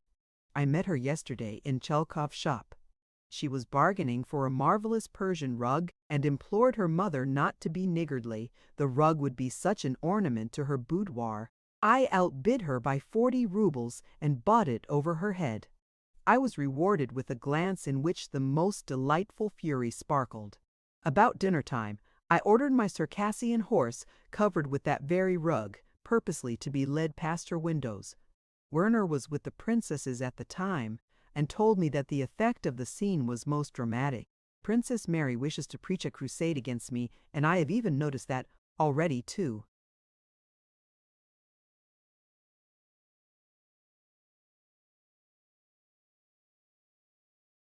Of the aides de camp salute me very coldly. When they are in her presence, they dine with me every day, however. Grushnitsky has assumed an air of mystery. He walks with his arms folded behind his back and does not recognize anyone. His foot has got well all at once, and there is hardly a sign of a limp. He has found an opportunity of entering into conversation with Princess Ligovsky and of paying Princess Mary some kind of a compliment. The latter is evidently not very fastidious, for, ever since, she answers his bow with a most charming smile. "Are you sure you do not wish to make the Ligovskis' acquaintance?" he said to me yesterday. "Positive." "Good gracious, the pleasantest house at the waters, all the best society of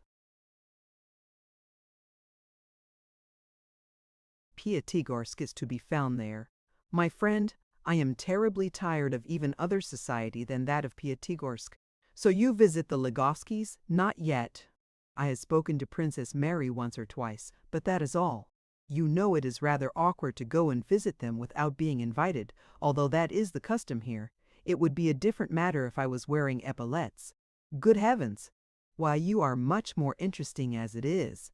You simply do not know how to avail yourself of your advantageous position. Why, that soldier's cloak makes a hero and a martyr of you in the eyes of any lady of sentiment." Grushnitsky smiled complacently. "What nonsense," he said.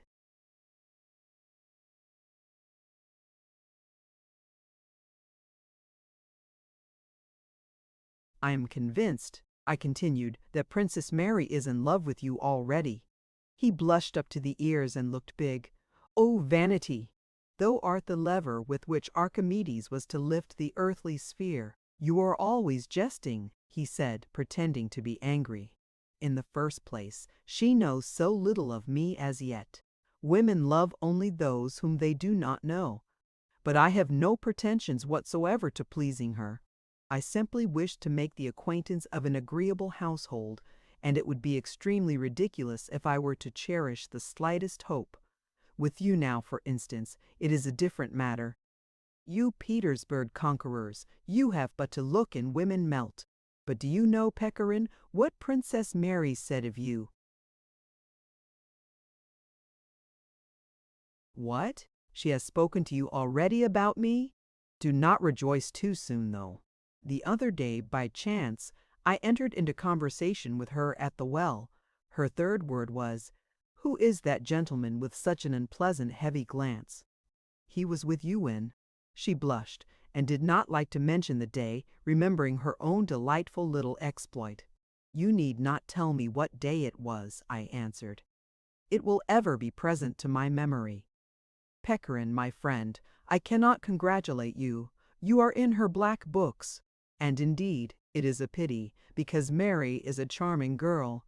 It must be observed that Grushnitsky is one of those men who, in speaking of a woman with whom they are barely acquainted, call her my Mary, my Sophie, if she has had the good fortune to please them."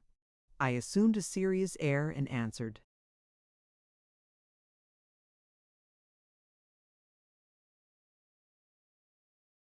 "Yes, she is good-looking. Only be careful, Grushnitsky. Russian ladies, for the most part, cherish only platonic love, without mingling any thought of matrimony with it. And platonic love is exceedingly embarrassing. Princess Mary seems to be one of those women who want to be amused. If she is bored in your company for 2 minutes on end, you are lost irrevocably. Your silence ought to excite her curiosity. Your conversation ought never to satisfy it completely. You should alarm her every minute. 10 times in public she will slight people's opinion for you, and will call that a sacrifice, and in order to requite herself for it, she will torment you. Afterwards, she will simply say that she cannot endure you. If you do not acquire authority over her, even her first kiss will not give you the right to a second. She will flirt with you to her heart's content, and, in 2 years' time, she will marry a monster, in obedience to her mother, and will assure herself that she is unhappy, that she has loved only one man, that is to say, you, but that heaven was not willing to unite her to him because he wore a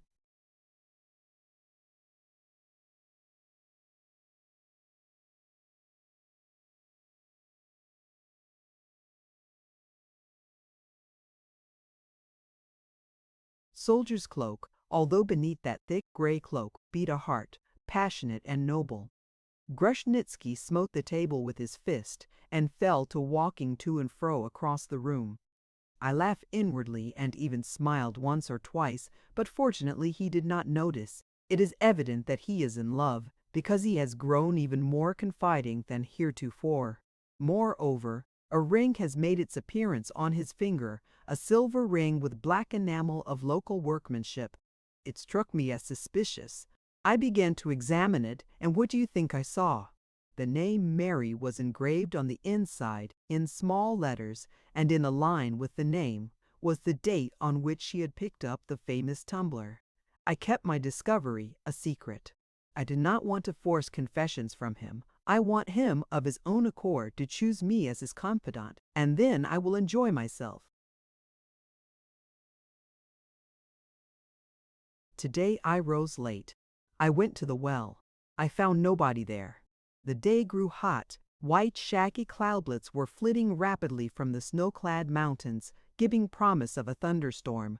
The summit of Mount Mashuk was smoking like a just extinguished torch.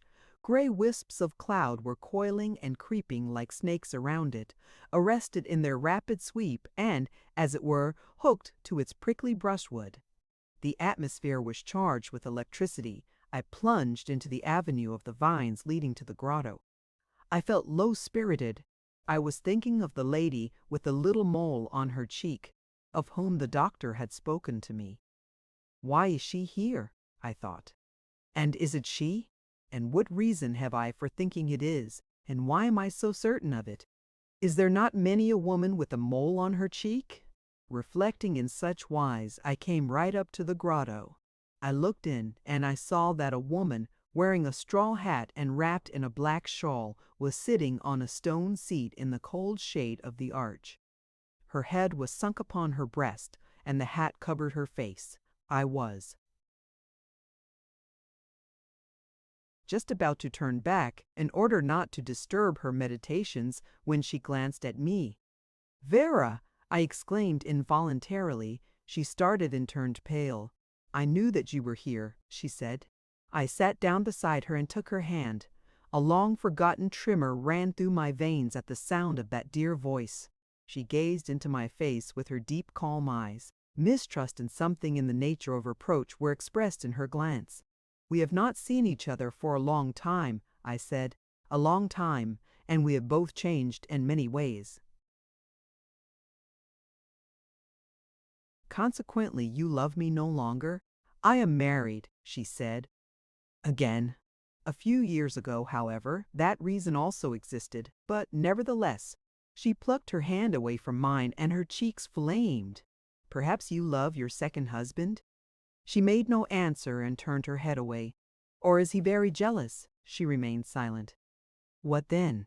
"He is young, handsome, and, I suppose, rich, which is the chief thing, and you are afraid?"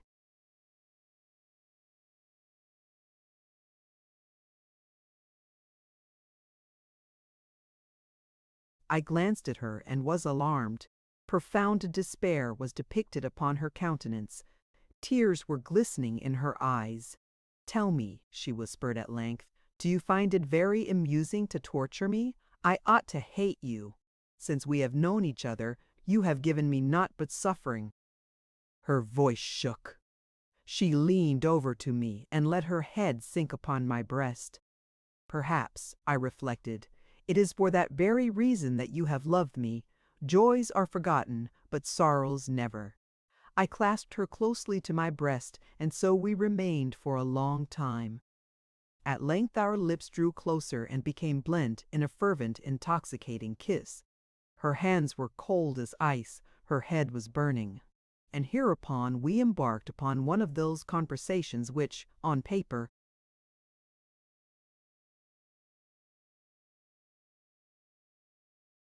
have no sense, which it is impossible to repeat, and impossible even to retain in memory. The meaning of the sounds replaces and completes the meaning of the words, as in Italian opera. She is decidedly averse to my making the acquaintance of her husband, the lame old man of whom I had caught a glimpse on the boulevard. She married him for the sake of her son. He is rich and suffers from attacks of rheumatism. I did not allow myself even a single scoff at his expense. She respects him as a father, and will deceive him as a husband. A strange thing, the human heart in general, and woman's heart in particular. Vera's husband, Semyon Vasilevich G.V., is a distant relation of Princess Ligovsky. He lives next door to her. Vera frequently visits the princess. I have given her my promise to make the Ligovskis' acquaintance and to pay court to Princess Mary in order to distract attention from Vera. In such way, my plans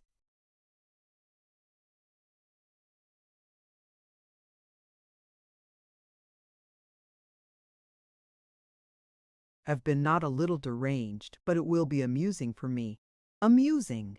Yes, I have already passed that period of spiritual life when happiness alone is sought, when the heart feels the urgent necessity of violently and passionately loving somebody.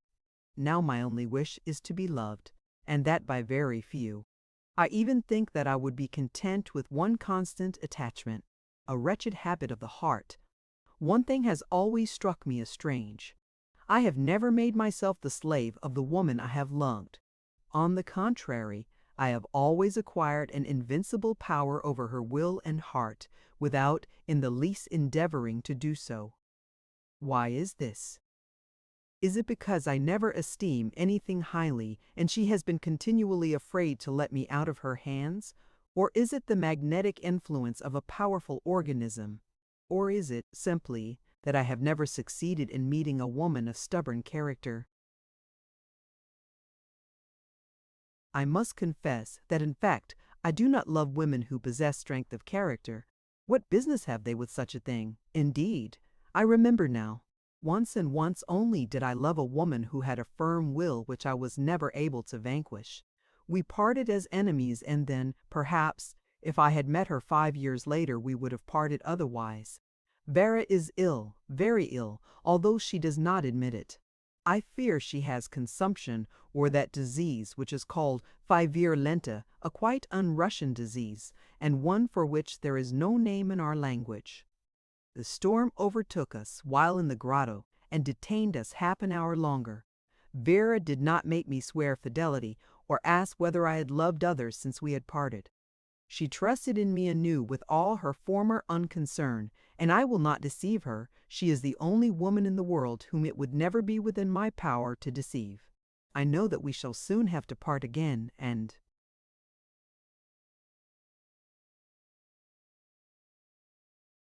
perchance forever, we will both go by different ways to the grave, but her memory will remain inviolable within my soul. I have always repeated this to her, and she believes me, although she says she does not. At length we separated. For a long time I followed her with my eyes, until her hat was hidden behind the shrubs and rocks. My heart was painfully contracted, just as after our first parting. Oh, how I rejoiced in that emotion! Can it be that youth is about to come back to me with its salutary tempests, or is this only the farewell glance, the last gift in memory of itself? And to think that, in appearance, I am still a boy! My face, though pale, is still fresh. My limbs are supple and slender. My hair is thick and curly. My eyes sparkle. My blood boils. Returning home, I mounted on horseback and galloped to the steppe. I love to gallop on a fiery horse through the tall grass, in the face of the desert wind. Greedily I gulp down the fragrant air and fix my gaze upon the blue distance, endeavoring to seize the misty outlines of objects which every minute grow clearer and clearer. Whatever griefs oppress my heart, whatever disquietudes torture my thoughts, all are dispersed in a moment. My soul becomes at ease. The fatigue of the body vanquishes the disturbance of the mind.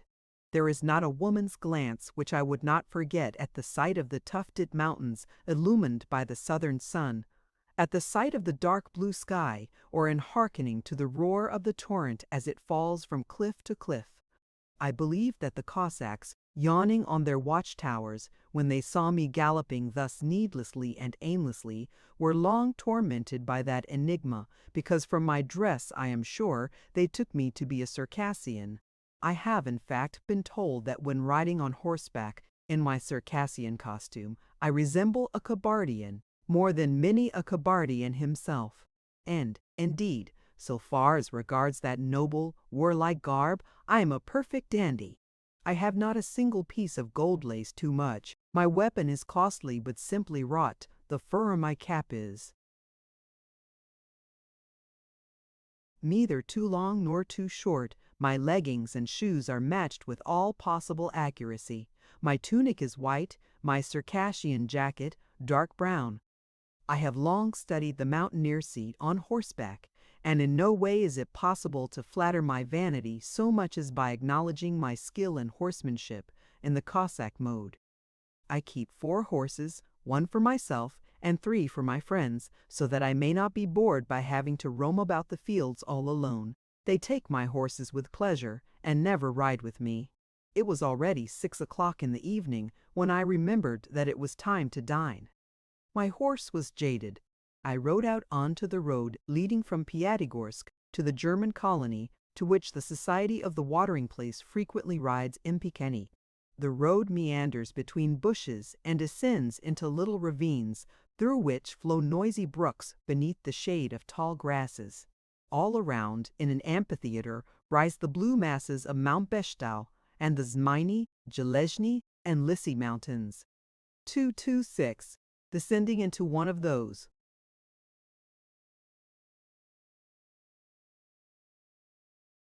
ravines, I halted to water my horse. At that moment a noisy and glittering cavalcade made its appearance upon the road, the ladies in black and dark blue riding habits, the cavaliers in costumes which formed a medley of the Circassian and Nijegorodian. 27. In front rode Grushnitsky with Princess Mary. The ladies at the watering place still believe in attacks by Circassians in broad daylight. For that reason, doubtless, Grushnitsky had slung a saber and a pair of pistols over his soldier's cloak.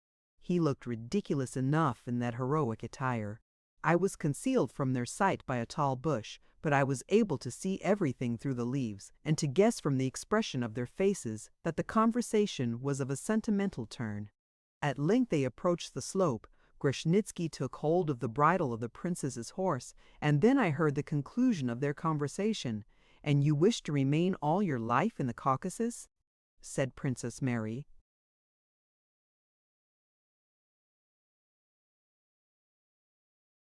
"What is Russia to me?" answered her cavalier. "A country in which thousands of people, because they are richer than I, will look upon me with contempt, whilst here this thick cloak has not prevented my acquaintance with you." "On the contrary," said Princess Mary, blushing. Grushnitsky's face was a picture of delight. He continued, "Here my life will flow along noisily, unobserved, and rapidly, under the bullets of the savages, and if heaven were every year to send me a single bright glance from a woman's eyes, like that which at that moment they came up to where I was." I struck my horse with the whip and rode out from behind the bush. "Mon Dieu, en Circassien!" exclaimed Princess Mary in terror. In order completely to undeceive her, I replied in French with a slight bow.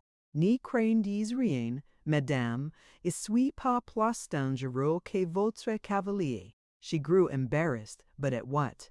At her own mistake, or because my answer struck her as insolent? I should like the latter hypothesis to be correct. Grushnitsky cast a discontented glance at me. Late in the evening, that is to say, about 11 o'clock, I went for a walk in the lilac avenue of the boulevard. The town was sleeping. Lights were gleaming in only a few windows. On 3 sides loomed the black ridges of the cliffs, the spurs of Mount Mashuk, upon the summit of which an ominous cloud was lying. The moon was rising in the east. In the distance, the snow-clad mountains glistened like a fringe of silver. The calls of the sentries mingled at intervals with the roar of the hot springs let flow for the night. At times, the loud clattering of a horse rang out along the street, accompanied by the creaking of a Nagai wagon.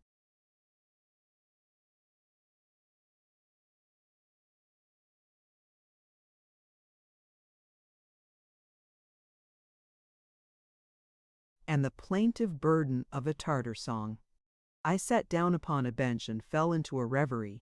I felt the necessity of pouring forth my thoughts in friendly conversation. But with whom? What is Vera doing now? I wondered. I would have given much to press her hand at that moment.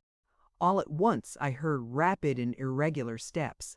Grushnitsky, no doubt, so it was.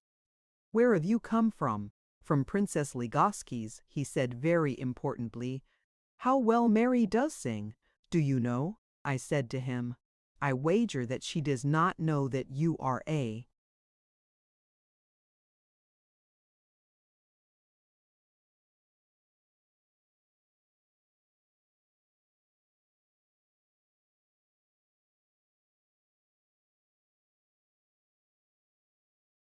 cadet. She thinks you are an officer reduced to the ranks." "Maybe so. What is that to me?" he said absently. "No, I am only saying so. But do you know that you have made her terribly angry today? She considered it an unheard of piece of insolence. It was only with difficulty that I was able to convince her that you are so well bred and know society so well that you could not have had any intention of insulting her. She says that you have an impudent glance and that you have certainly a very high opinion of yourself. She is not mistaken, but do you not want to defend her? I am sorry I have not yet the right to do so." "Oh ho!" I said to myself. Evidently he has hopes already. "However, it is the worse for you," continued Grushnitsky.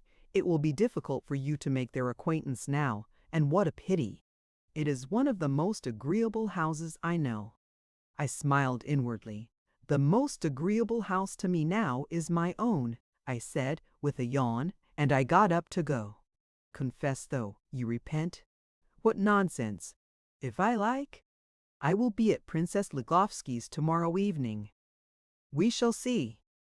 I will even begin to pay my addresses to Princess Mary if you would like me to."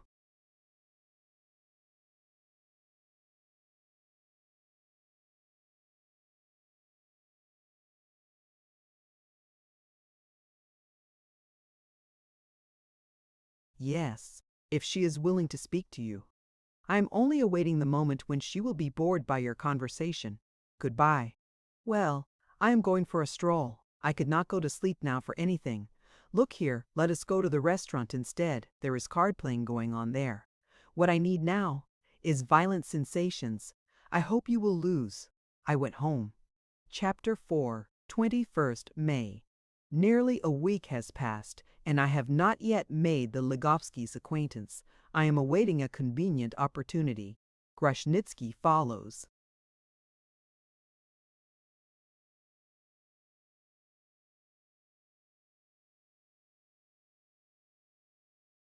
Princess Mary everywhere, like a shadow. Their conversations are interminable, but when will she be tired of him?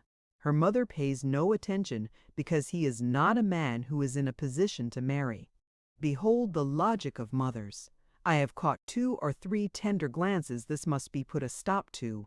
Yesterday, for the first time, Vera made her appearance at the well. She has never gone out of doors since we met in the grotto.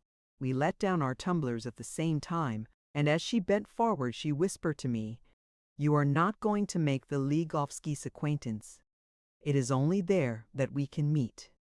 A reproach. How tiresome. But I have deserved it. By the way, there is a subscription ball tomorrow in the saloon of the restaurant, and I will dance the mazurka with Princess Mary.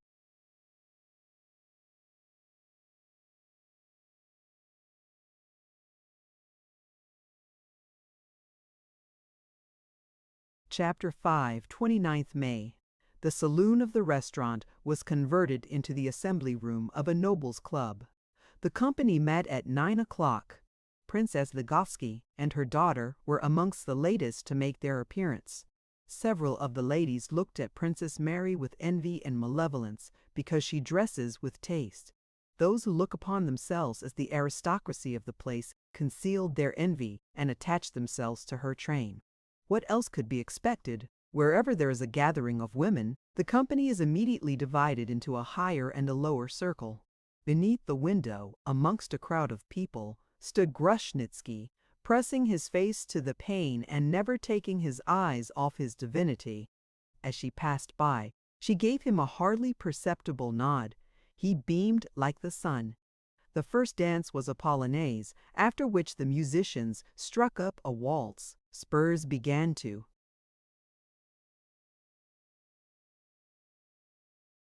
jingle and skirts to rise and whirl. I was standing behind a certain stout lady who was overshadowed by rose-colored feathers. The magnificence of her dress reminded me of the times of the farthingale, and the motley hue of her, by no means smooth skin, of the happy epoch of the black taffeta patch. An immense wart on her neck was covered by a clasp. She was saying to her cavalier, a captain of dragoons, that young Princess Ligovsky is a most intolerable creature. Just fancy, she jostled against me and did not apologize, but even turned round and stared at me through her lorgnette. C'est impayable, and what has she to be proud of? It is time somebody gave her a lesson. That will be easy enough, replied the obliging captain, and he directed his steps to the other room.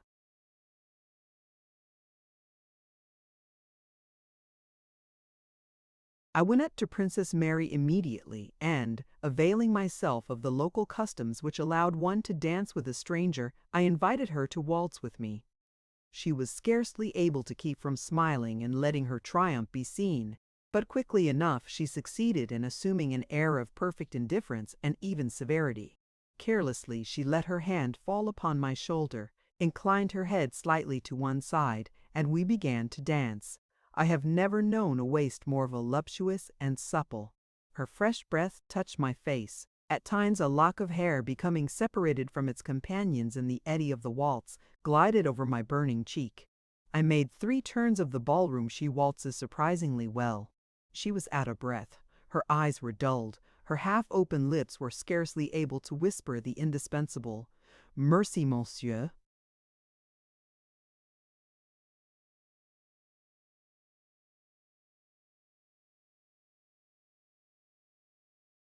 After a few moments' silence, I said to her, assuming a very humble air, "I have heard, Princess, that although quite unacquainted with you, I have already had the misfortune to incur your displeasure, that you have considered me insolent. Can that possibly be true? Would you like to confirm me in that opinion now?" She answered with an ironical little grimace, very becoming, however, to her mobile countenance. "If I had the audacity to insult you in any way, then allow me to have the still greater audacity to beg your pardon, and, indeed, I should very much like to prove to you that you are mistaken in regard to me. You will find that a rather difficult task. But why?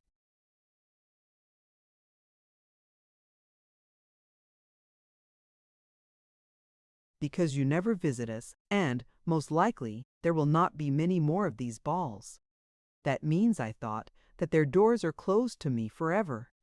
You know, Princess, I said to her, with a certain amount of vexation, one should never spurn a penitent criminal. In his despair he may become twice as much a criminal as before, and then sudden laughter and whispering from the people around us caused me to turn my head and to interrupt my phrase. A few paces away from me stood a group of men, amongst them the captain of dragoons, who had manifested intentions hostile to the charming princess. He was particularly well pleased with something or other, and was rubbing his hands, laughing and exchanging meaning glances with his companions. All at once a gentleman in an evening dress coat and with long moustaches and a red face separated himself from the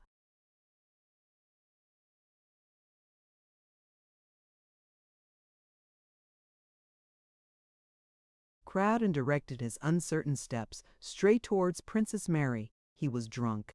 Coming to a halt opposite the embarrassed princess and placing his hands behind his back, he fixed his dull gray eyes upon her and said in a hoarse treble, "Permettez, but what is the good of that sort of thing here? All I need say is, I engage you for the mazurka." "Very well," she replied in a trembling voice, throwing a beseeching glance around. Alas! Her mother was a long way off, and not one of the cavaliers of her acquaintance was near. A certain aide-de-camp apparently saw the whole scene, but he concealed himself behind the crowd in order not to be mixed up in the affair. "What?" said the drunken gentleman, winking to the captain of dragoons, who was encouraging him by signs. Do you not wish to dance then? All the same, I again have the honor to engage you for the mazurka. You think, perhaps, that I am drunk. That is all right. I can dance all the easier, I assure you. I saw that she was on the point of fainting with fright and indignation. I went up to the drunken gentleman, caught him none too gently by the arm, and, looking him fixedly in the face, requested him to retire. Because, I added, the princess promised long ago to dance the mazurka with me. Well then, there's nothing to be done. Another time, he said, bursting out laughing, and he retired to his abashed companions, who immediately conducted him into another room. I was rewarded by a deep, wondrous glance. The princess went up to her mother and told her the whole story. The latter sought me out among the crowd and thanked me. She informed me that she knew my mother and was on terms of friendship with half a dozen of my aunts.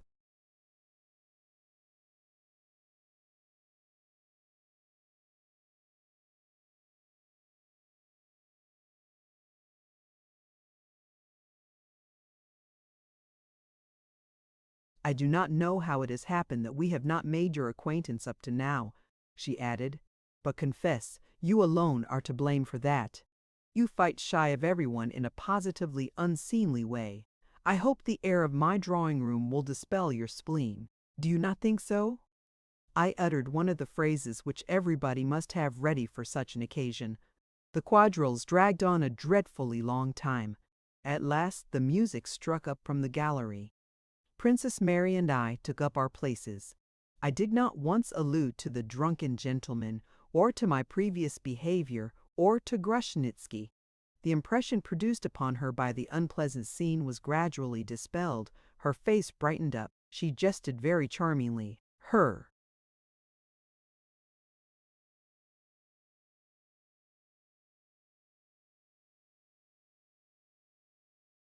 conversation was witty, without pretensions to wit, vivacious and spontaneous. Her observations were sometimes profound. In a very involved sentence, I gave her to understand that I had liked her for a long time. She bent her head and blushed slightly. "You are a strange man," she said, with a forced laugh, lifting her velvet eyes upon me. "I did not wish to make your acquaintance," I continued, "because you are surrounded by too dense a throng of adorers, in which I was afraid of being lost to sight altogether." "You need not have been afraid. They are all very tiresome." "All? Not all, surely." She looked fixedly at me, as if endeavoring to recollect something, then blushed slightly again, and finally pronounced with decision, "All. Even my friend Grushnitsky." "But is he your friend?" she said, manifesting some doubt. "Yes. He, of course, does not come into the category of the tiresome, but into that of the unfortunate," I said, laughing. "Of course, but do you consider that funny? I should like you to be in his place." "Well, I was once a cadet myself, and, in truth, it was the best time of my life."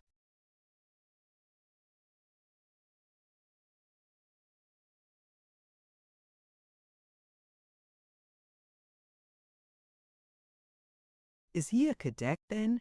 she said rapidly, and then added, "But I thought—" "What did you think?" "Nothing.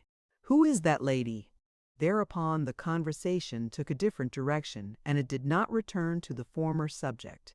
And now the mazurka came to an end, and we separated until we should meet again.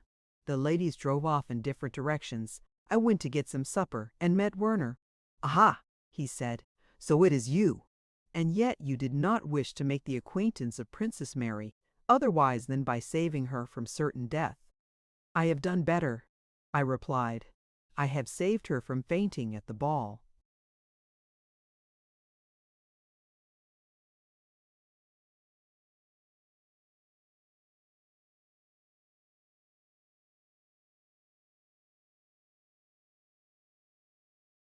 "How was that? Tell me. No guess?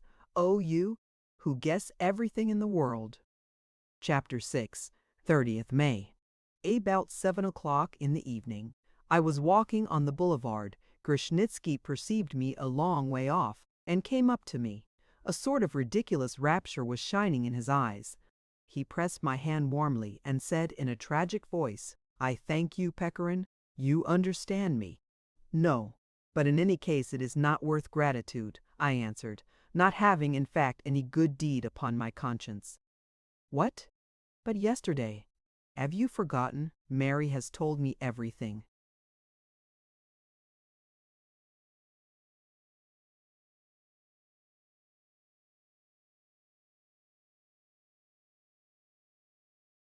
"Why? Have you everything in common so soon as this? Even gratitude." "Listen," said Grushnitsky very earnestly. "Pray do not make fun of my love if you wish to remain my friend.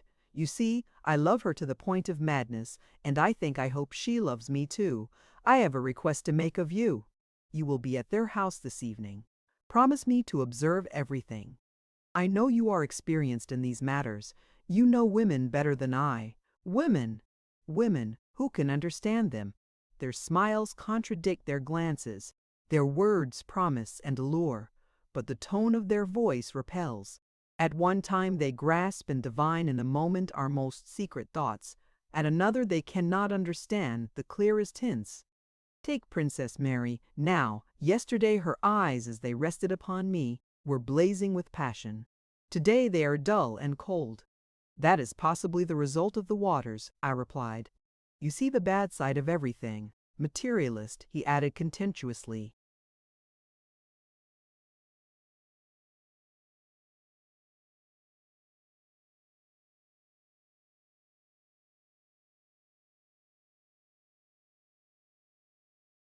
However, let us talk of other matters. And, satisfied with his bad pun, he cheered up. At 9 o'clock we went to Princess Ligovski's together. Passing by Vera's windows, I saw her looking out. We threw a fleeting glance at each other. She entered the Ligovskis' drawing room soon after us. Princess Ligovski presented me to her as a relation of her own. Tea was served. The guests were numerous, and the conversation was general. I endeavored to please the princess, jested, and made her laugh heartily a few times. Princess Mary also was more than once on the point of bursting out laughing, but she restrained herself in order not to depart from the role she had assumed. She finds languor becoming to her, and perhaps she is not mistaken. Grushnitsky appears to be very glad that she is not infected by my gaiety.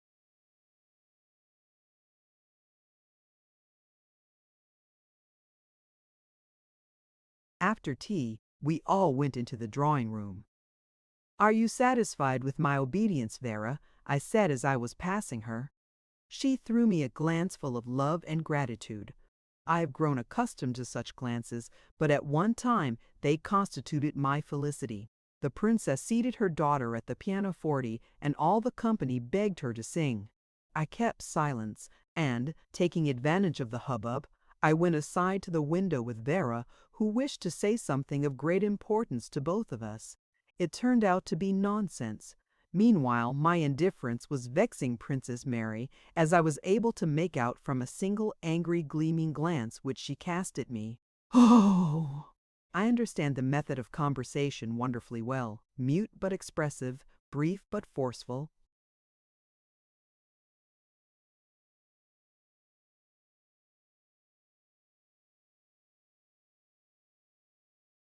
She began to sing. She has a good voice, but she sings badly. However, I was not listening. Grushnitsky, on the contrary, leaning his elbows on the grand piano, facing her, was devouring her with his eyes and saying in an undertone every minute, "Charmante! Délicieux!" "Listen," said Vera to me. "I do not wish you to make my husband's acquaintance, but you must, without fail, make yourself agreeable to the princess. That will be an easy task for you. You can do anything you wish. It is only here that we shall see each other. Only here." She blushed and continued, "You know that I am your slave. I have never been able to resist you, and I shall."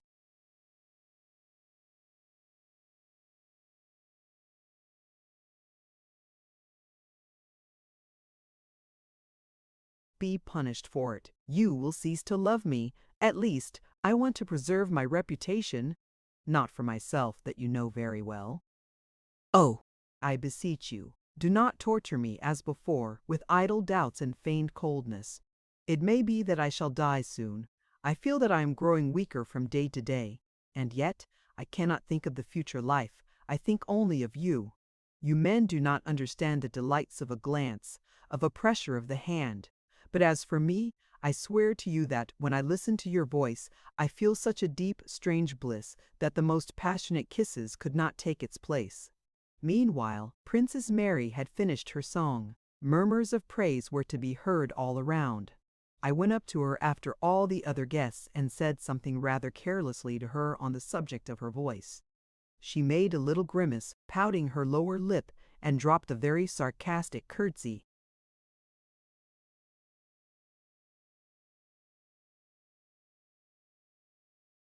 "That is all the more flattering," she said, "because you have not been listening to me at all. But perhaps you do not like music? On the contrary, I do. After dinner, especially. Grushnitsky is right in saying that you have very prosaic tastes, and I see that you like music in a gastronomic respect. You are mistaken again. I am by no means an epicure. I have a most wretched digestion, but music after dinner puts one to sleep, and to sleep after dinner is healthful. Consequently, I like music in a medicinal respect. In the evening, on the contrary, it excites my nerves too much. I become either too melancholy or too gay. Both are fatiguing, where there is no positive reason for being either sorrowful or glad. And, moreover, melancholy in society is ridiculous, and too great gaiety is unbecoming.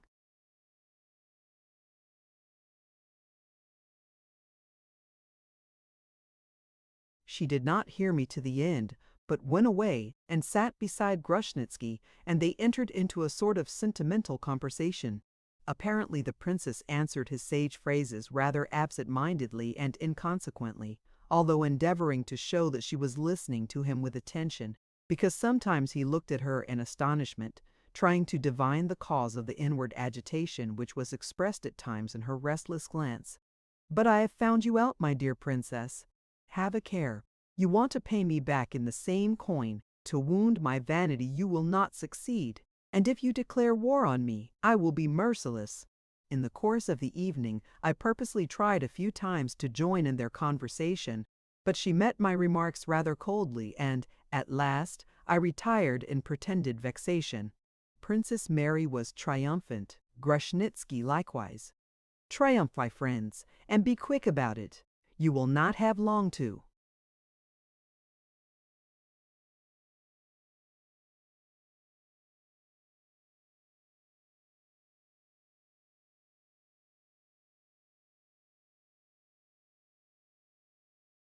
Triumph.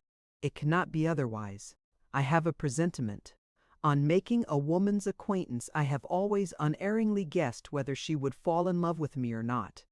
The remaining part of the evening I spent at Vera's side and talked to the full about the old days. Why does she love me so much? In truth, I am unable to say, all the more so because she is the only woman who has understood me perfectly, with all my petty weaknesses and evil passions. Can it be that wickedness is so attractive? Grushnitsky and I left the house together. In the street, he took my arm and, after a long silence, said, "Well? You are a fool." I should have liked to answer, but I restrained myself and only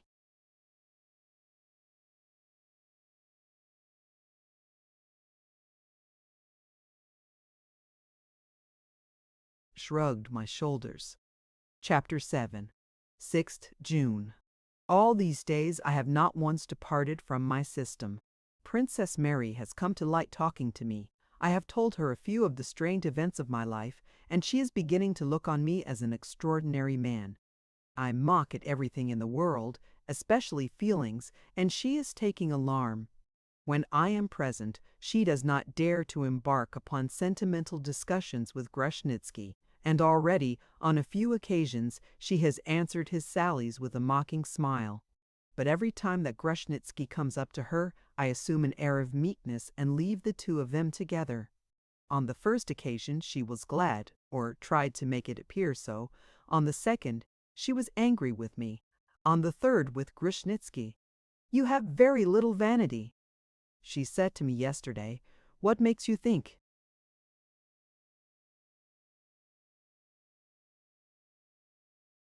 that I find Grushnitsky the more entertaining?" I answered that I was sacrificing my own pleasure for the sake of the happiness of a friend. "And my pleasure too," she added. I looked at her intently and assumed a serious air. After that, for the whole day, I did not speak a single word to her.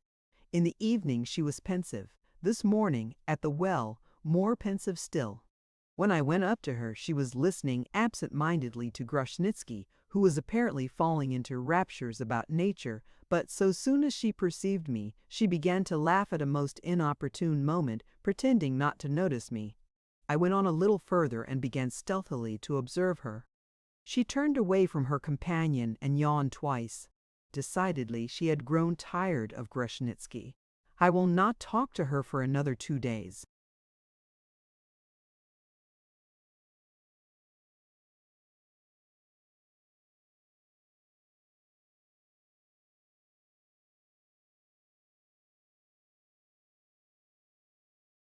Chapter 8, 11th June. I often ask myself why I am so obstinately endeavoring to win the love of a young girl whom I do not wish to deceive and whom I will never marry.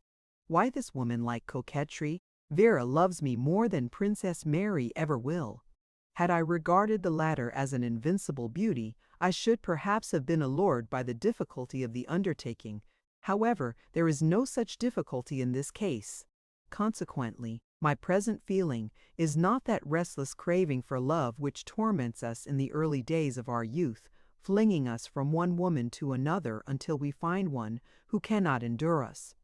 And then begins our constancy, that sincere, unending passion which may be expressed mathematically by a line falling from a point into space, the secret of that endlessness lying only in the impossibility of attaining the aim, that is to say, the end.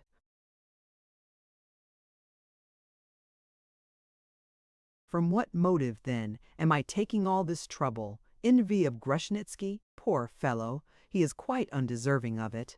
Or is it the result of that ugly but invincible feeling which causes us to destroy the sweet illusions of our neighbor in order to have the petty satisfaction of saying to him, when, in despair, he asks what he is to believe, "My friend, the same thing happened to me, and you see, nevertheless, that I dine, sup, and sleep very peacefully, and I shall, I hope, know how to die without tears and lamentations." There is, in sooth, a boundless enjoyment in the possession of a young, scarce budded soul. It is like a floweret which exhales its best perfume at the kiss of the first ray of the sun. You should pluck the flower at that moment, and breathing its fragrance to the full, cast it upon the road, perchance someone will pick it up. I feel within me that insatiate hunger which devours everything it meets upon the way. I look upon the sufferings and joys of others only from the point of view of their relation to myself, regarding them as the nutriment which sustains my spiritual forces. I myself am no longer capable of committing follies under the influence of passion. With me, ambition has been repressed by circumstances, but it has emerged in another form, because ambition is nothing more nor less than a thirst for power, and my chief pleasure is to make everything that surrounds me subject to my will. To arouse a feeling of love, devotion, and awe towards oneself, is not that the first sign and the greatest triumph of power? To be the cause of suffering and joy to another, without in the least possessing any definite right to be so, is not that the sweetest food for our pride? And what is happiness? Satisfied pride. Were I to consider myself the best, the most powerful man in the world, I should be happy. Were all to love me, I should find within me inexhaustible springs of love. Evil begets evil. The first suffering gives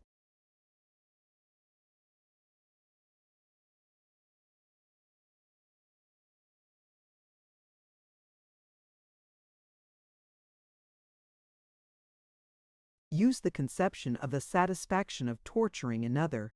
The idea of evil cannot enter the mind without arousing a desire to put it actually into practice. Ideas are organic entities, someone has said. The very fact of their birth endows them with form, and that form is action. In whose brain the most ideas are born accomplishes the most. From that cause a genius, chained to an official desk, must die or go mad, just as it often happens that a man of powerful constitution and at the same time of sedentary life and simple habits dies of an apoplectic stroke. Passions are not but ideas in their first development. They are an attribute of the youth of the heart, and foolish is he who thinks that he will be agitated by them all his life. Many quiet rivers begin their course as noisy waterfalls, and there is not a single stream which will leap or foam throughout its way to the sea. That quietness, however, is frequently the sign of great, though latent, strength. The fullness and depth of feelings and thoughts do not admit of frenzied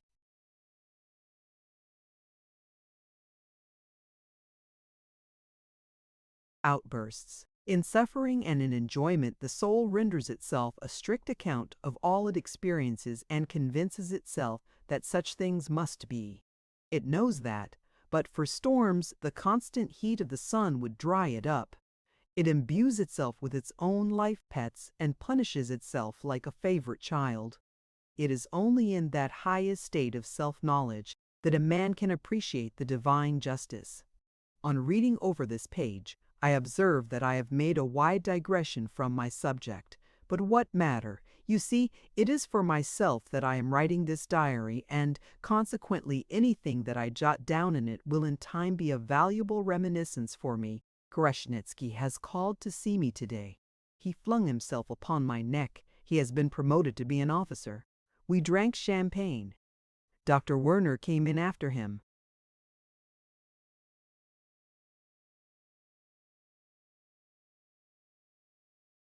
"I do not congratulate you," he said to Grushnitsky. "Why not?" "Because the soldier's cloak suits you very well, and you must confess that an infantry uniform, made by one of the local tailors, will not add anything of interest to you. Do you not see? Hitherto you have been an exception, but now you will come under the general rule. Talk away, doctor. Talk away, you will not prevent me from rejoicing." "He does not know," added Grushnitsky in a whisper to me, "how many hopes these epaulets have lent me." "Oh, epaulets, epaulets! Your little stars are guiding stars." "No! I am perfectly happy now. Are you coming with us on our walk to the hollow?" I asked him. "I? Not on any account will I show myself to Princess Mary until my uniform is."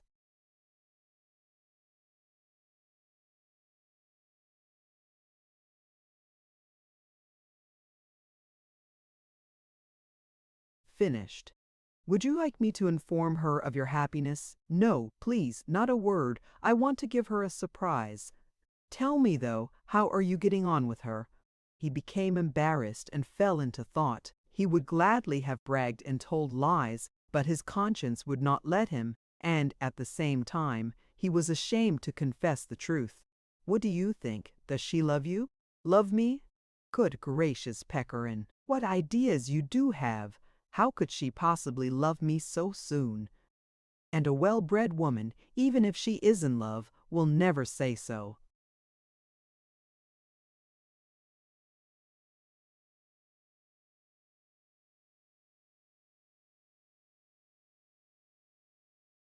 Very well.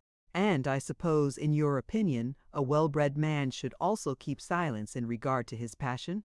Ah, my dear fellow, there are ways of doing everything.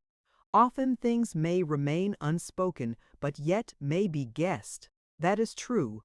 But the love which we read in the eyes does not pledge a woman to anything, whilst words— Have a care, Grushnitsky, she is befooling you. She, he answered, raising his eyes heavenward and smiling complacently. I am sorry for you, Pechorin. He took his departure. In the evening, a numerous company set off to walk to the hollow. In the opinion of the learned of Piatigorsk, the hollow in question is nothing.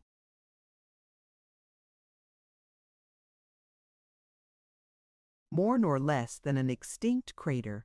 It is situated on a slope of Mount Mashuk, at the distance of a verst from the town, and is approached by a narrow path between brushwood and rocks.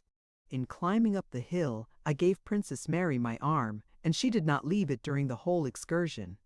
Our conversation commenced with slander. I proceeded to pass in review our present and absent acquaintances. At first I exposed their ridiculous and then their bad sides. My choler rose. I began in jest and ended in genuine malice. At first she was amused, but afterwards frightened.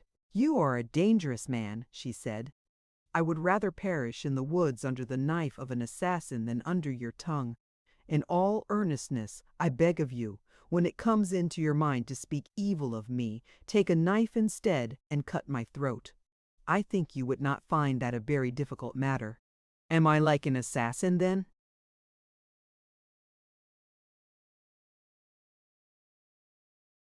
"You are worse." I fell into thought for a moment. Then, assuming a deeply moved air, I said, "Yes, such has been my lot from very childhood. All have read upon my countenance the marks of bad qualities which were not existent, but they were assumed to exist, and they were born. I was modest. I was accused of slyness. I grew secretive. I profoundly felt both good and evil. No one caressed me. All insulted me. I grew vindictive. I was gloomy. Other children, merry and talkative, I felt myself higher than they. I was rated lower. I grew envious. I was prepared to love the whole world. No one understood me. I learned to hate. My colorless youth flowed by in conflict with myself and the world. Fearing ridicule, I buried my best feelings in the depths of my heart, and there they died. I spoke the truth. I was not believed. I began to deceive. Having acquired a thorough knowledge of the world and the springs of society, I grew skilled in the science of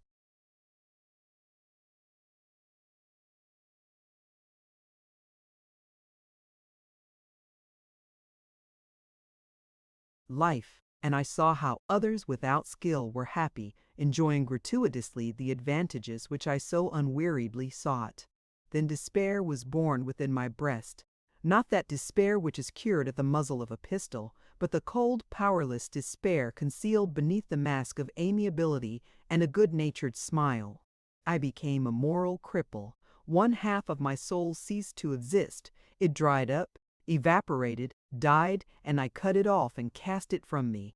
The other half moved and lived at the service of all, but it remained unobserved because no one knew that the half which had perished had ever existed. But now the memory of it has been awakened within me by you, and I have read you its epitaph. To many, epitaphs in general seem ridiculous, but to me they do not, especially when I remember what reposes beneath them. I will not, however, ask you to share my opinion. If this outburst seems absurd to you, I pray you laugh. I forewarn you that your laughter will not cause me the least chagrin. At that moment I met her eyes. Tears were welling in them. Her arm, as it leaned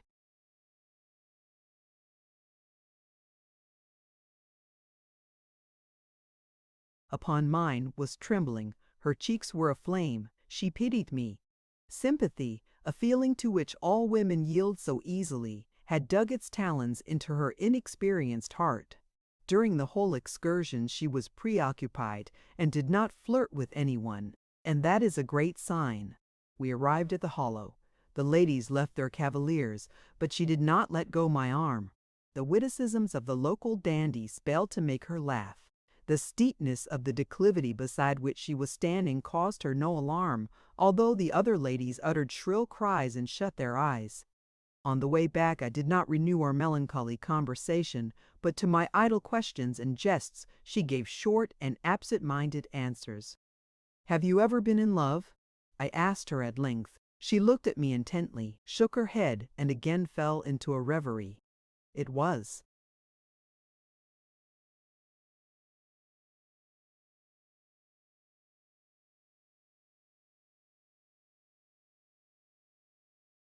evident that she was wishing to say something but did not know how to begin. Her breast heaved, and indeed that was but natural.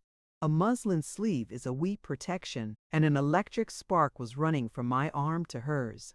Almost all passions have their beginning in that way, and frequently we are very much deceived in thinking that a woman loves us for our moral and physical merits.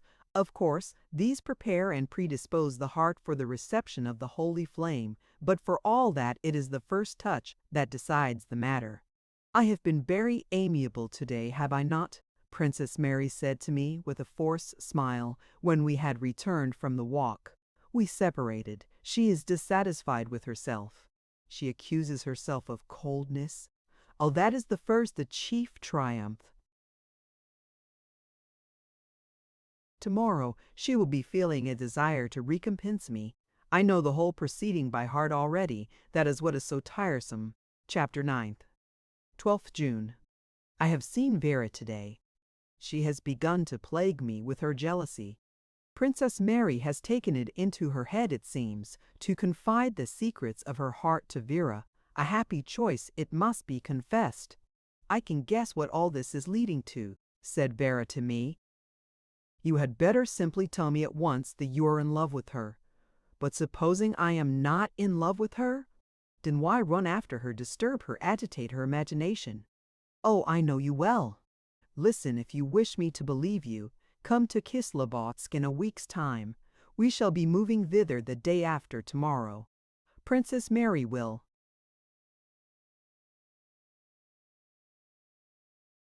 remain here longer. Engage lodgings next door to us. We shall be living in the large house near the spring on the mezzanine floor. Princess Ligovsky will be below us, and next door there is a house belonging to the same landlord, which has not yet been taken. Will you come?" I gave my promise, and this very same day I have sent to engage the lodgings.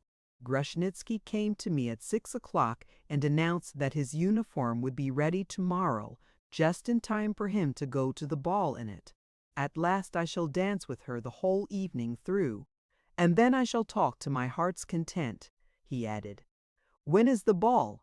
"Why, tomorrow. Do you not know then? A great festival, and the local authorities have undertaken to organize it."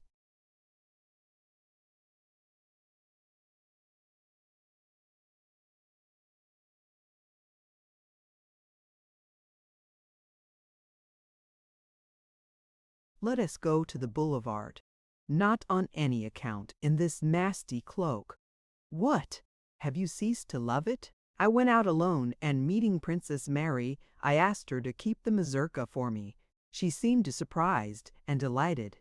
"I thought that you would only dance from necessity as on the last occasion," she said with a very charming smile. She does not seem to notice Grushnitsky's absence at all.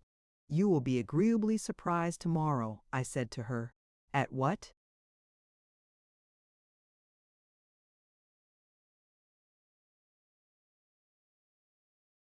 "That is a secret. You will find it out yourself at the ball." I finished up the evening at Princess Ligovsky's. There were no other guests present except Vera and a certain very amusing little old gentleman. I was in good spirits and improvised various extraordinary stories. Princess Mary sat opposite me and listened to my nonsense with such deep, strained, and even tender attention that I grew ashamed of myself.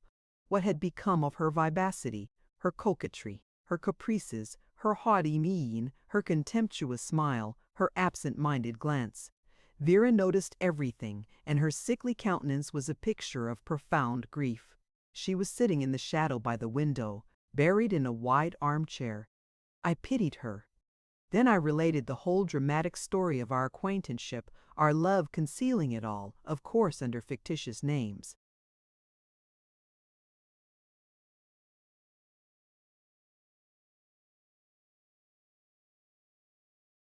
So vividly did I portray my tenderness, my anxieties, my raptures.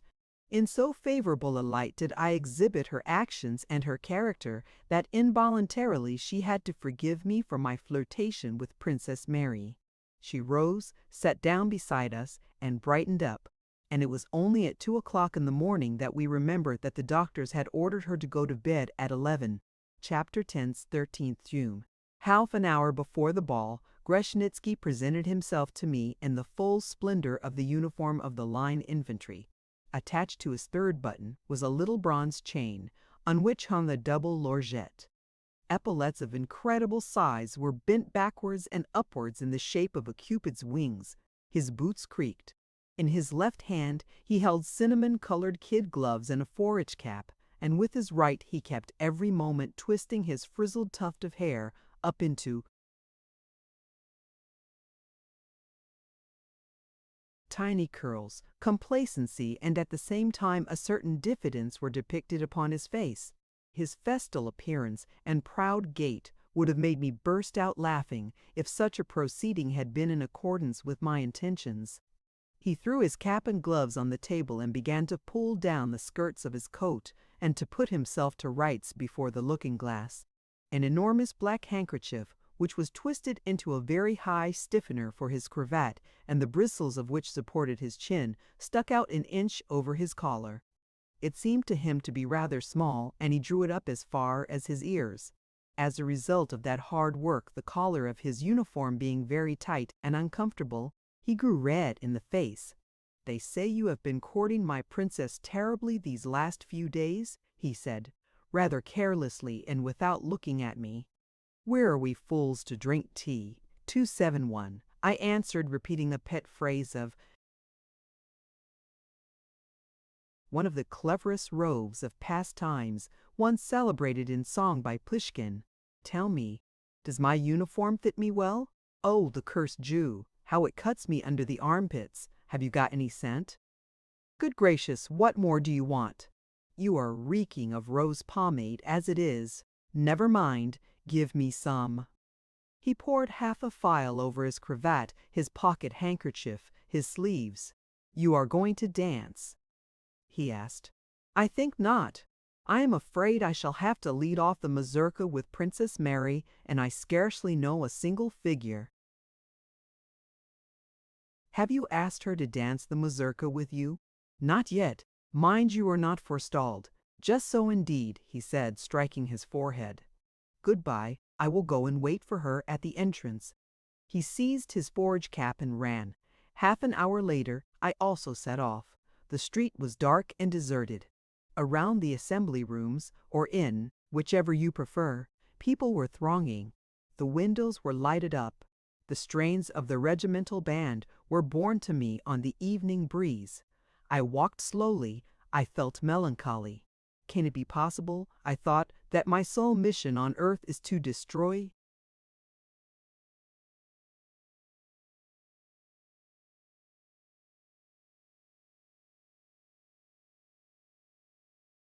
Hopes of others? Ever since I began to live and to act, it seems always to have been my fate to play a part in the ending of other people's dramas, as if, but for me, no one could either die or fall into despair. I have been the indispensable person of the fifth act. Unwillingly, I have played the pitiful part of an executioner or a traitor. What object has fate had in this? Surely I have not been appointed by destiny to be an author of middle-class tragedies and family romances, or to be a collaborator with the purveyor of stories for the reader's library, Bulfausentev 272, for example. How can I tell? Are there not many people who, in beginning life, think to end it like Lord Byron or Alexander the Great, and nevertheless remain titular councillors, 'tis therefore, all their days? Entering the saloon, I concealed myself in a crowd of men and began to make my observations. Grushnitsky was standing beside Princess Mary and saying something with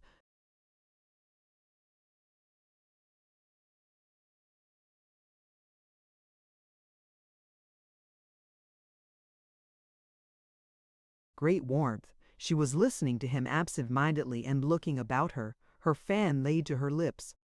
Impatience was depicted upon her face. Her eyes were searching all around for somebody. I went softly behind them in order to listen to their conversation. "You torture me, princess," Grushnitsky was saying. "You have changed dreadfully since I saw you last." "You too have changed," she answered, casting a rapid glance at him in which he was unable to detect the latent sneer. "I changed? Oh, never! You know that such a thing is impossible. Whoever has seen you once will bear your divine image with him forever. Stop. But why will you not let me say tonight what you have so often listened to?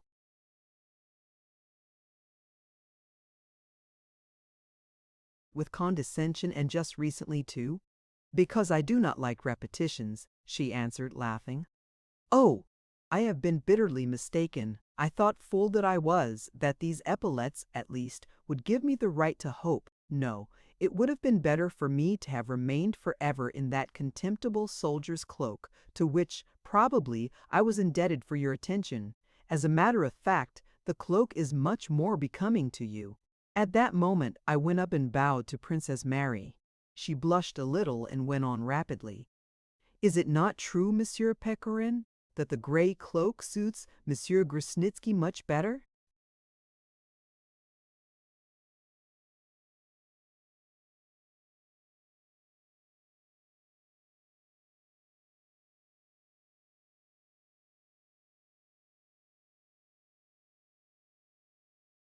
I do not agree with you, I answered. He is more youthful looking still in his uniform. That was a blow which Grushnitsky could not bear. Like all boys, he has pretensions to being an old man. He thinks that the deep traces of passions upon his countenance take the place of the lines scored by time. He cast a furious glance at me, stamped his foot, and took himself off. Confess now, I said to Princess Mary, that although he has always been most ridiculous, yet not so long ago he seemed to you to be interesting in the grey cloak. She cast her eyes down and made no reply. Grushnitsky followed the princess about during the whole evening and danced either with her or vis-a-vis. He devoured her with his eyes, sighed, and wearied her with prayers and reproaches. After the third quadrille she had begun to hate him. I did not expect this from you, he said, coming up to me and taking my arm. What? You are going to dance the mazurka with her? He asked in a solemn tone. She admitted it. Well, what then? It is not a secret, is it? Of course not. I ought to have expected such a thing from that chit, that flirt. I will have my revenge, though. You should lay the blame on your cloak or your epaulets, but why accuse her? What fault is it of hers that she does not like you any longer? But why give me hopes? Why did you hope? To desire and to strive after something that I can understand, but whoever hopes? You have won the wager, but not quite, he said with a malignant smile. The mazurka began. Grushnitsky chose no one but the princess. Other cavaliers chose her every minute. Obviously a conspiracy against me, all the better. She wants to talk to me. They are preventing her. She will want to twice as much. I squeezed her hand once or twice. The second time she drew it away without saying a word. I shall sleep badly tonight, she said to me when the mazurka was over. Grushnitsky is to blame for that.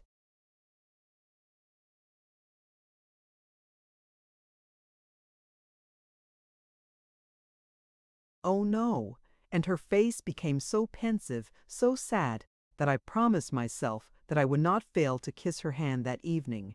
The guests began to disperse.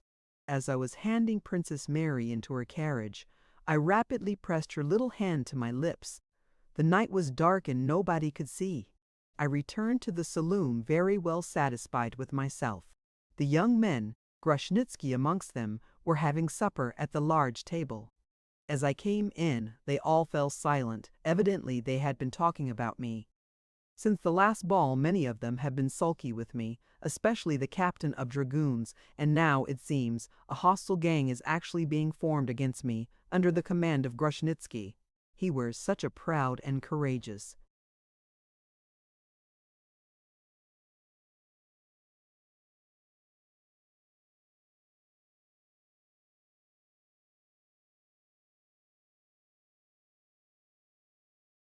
air. I am very glad. I love enemies, though not in the Christian sense. They amuse me, stir my blood. To be always on one's guard, to catch every glance, the meaning of every word, to guess intentions, to crush conspiracies, to pretend to be deceived and suddenly, with one blow, to overthrow the whole immense and laboriously constructed edifice of cunning and design that is what I call life. During supper, Grushnitsky kept whispering and exchanging winks with the captain of dragoons. Chapter Revive. 14th June. Fiva 80, and her husband left this morning for Kislovodsk. I met their carriage as I was walking to Princess Ligovsky's. Vera nodded to me. Reproach was in her glance. Who was to blame then? Why will she not give me an opportunity of seeing her alone? Love is like fire, if not fed it dies out. Perchance, jealousy will accomplish what my entreaties have failed to do. I stayed a whole hour at Princess Ligovsky's. Mary has not been out, she is ill. In the evening she was not on the boulevard. The newly formed gang, armed with lorgnets, has in very fact assumed a menacing aspect. I am glad that Princess Mary is ill. They might be guilty of some impertinence towards her. Grushnitsky goes about with disheveled locks and wears an appearance of despair. He is evidently afflicted, as a matter of fact. His vanity especially has been injured. But, you see, there are some people in whom even despair is diverting. On my way home, I noticed that something was lacking. I have not seen her. She is ill. Surely I have not fallen in love with her in real earnest? What nonsense! Chapter 12. 15th June.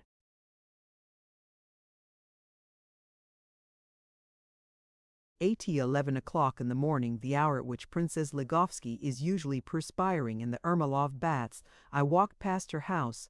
Princess Mary was sitting pensively at the window. On seeing me, she sprang up. I entered the ante-room. There was nobody there, and, availing myself of the freedom afforded by the local customs, I made my way, unannounced, into the drawing-room. Princess Mary's charming countenance was shrouded with a dull pallor. She was standing by the pianoforte, leaning one hand on the back of an armchair. Her hand was very faintly trembling. I went up to her softly and said, "You are angry with me?" She lifted a deep, languid glance upon me and shook her head. Her lips were about to utter something but failed. Her eyes filled with tears. She sank into the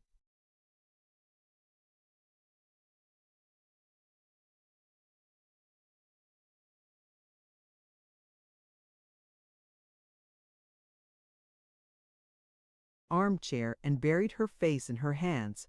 "What is the matter with you?" I said, taking her hand. "You do not respect me. Oh, leave me!" I took a few steps. She drew herself up in the chair. Her eyes sparkled. I stopped still, took hold of the handle of the door and said, "Forgive me, Princess.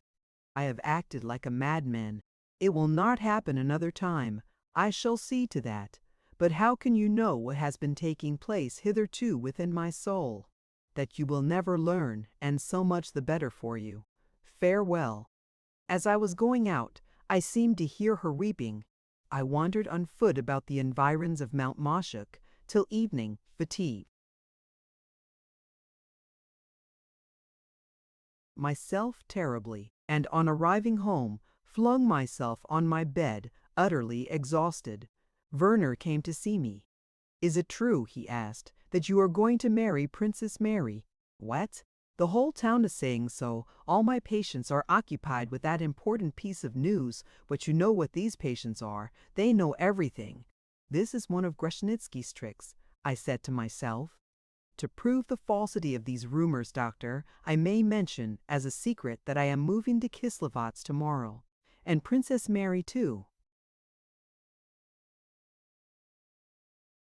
No, she remains here another week, so you're not going to get married. Doctor, look at me. Am I in the least like a bridegroom or any such thing? I am not saying so, but you know there are occasions, he added with a crafty smile, in which an honorable man is obliged to marry, and there are mothers who, to say the least, do not prevent such occasions. And so, as a friend, I should advise you to be more cautious. The air of these parts is very dangerous. How many handsome young men, worthy of a better fate, have I not seen departing from here straight to the altar? Would you believe me? They were even going to find a wife for me. That is to say, one person was a lady belonging to this district who had a very pale daughter. I had the misfortune to tell her that the latter's color would be restored after wedlock, and then with tears of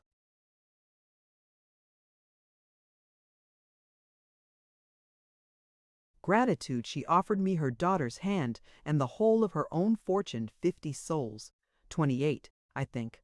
But I replied that I was unfit for such an honor. Werner left, fully convinced that he had put me on my guard. I gathered from his words that various ugly rumors were already being spread about the town on the subject of Princess Mary and myself. Grushnitsky shall smart for this. Chapter 13, 18th June. I have been in Kolovots 3 days now. Every day I see Vera at the well and out walking. In the morning when I awake, I sit by my window and direct my lorgnette at her balcony. She has already been dressed long ago and is waiting for the signal agreed upon. We meet, as though unexpectedly, in the garden, which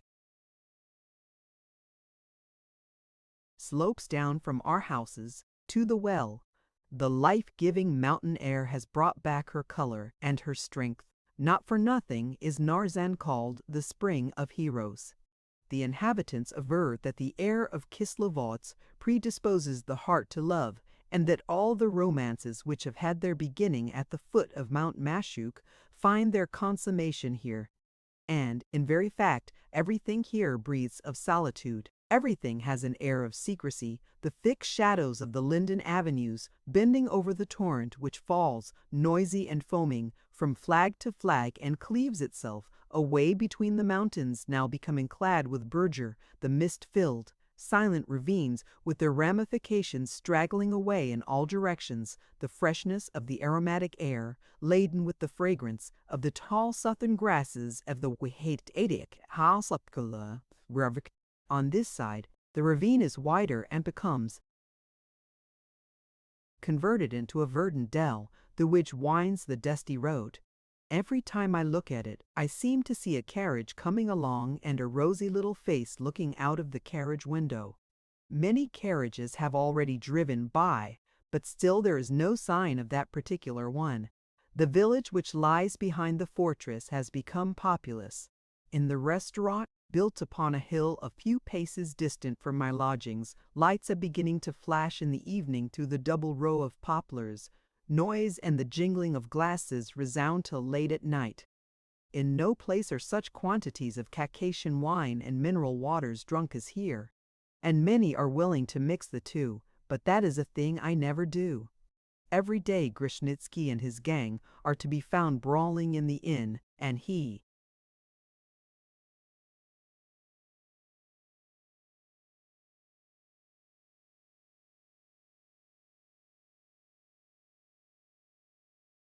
has almost ceased to greet me. He only arrived yesterday and has already succeeded in quarreling with 3 old men who are going to take their places in the baths before him. Decidedly, his misfortunes are developing a warlike spirit within him. Chapter 14, 22nd June. At last they have arrived. I was sitting by the window when I heard the clattering of their carriage. My heart throbbed. What does it mean? Can it be that I am in love? I am so stupidly constituted that such a thing might be expected of me. I dined at their house. Princess Ligovsky looked at me with much tenderness, and did not leave her daughter's side. A bad sign. On the other hand, Vera is jealous of me in regard to Princess Mary. However, I have been striving for that.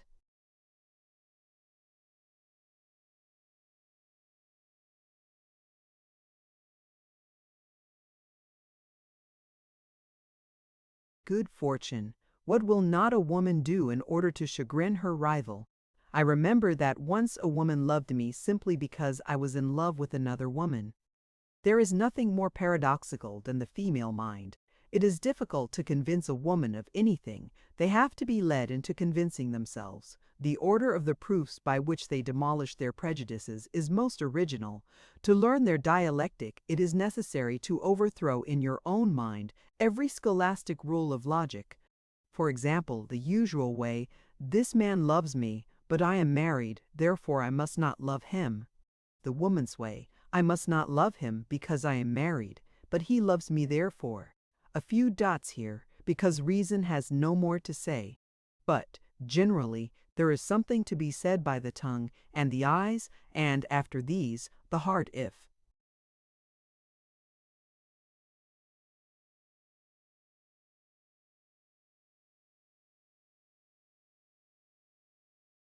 There is such a thing.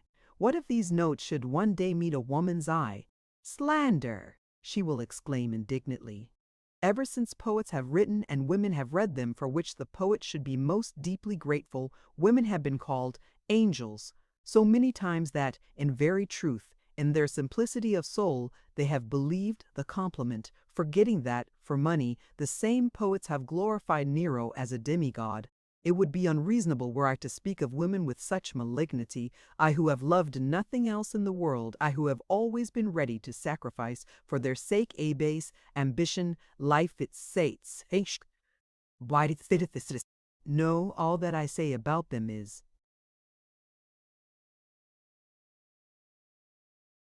but the result of a mind which coldly hath observed, a heart which bears the stamp of woe.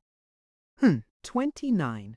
Women ought to wish that all men knew them as well as I, because I have loved them 100 times better since I have ceased to be afraid of them and have comprehended their little weaknesses.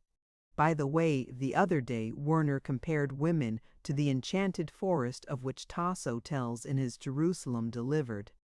30. So soon as you approach, he said, from all directions terrors, such as I pray heaven may preserve us from, will take wing at you, duty, pride, decorum, public opinion, ridicule, contempt. You must simply go straight on without looking at them.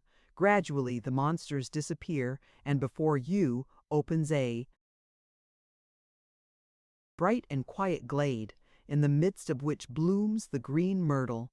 On the other hand, woe to you if, at the first steps, your heart trembles and you turn back. Chapter 15. 24th June. This evening has been fertile in events. About 3 versts from Kislovodsk, in the gorge through which the Podkumok flows, there is a cliff called the Ring. It is a naturally formed gate, rising upon a lofty hill, and through it the setting sun throws its last flaming glance upon the world. A numerous cavalcade set off thither to gaze at the sunset through the rock window. To tell the truth, not one of them was thinking about the sun. I rode beside Princess Mary. On the way home, we had to ford the Podkumok. Mountain streams, even the smallest, are dangerous. Especially so because the bottom is a perfect kaleidoscope. It changes every day owing to the pressure of the current, where yesterday there was a rock. Today there is a cavity. I took Princess Mary's horse by the bridle and led it into the water, which came no higher than its knees. We began to move slowly in a slanting direction against the current. It is a well-known fact that, in crossing rapid streamlets, you should never look at the water, because if you do, your head begins to whirl directly. I forgot to warn Princess Mary of that. We had reached the middle and were right in the vortex, when suddenly she reeled in her saddle. I feel ill, she said in a faint voice. I bent over to her rapidly and threw my arm around her supple waist. Look up, I whispered. It is nothing, just be brave. I am with you.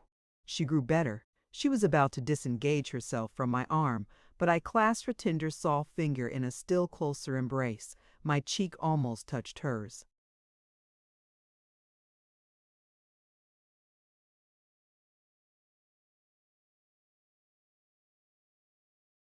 From which was wafted flame. What are you doing to me? Oh, heaven! I paid no attention to her alarm and confusion, and my lips touched her tender cheek. She shuddered, but said nothing. We were riding behind the others. Nobody saw us. When we made our way out on the bank, the horses were all put to the trot. Princess Mary kept hers back. I remained beside her. It was evident that my silence was making her uneasy, but I swore to myself that I would not speak a single word out of curiosity. I wanted to see how she would extricate herself from that embarrassing position. Either you despise me, or you love me very much, she said at length, and there were tears in her voice.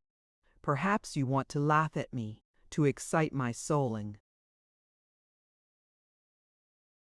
Then to abandon me. That would be so base, so vile, that the mere supposition, oh no," she added in a voice of tender trustfulness.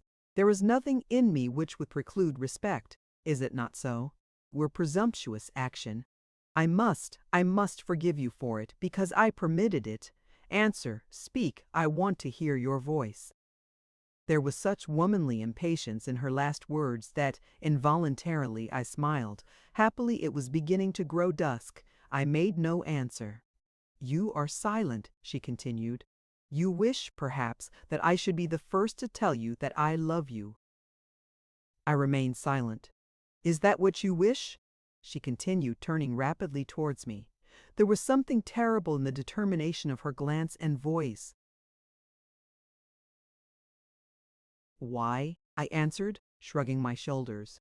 She struck her horse with her riding whip and set off at full gallop along the narrow, dangerous road. It all happened so quickly that I was scarcely able to overtake her, and then only by the time she had joined the rest of the company. All the way home she was continually talking and laughing. There was something feverish in her movements. Not once did she look in my direction. Everybody observed her unusual gaiety. Princess Ligovsky rejoiced inwardly as she looked at her daughter. However, the latter simply has a fit of nerves. She will spend a sleepless night and will weep. This thought affords me measureless delight. There are moments when I understand the vampire. And yet I am reputed to be a good fellow, and I strive to earn that designation. On dismounting, the ladies went into Princess Ligovsky's house. I was excited, and I galloped to the mountains in order to dispel the thoughts which had thronged into my head. The dewy evening breathed an intoxicating coolness. The moon was rising from behind the dark summits. Each step of my unshod horse resounded hollowly in the silence of the gorges. I watered the horse at the waterfall, and then, after greedily inhaling once or twice the fresh air of the southern night, I set off on my way back. I rode through the village. The lights in the windows were beginning to go out. The sentries on the fortress rampart and the Cossacks in the surrounding pickets were calling out in drawling tones to one another. In one of the village houses, built at the edge of a ravine, I noticed an extraordinary illumination. At times, discordant murmurs and shouting could be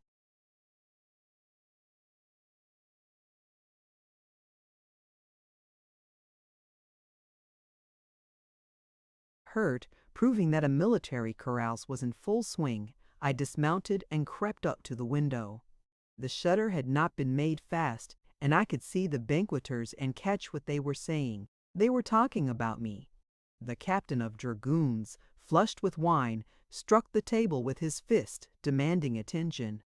"Gentlemen," he said, "this won't do. Pechorin must be taught a lesson." These Petersburg fledglings always carry their heads high until they get a slap in the face. He thinks that because he always wears clean gloves and polished boots, he is the only one who has ever lived in society, and what a haughty smile. All the same, I am convinced that he is a coward. Yes, a coward. "I think so too," said Grushnitsky. "He is fond of getting himself out of trouble by pretending to be only having a joke. I once gave him such a talking to that anyone else in his place would have cut me to pieces on the spot. But Pechorin—"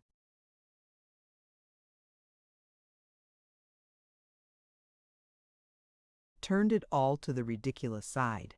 I, of course, did not call him out because that was his business, but he did not care to have anything more to do with it. "Grushnitsky is angry with him for having captured Princess Mary from him," somebody said. "That's a new idea." It is true I did run after Princess Mary a little, but I left off at once because I do not want to get married, and it is against my rules to compromise a girl. Yes, I assure you that he is a coward of the first water. I mean Pechorin, not Grushnitsky, but Grushnitsky is a fine fellow, and, besides, he is my true friend. The captain of dragoons went on. "Gentlemen, nobody here stands up for him? Nobody? So much the better. Would you like to put his courage to the test? It would be amusing.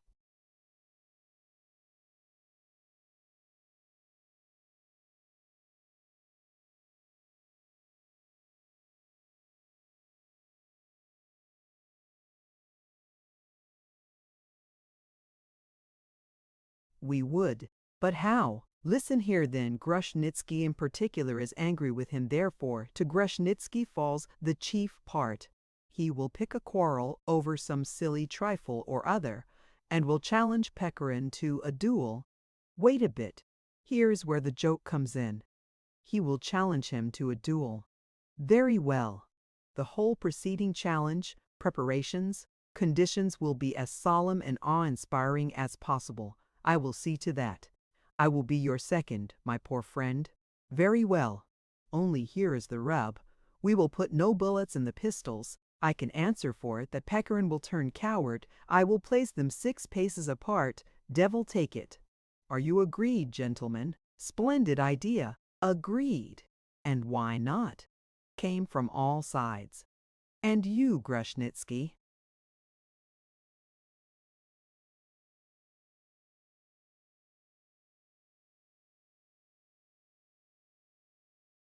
Tremblingly I awaited Grushnitsky's answer.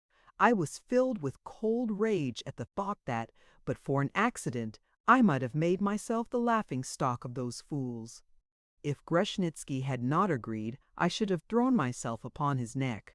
But after an interval of silence, he rose from his place, extended his hand to the captain, and said very gravely, "Very well, I agree."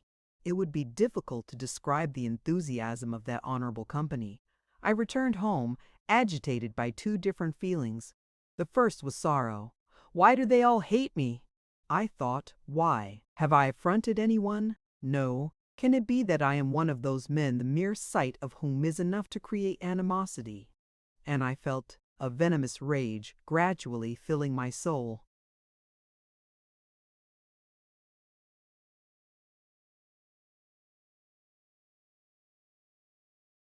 Have a care, Mr. Grushnitsky, I said, walking up and down the room.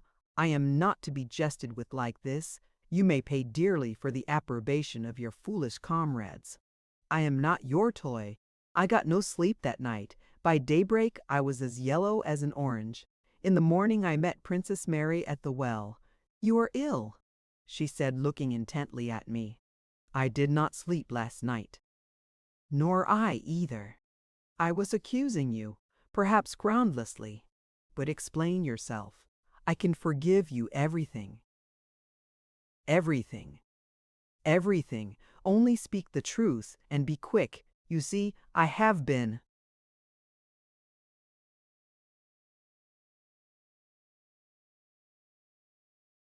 "Thinking a good deal, trying to explain, to justify your behavior. Perhaps you are afraid of opposition on the part of my relations. That will not matter. When they learn," her voice shook, "I will win them over by entreaties. Or is it your own position? But you know that I can sacrifice everything for the sake of the man I love. Oh, answer quickly, have pity. You do not despise me, do you?" She seized my hand. Princess Ligovsky was walking in front of us with Vera's husband and had not seen anything, but we might have been observed by some of the invalids who were strolling about, the most inquisitive gossips of all inquisitive folk, and I rapidly disengaged my hand from her passionate pressure.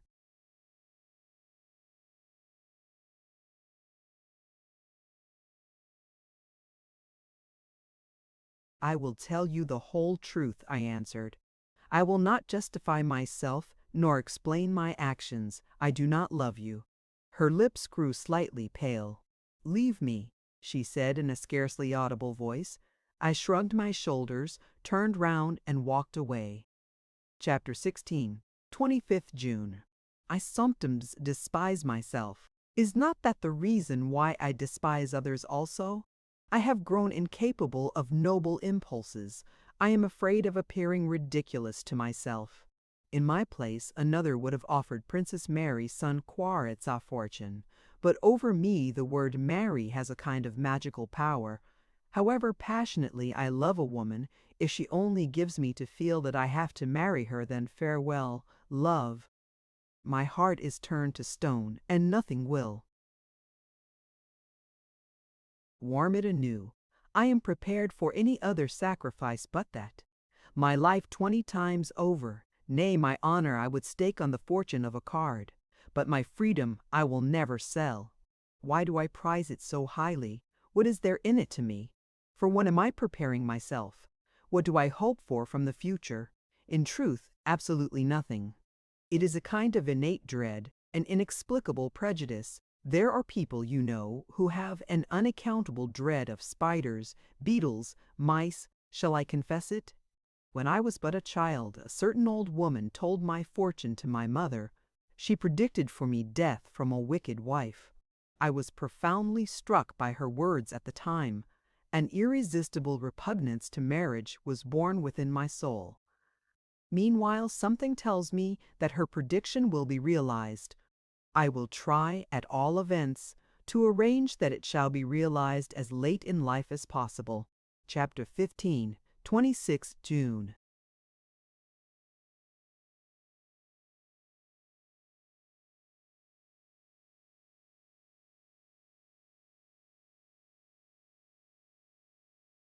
Yesterday, the conjurer Applebaum arrived here. A long placard made its appearance on the door of the restaurant, informing the most respected public that the above-mentioned marvelous conjurer, acrobat, chemist, and optician would have the honor to give a magnificent performance on the present day at 8 o'clock in the evening in the saloon of the Nobles Club, in other words, the restaurant, tickets 2 rubles and a half each.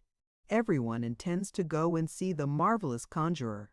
Even Princess Ligovsky has taken a ticket for herself, in spite of her daughter being ill. After dinner today, I walked past Vera's windows. She was sitting by herself on the balcony. A note fell at my feet.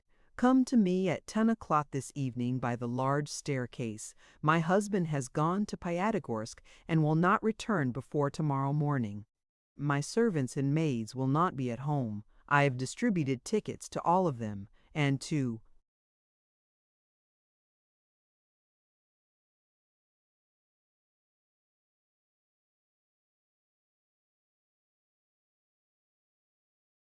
the princess's servants as well. I await you. Come without fail. Aha, I said to myself, so then it has turned out at last as I thought it would. At 8 o'clock I went to see the conjurer.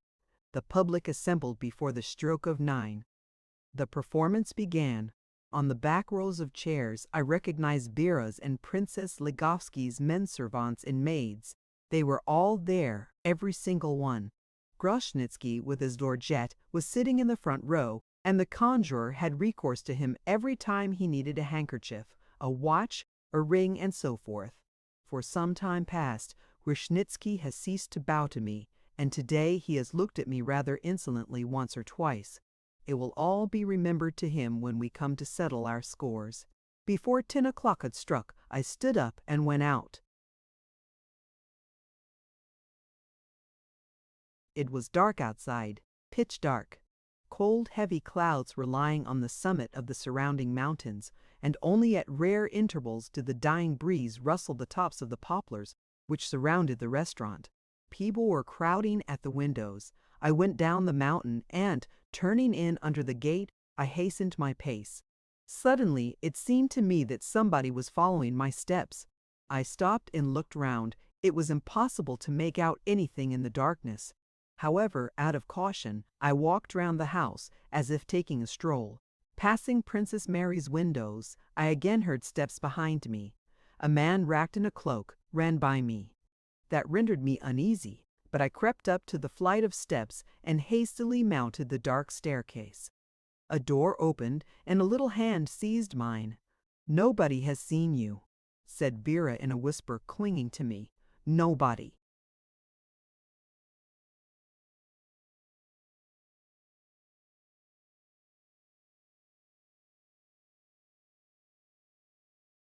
Now do you believe that I love you?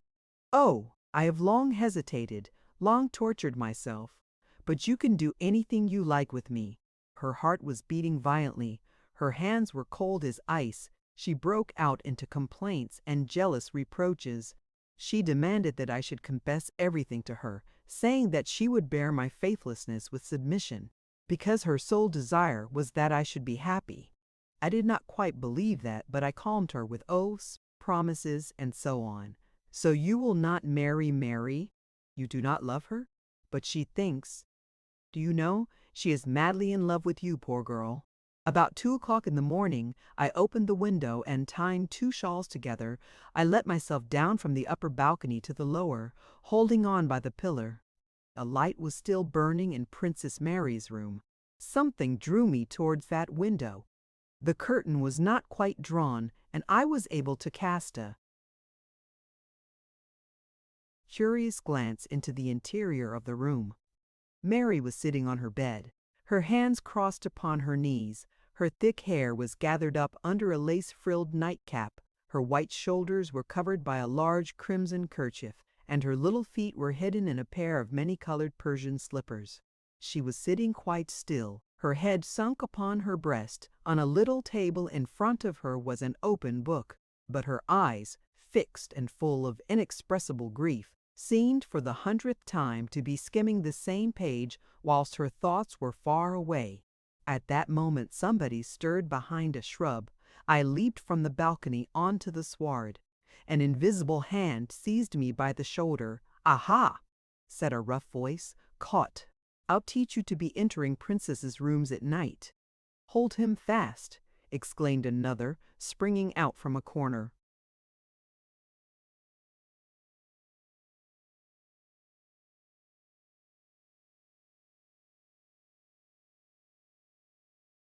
It was Grushnitsky and the captain of dragoons. I struck the latter on the head with my fist, knocked him off his feet, and darted into the bushes. All the paths of the garden, which covered the slope opposite our houses, were known to me. "Thieves, guard!" they cried. A gunshot rang out. A smoking wad fell almost at my feet. Within a minute I was in my own room, undressed and in bed. My manservant had only just locked the door when Grushnitsky and the captain began knocking for admission. "Pechorin! Are you asleep? Are you there?" cried the captain. "I am in bed," I answered angrily.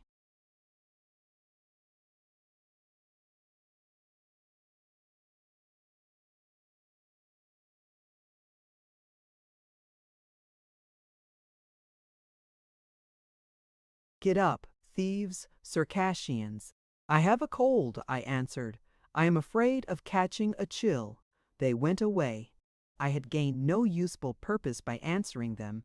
They would have been looking for me in the garden for another hour or so. Meanwhile, the alarm became terrific.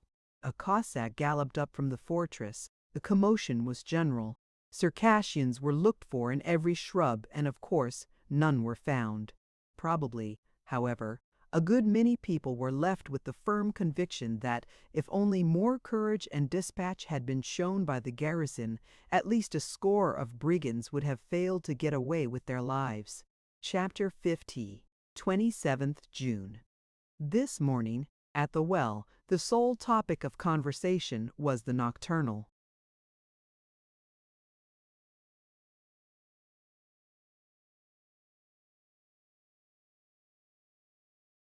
Attack by the Circassians. I drank the appointed number of glasses of Narzan water, and after sauntering a few times about the long linden avenue, I met Vera's husband, who had just arrived from Pyatigorsk. He took my arm, and we went to the restaurant for breakfast. He was dreadfully uneasy about his wife. "What a terrible fright she had last night," he said. Of course, it was bound to happen just at the very time when I was absent. We sat down to breakfast near the door leading into a corner room in which about a dozen young men were sitting.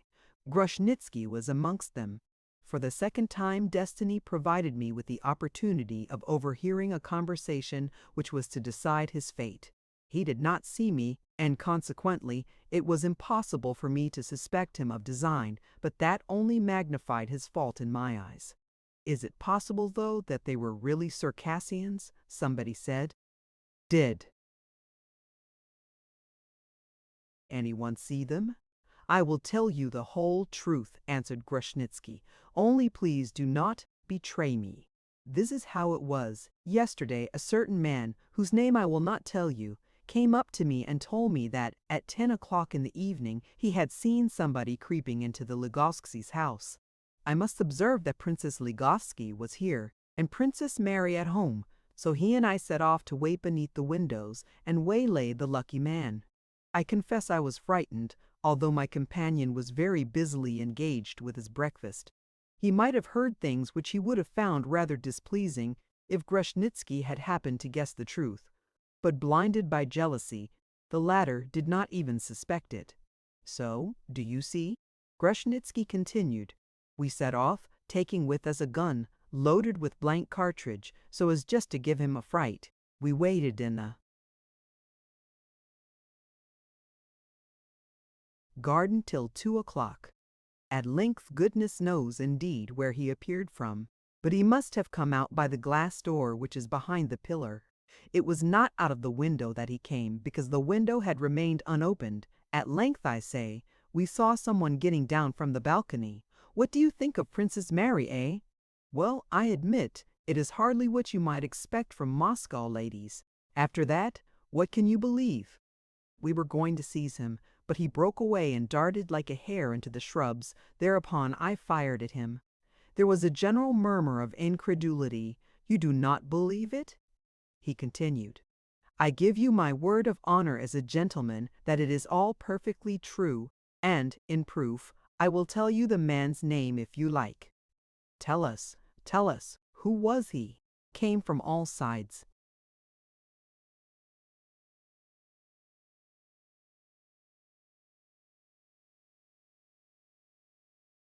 Pechorin, answered Grushnitsky. At that moment he raised his eyes. I was standing in the doorway opposite to him. He grew terribly red. I went up to him and said slowly and distinctly, I am very sorry that I did not come in before you had given your word of honor in confirmation of a most abominable calumny. My presence would have saved you from that further act of baseness. Grushnitsky jumped up from his seat and seemed about to fly into a passion. I beg you, I continued in the same tone, I beg you at once to retract what you have said. You know very well that it is all an invention. I do not think that a woman's indifference to your brilliant merits should deserve so terrible a revenge. Bethink you well, if you maintain your present attitude, you will lose the right to the name of gentleman and will risk your life.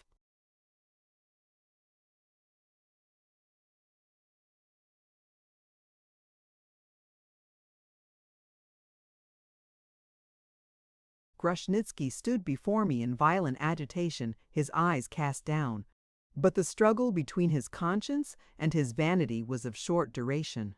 The captain of dragoons, who was sitting beside him, nudged him with his elbow. Grushnitsky started and answered rapidly, without raising his eyes, My dear sir, what I say, I mean, and I am prepared to repeat. I am not afraid of your menaces and am ready for anything.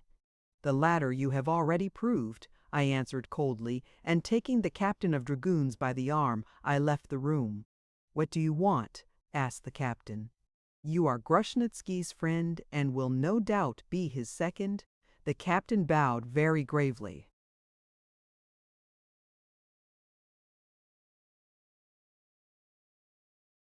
You have guessed rightly, he answered.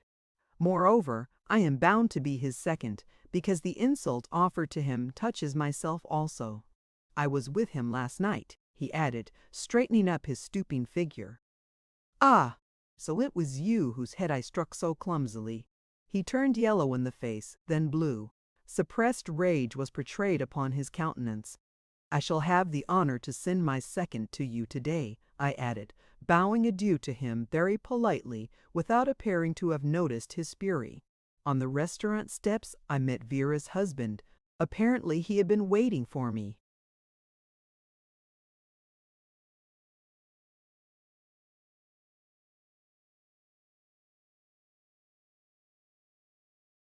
He seized my hand with a feeling akin to rapture. Noble young man, he said with tears in his eyes, I have heard everything. What a scoundrel! Ingrate, just fancy such people being admitted into a decent household after this. Thank God I have no daughters, but she for whom you are risking your life will reward you. Be assured of my constant discretion, he continued. I have been young myself and have served in the army. I know that these affairs must take their course. Goodbye. Poor fellow. He is glad that he has no daughters. I went straight to Werner, found him at home, and told him the whole story, my relations with Vera and Princess Mary, and the conversation which I had overheard and from which I had learned the intention of these gentlemen to make a fool of me by causing me to fight a duel with blank cartridges.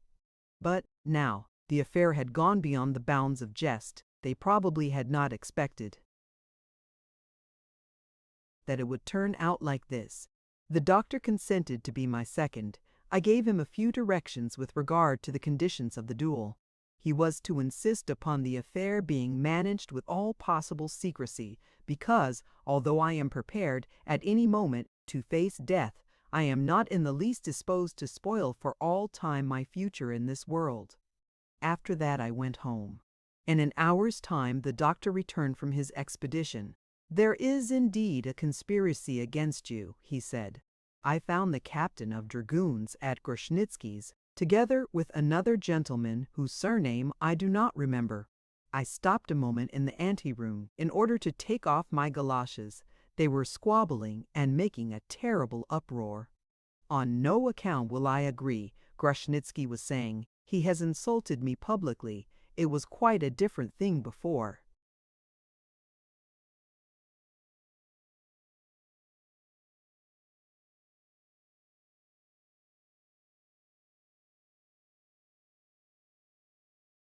What does it matter to you? Answered the captain. I will take it all upon myself. I have been second in 5 duels, and I should think I know how to arrange the affair. I have thought it all out. Just let me alone, please. It is not a bad thing to give people a bit of a fright. And why expose yourself to danger if it is possible to avoid it? At that moment I entered the room. They suddenly fell silent. Our negotiations were somewhat protracted. At length we decided the matter as follows. About 5 versts from here, there is a hollow gorge. They will ride thither tomorrow at 4 o'clock in the morning, and we shall leave half an hour later.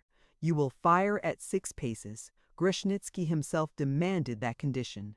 Whichever of you is killed, his death will be put down to the Circassians. And now I must tell you what I suspect. They, that is to say the seconds, may have made some change in their former plan and may want to load only Grushnitsky's pistol. That is something like murder but in time of war, and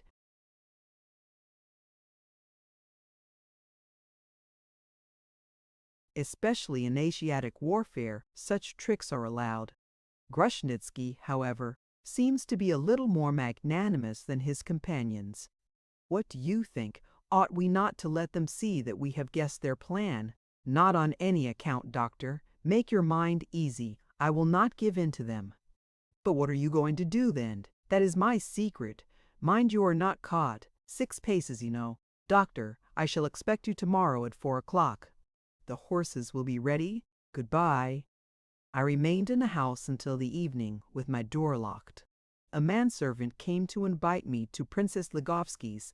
I bade him say that I was ill.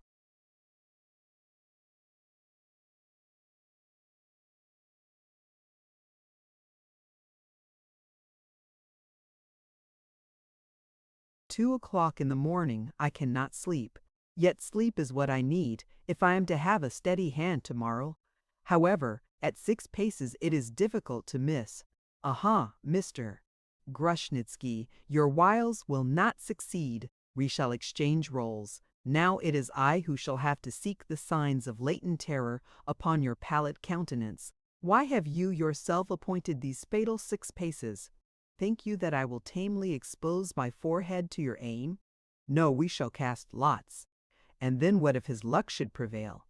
If my star at length should betray me? And little wonder if it did. It has so long and faithfully served my caprices. Well, if I must die, I must. The loss to the world will not be great, and I myself am already downright weary of everything. I am like a guest at a ball who yawns but does not go home to bed, simply because his carriage has not come for him. But now the carriage is here. Goodbye.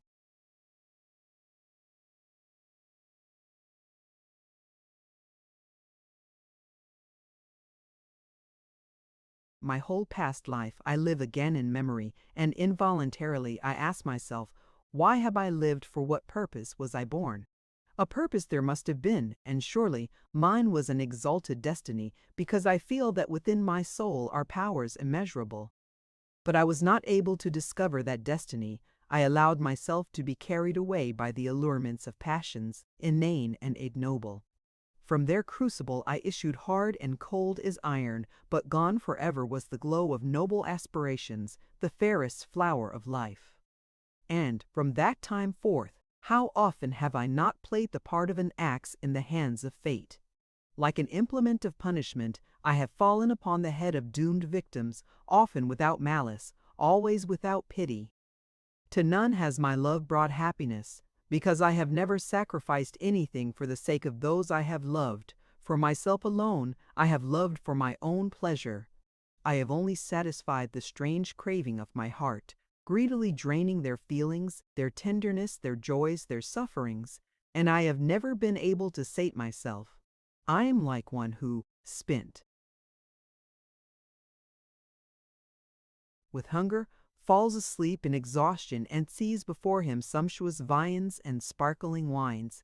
He devours with rapture the aerial gifts of the imagination, and his pains seem somewhat assuaged. Let him but awake, the vision vanishes, twofold hunger and despair remain. And tomorrow, it may be, I shall die, and there will not be left on earth one being who has understood me completely. Some will consider me worse, others better than I have been in reality. Some will say he was a good fellow, others a villain, and both epithets will be false. After all this, is life worth the trouble? And yet we live out of curiosity. We expect something new. How absurd, and yet how vexatious. Chapter 6. It is now a month and a half since I have been in the inn fortress.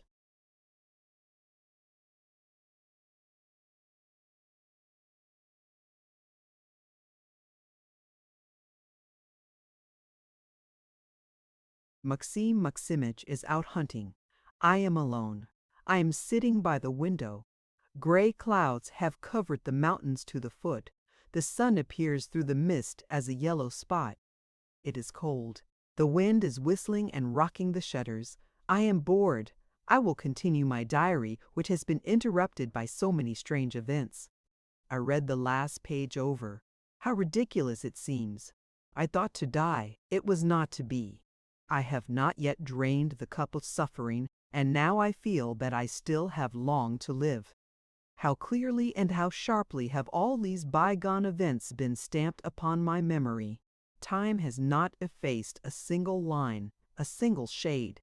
I remember that during the night preceding the duel, I did not sleep a single moment. I was not able to write for long. A secret uneasiness took possession of me. For about an hour I paced the room, then I sat down and opened a novel by Walter Scott, which was lying on my table. It was The Scottish Puritans. First I read with an effort, then carried away by the magical fiction, I became oblivious of everything else. At last day broke. My nerves became composed. I looked in the glass. A dull pallor covered my face, which preserved the traces of harassing sleeplessness. But my eyes, although encircled by a brownish shadow, glittered proudly and inexorably. I was satisfied with myself. I ordered the horses to be saddled, dressed myself, and ran down to the baths. Plunging into the cold, sparkling water of the Narzan spring, I felt my bodily and mental powers returning. I left the baths as fresh and hearty as if I was off to a ball.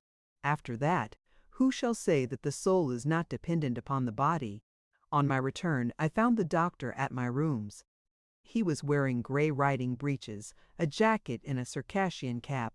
I burst out laughing when I saw that little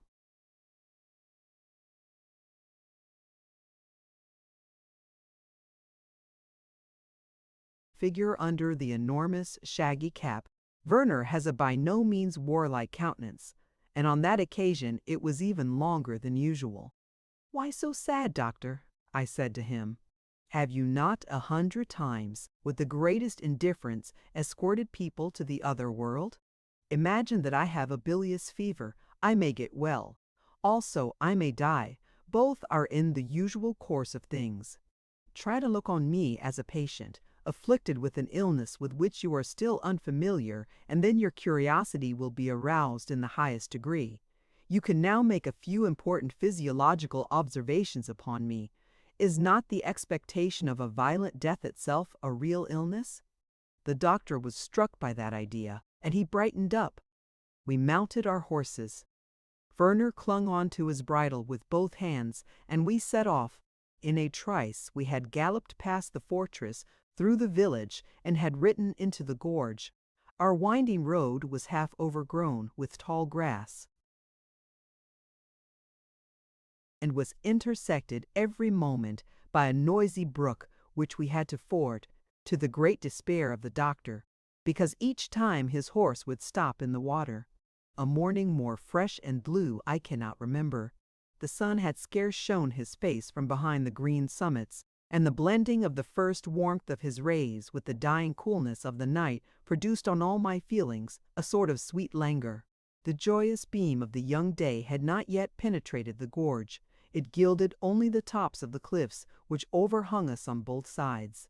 The tufted shrubs, growing in the deep crevices of the cliffs, besprinkled us with a silver shower at the least breath of wind. I remember that on that occasion I loved nature more than ever before. With what curiosity did I examine every dewdrop trembling upon the broad vine leaf and reflecting millions of rainbow-hued rays. How eagerly did my glance endeavor to penetrate the smoky distance. There the road grew narrower and narrower, the cliffs bluer and more dreadful, and at last they met, it seemed, in an impenetrable wall. We rode in silence. "Have you made your will?" Werner suddenly inquired. "No, and if you are killed, my heirs will be found of themselves. Is it possible that you have no friends to whom you would like to send a last farewell?" I shook my head. "Is there really not one woman in the world to whom you would like to leave some token in remembrance?"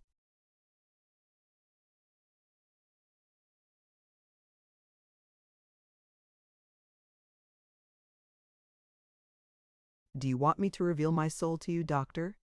I answered, "You see, I have outlived the years when people die with the name of the beloved on their lips, and bequeathing to a friend a lock of pomaded or unpomaded hair.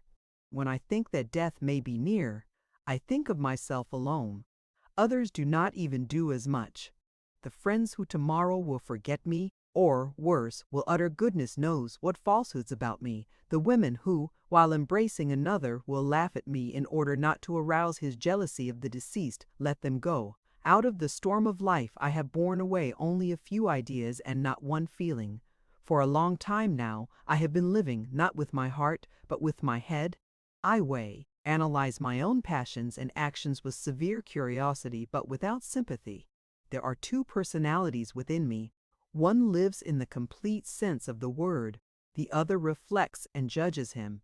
The first, it may be, in an hour's time, will take farewell of you and the world forever. And the second? Look, doctor, do you see those 3 black figures on the cliff to the right? They are our antagonists, I suppose? We pushed on. In the bushes at the foot of the cliff, 3 horses were tethered.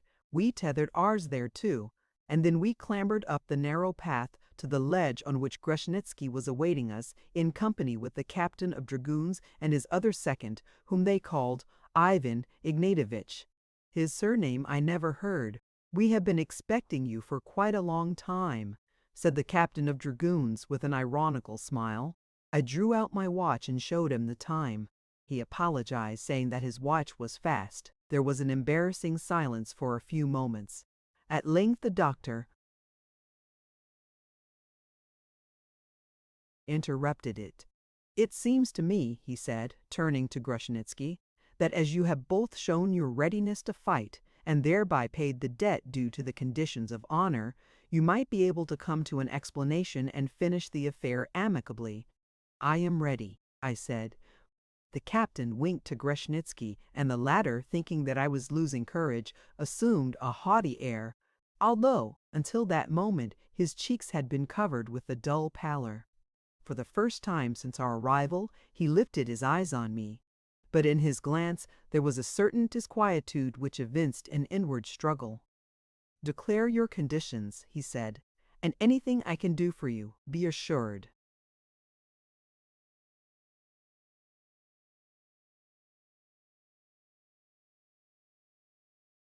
"These are my conditions. You will this very day publicly recant your slander and beg my pardon. My dear sir, I wonder how you dare make such a proposal to me."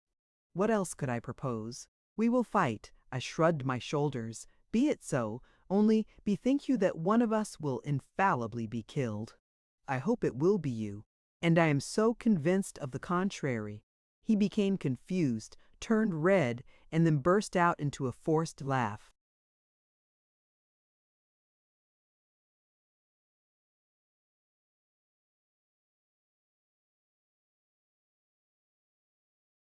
The captain took his arm and led him aside. They whispered together for a long time. I had arrived in a fairly pacific frame of mind, but all this was beginning to drive me furious. The doctor came up to me. "Listen," he said with manifest uneasiness. "You have surely forgotten their conspiracy. I do not know how to load a pistol, but in this case, you are a strange man. Tell them that you know their intention, and they will not dare." "What sport?" "To shoot you like a bird. Please do not be uneasy, doctor, and wait a while.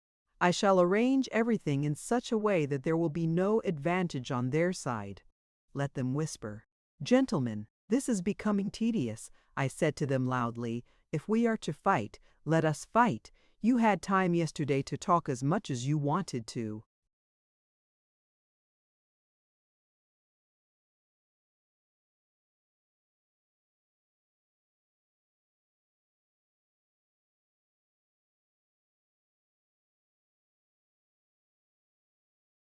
"We are ready," answered the captain. "Take your places, gentlemen. Doctor, be good enough to measure 6 paces." "Take your places," repeated Ivan Ignatievich in a squeaky voice.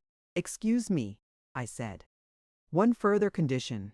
As we are going to fight to the death, we are bound to do everything possible in order that the affair may remain a secret and that our seconds may incur no responsibility.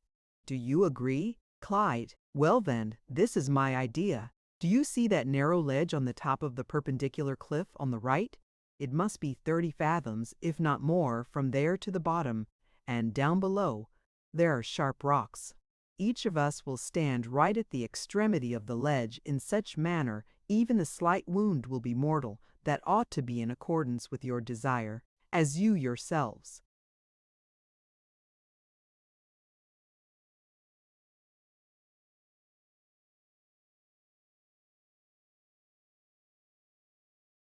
"Have fixed upon 6 paces. Whichever of us is wounded will be certain to fall down and be dashed to pieces. The doctor will extract the bullet, and then it will be possible very easily to account for that sudden death by saying it was the result of a fall. Let us cast lots to decide who shall fire first. In conclusion, I declare that I will not fight on any other terms." "Be it so!" said the captain after an expressive glance at Grushnitsky, who nodded his head in token of assent. Every moment he was changing countenance. I had placed him in an embarrassing position. Had the duel been fought upon the usual conditions, he could have aimed at my leg, wounded me slightly, and in such wise gratified his vengeance without overburdening his conscience. But now he was obliged to fire in the air, or to make himself an assassin, or, finally, to abandon his base plan and to expose himself to equal danger with me. I should not have liked to be in his place at that moment. He took the captain aside and said something to him with great warmth. His lips were blue, and I saw them. Trembling. But the captain turned away from him with a contemptuous smile. "You are a fool," he said to Grushnitsky rather loudly. "You can't understand a thing. Let us be off then, gentlemen." The precipice was approached by a narrow path between bushes, and fragments of rock formed the precarious steps of that natural staircase. Clinging to the bushes, we proceeded to clamber up. Grushnitsky went in front, his seconds behind him, and then the doctor and I. "I am surprised at you," said the doctor, pressing my hand vigorously. "Let me feel your pulse. Oh ho! Feverish. But nothing noticeable on your countenance. Only your eyes are gleaming more brightly than usual." Suddenly small stones rolled noisily right under our feet. What was it? Grushnitsky had stumbled. The branch to which he was clinging had broken off.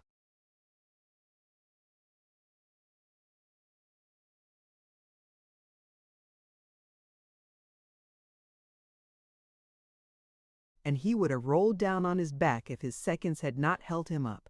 "Take care," I cried. "Do not fall prematurely. That is a bad sign. Remember Julius Caesar."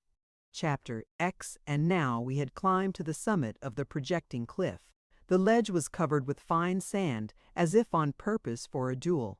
All around, like an innumerable herd, crowded the mountains, their summits lost to view in the golden mist of the morning. And towards the south rose the white mass of Elbrus, closing the chain of icy peaks, among which fibrous clouds, which had rushed in from the east, were already roaming. I walked to the extremity of the ledge and gazed down. My head nearly swam. At the foot of the precipice, all seemed dark and cold, as in a tomb. The moss-grown jags of the rocks, hurled down by storm and time, were awaiting their prey.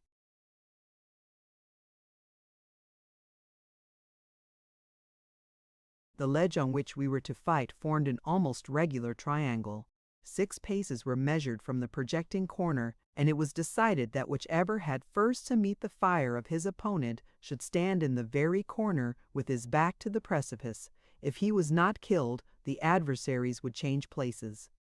I determined to relinquish every advantage to Grushnitsky. I wanted to test him. A spark of magnanimity might awake in his soul, and then all would have been settled for the best. But his vanity and weakness of character had perforce to triumph. I wished to give myself the full right to refrain from sparing him, if destiny were to favor me. Who would not have concluded such an agreement with his conscience? "Cast the lot, doctor," said the captain. The doctor drew a silver coin from his pocket and held it up.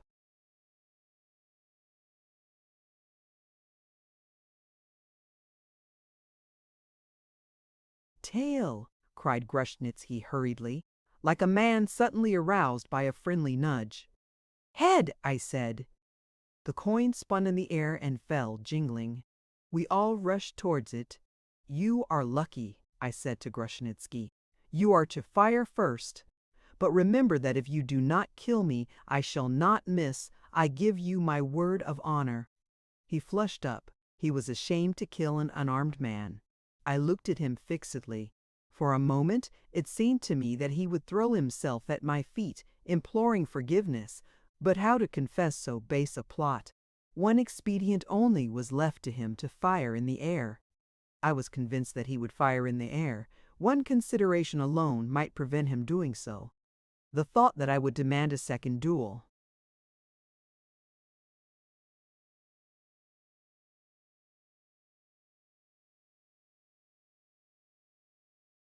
"Now is the time," the doctor whispered to me, plucking me by the sleeve. "If you do not tell them now that we know their intentions, all is lost. Look, he is loading already. If you will not say anything, I will." "On no account, doctor," I answered, holding him back by the arm. "You will spoil everything. You have given me your word not to interfere. What does it matter to you? Perhaps I wish to be killed." He looked at me in astonishment. "Oh, that is another thing. Only do not complain of me in the other world." Meanwhile the captain had loaded his pistols and given one to Grushnitsky, after whispering something to him with a smile. The other he gave to me. I placed myself in the corner of the ledge, planting my left foot firmly against the rock and bending slightly forward, so that, in case of a slight wound, I might.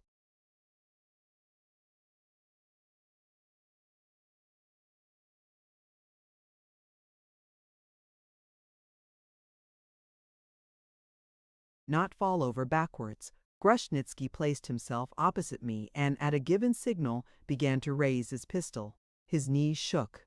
He aimed right at my forehead. Unutterable fury began to seethe within my breast. Suddenly he dropped the muzzle of the pistol and, pale as a sheet, turned to his second. "I cannot," he said in a hollow voice. "Coward!" answered the captain. A shot rang out. The bullet grazed my knee. Involuntarily, I took a few paces forward in order to get away from the edge as quickly as possible. "Well, my dear Grushnitsky, it is a pity that you have missed," said the captain.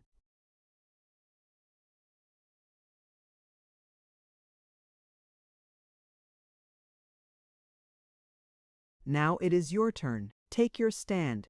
Embrace me first. We shall not see each other again."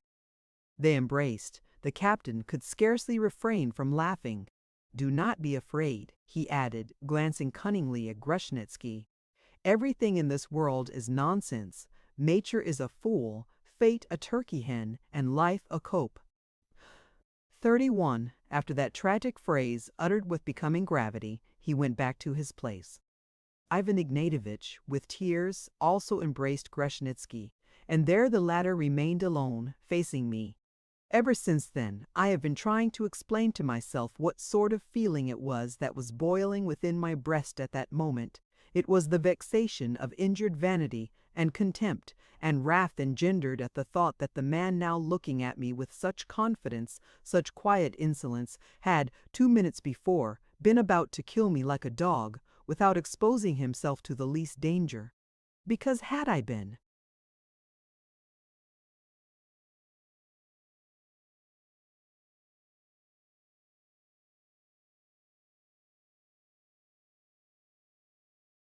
wounded a little more severely in the leg, I should inevitably have fallen over the cliff.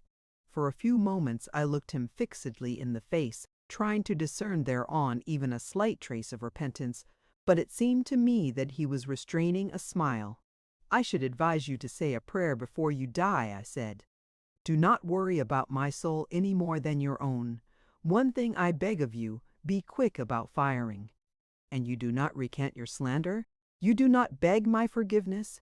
Bethink you well, has your conscience nothing to say to you?" "Mr. Pechorin," exclaimed the captain of dragoons, "allow me to point out that you are not here to preach. Let us lose no time in case anyone should ride through the gorge and we should be seen. Very well, doctor, come here." The doctor came up to me. Poor doctor! He was paler than Grushnitsky had been 10 minutes before. The words which followed I purposely pronounced with a pause between each loudly and distinctly, as the sentence of death is pronounced. "Doctor, these gentlemen have forgotten, in their hurry no doubt, to put a bullet in my pistol. I beg you to load it afresh and properly." "Impossible!" cried the captain. "Impossible! I loaded both pistols.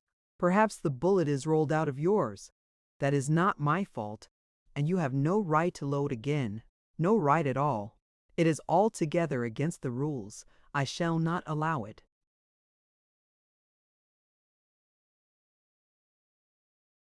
"Very well," I said to the captain. "If so, then you and I shall fight on the same terms." He came to a dead stop. Grushnitsky stood with his head sunk on his breast, embarrassed and gloomy. "Let them be," he said at length to the captain, who was going to pull my pistol out of the doctor's hands. "You know yourself that they are right." In vain the captain made various signs to him. Grushnitsky would not even look. Meanwhile the doctor had loaded the pistol and handed it to me. On seeing that, the captain spat and stamped his foot. "You are a fool then, my friend," he said. "A common fool. You trusted to me before, so you should obey me in everything now. But serve you right. Die like a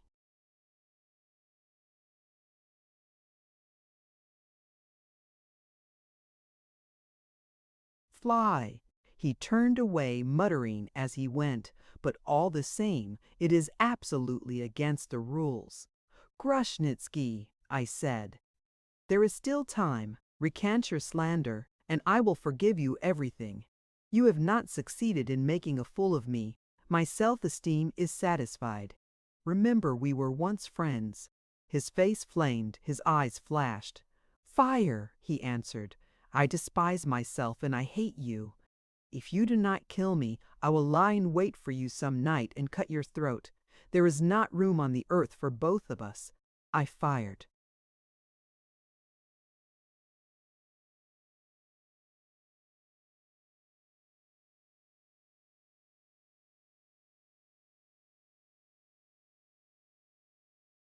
When the smoke had cleared away, Grushnitsky was not to be seen on the ledge. Only a slender column of dust was still eddying at the edge of the precipice. There was a simultaneous cry from the rest. "Benita la commedia," I said to the doctor. He made no answer and turned away with horror. I shrugged my shoulders and bowed to Grushnitsky's seconds. Chapter XXI. As I descended by the path, I observed Grushnitsky's blood-stained corpse between the clefts of the rocks. Involuntarily, I closed my eyes. Untying my horse, I set off home at a walking pace. A stone lay upon my heart. To my eyes the sun seemed dim. Its beams were powerless to warm me. I did not ride up to the village, but turned to the right along the gorge. The sight of a man would have been painful to me. I wanted to be alone. Throwing down the bridle and letting my head fall on my breast, I rode for a long time, and at length found myself in a spot with which I was wholly unfamiliar. I turned my horse back and began to search for the road. The sun had already set by the time I had ridden up to Kislovodsk myself, and my horse both utterly spent. My servant told me that Werner had called, and he handed me 2 notes, one from Werner, the other from Vera. I opened the first. Its contents were as follows: "Everything has been arranged as well as could be. The mutilated body has been brought in and the bullet extracted from the breast. Everybody is convinced that the cause of death was an unfortunate accident. Only the commandant, who was doubtless aware of your quarrel, shook his head, but he said nothing. There are no proofs at all against you, and you may sleep in peace, if you can. Farewell." For a long time I could not make up my mind to open the second note. What could it be that she was writing to me? My soul was agitated by a painful foreboding. Here it is, that letter, each word of which is indelibly engraved upon my memory. I am writing to you in the full assurance that we shall never see each other again. A few years ago, on parting with you, I thought the same. However, it has been Heaven's will to try me a second time. I have not been able to endure the trial. My frail heart has again submitted to the well-known voice. You will not despise me for that, will you? This letter will be at once a farewell and a confession. I am obliged to tell you everything that has been treasured up in my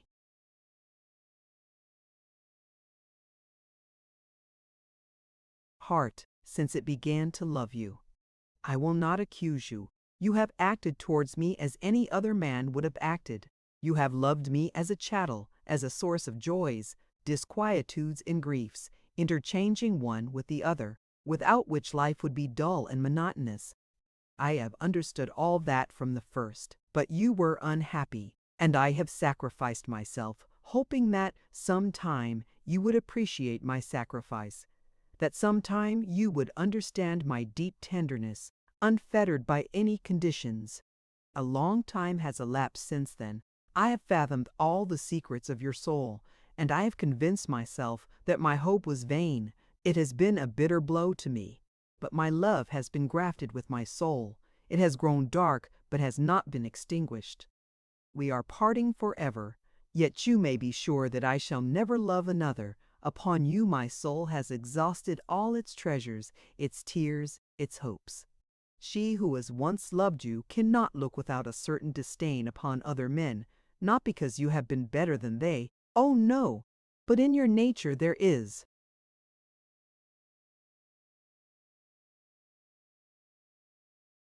something peculiar belonging to you alone, something proud and mysterious. In your voice, whatever the words spoken, there is an invincible power. No one can so constantly wish to be loved. In no one is wickedness ever so attractive. No one's glance promises so much bliss. No one can better make use of his advantages, and no one can better make use of his advantages, and no one can be so truly unhappy as you, because no one endeavors so earnestly to convince himself of the contrary. Now I must explain the cause of my hurried departure. It will seem of little importance to you, because it concerns me alone. This morning, my husband came in and told me about your quarrel with Grushnitsky. Evidently, I changed countenance greatly, because he looked me in the face long and intently. I almost fainted at the thought that you had to fight a duel today, and that I was the cause of it. It seemed to me that I should go mad. But now, when I am able to reason, I am sure that you remain alive. It is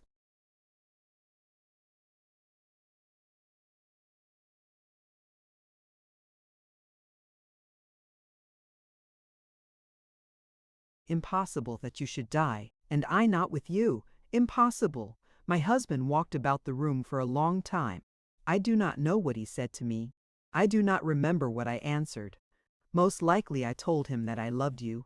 I only remember that at the end of our conversation he insulted me with a dreadful word and left the room.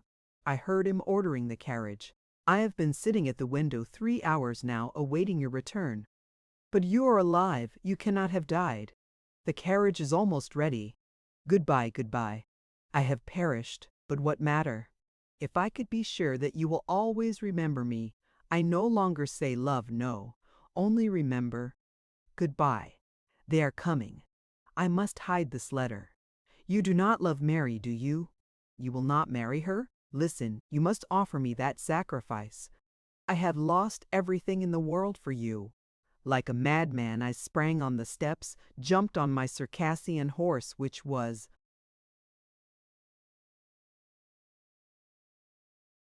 being led about the courtyard, and set off at full gallop along the road to Pyatigorsk. Unsparingly, I urged on the jaded horse, which, snorting and all in a foam, carried me swiftly along the rocky road. The sun had already disappeared behind a black cloud which had been resting on the ridge of the western mountains. The gorge grew dark and damp. The Podchumok, forcing its way over the rocks, roared with a hollow and monotonous sound. I galloped on, choking with impatience.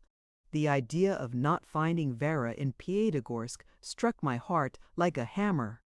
For 1 minute. Again to see her, for 1 minute, to say farewell, to press her hand, I prayed, cursed, wept, laughed.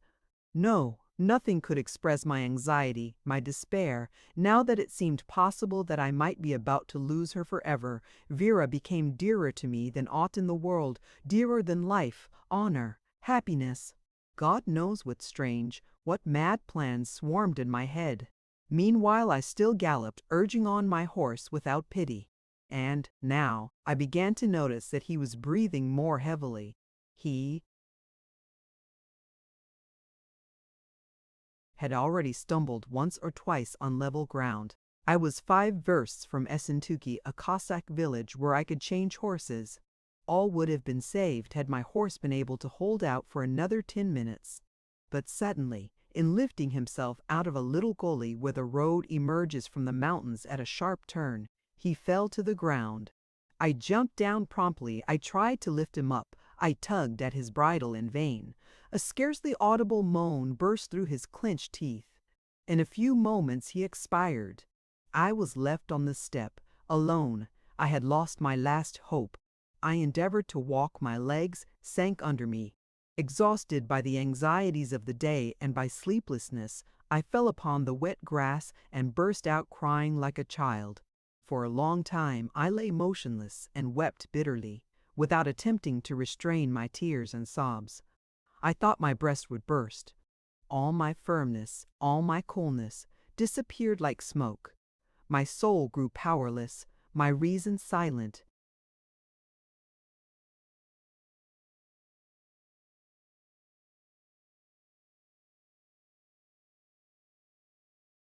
And if anyone had seen me at that moment, he would have turned aside with contempt. When the night dew and the mountain breeze had cooled my burning brow, and my thoughts had resumed their usual course, I realized that to pursue my perished happiness would be unavailing and unreasonable. What more did I want? To see her. Why? Was not all over between us? A single bitter farewell kiss would not have enriched my recollections, and after it, parting would only have been more difficult for us. Still, I am pleased that I can weep. Perhaps, however, the cause of that was my shattered nerves, a night passed without sleep, 2 minutes opposite the muzzle of a pistol, and an empty stomach. It is all for the best. That new suffering created within me a fortunate diversion, to speak in military style. To weep is healthy, and then, no doubt, if I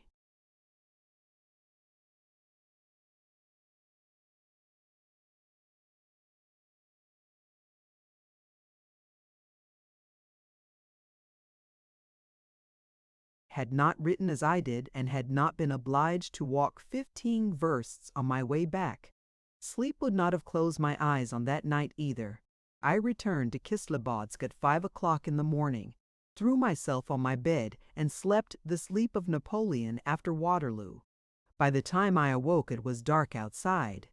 I sat by the open window with my jacket unbuttoned, and the mountain breeze cooled my breast, still troubled by the heavy sleep of weariness. In the distance beyond the river, through the tops of the thick lime trees which overshadowed it, lights were glancing in the fortress and the village. Close at hand all was calm. It was dark in Princess Ligovski's house. The doctor entered. His brows were knit. Contrary to custom, he did not offer me his hand. "Where have you come from, doctor?" "From Princess Ligovski's. Her daughter is ill, nervous exhaustion. That is not the point, though. This is what I have come to tell you. The authorities are suspicious, and although it is impossible to prove anything positively, I should, all the same, advise you to be cautious. Princess Ligovski told me today that she knew that you fought a duel on her daughter's account. That little old man, what's his name, has told her everything. He was a witness of your quarrel with Grushnitsky in the restaurant. I have come to warn you. Goodbye. Maybe we shall not meet again. You will be banished somewhere." He stopped on the threshold. He would gladly have pressed my hand, and, had I shown the slightest desire to embrace him, he would have thrown himself upon my neck. But I remained cold as a rock, and he left the room. That is just like men. They are all the same. They know beforehand all the bad.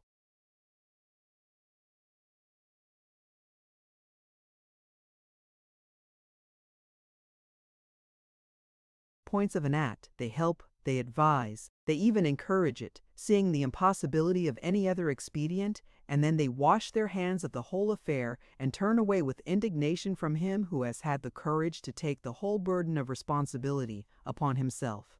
They are all like that, even the best-natured, the wisest. Chapter 6. Next morning, having received orders from the supreme authority to betake myself to the inn fortress, I called upon Princess Ligovski to say goodbye. She was surprised when, in answer to her question whether I had not anything of special importance to tell her, I said I had come to wish her goodbye, and so on. But I must have a very serious talk with you.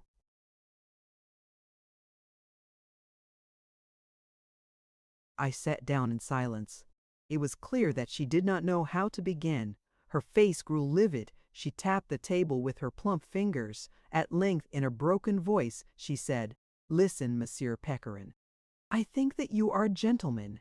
I bowed. "Nay, I am sure of it," she continued. "Although your behavior is somewhat equivocal, but you may have reasons which I do not know, and you must now confide them to me. You have protected my daughter from slander. You have fought a duel on her behalf. Consequently, you have risked her life. Do not answer. I know that you will not acknowledge it because Grushnitsky has been killed." She crossed herself. "God forgive him, and you too, I hope. That does not concern me. I dare not condemn you because my daughter, although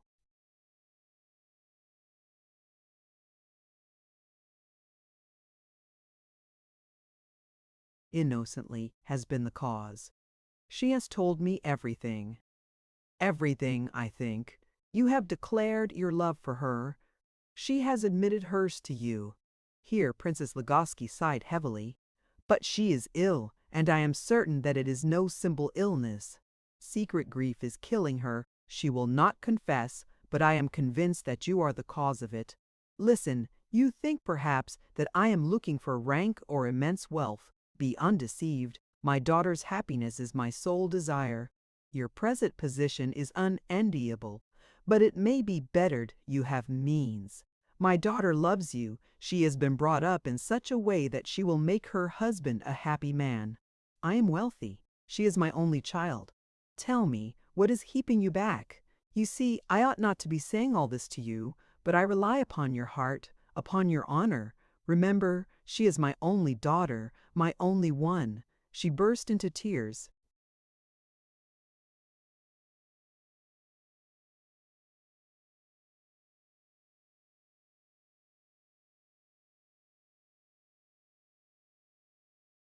Princess, I said, it is impossible for me to answer you. Allow me to speak to your daughter alone. Never, she exclaimed, rising from her chair in violent agitation. As you wish, I answered, preparing to go away. She fell into thought, made a sign to me with her hand that I should wait a little, and left the room. 5 minutes passed. My heart was beating violently, but my thoughts were tranquil, my head cool. However assiduously I sought in my breast for even a spark of love for the charming Mary, my efforts were of no avail. Then the door opened, and she entered. Heavens! How she had changed since I had last seen her, and that but a short time ago.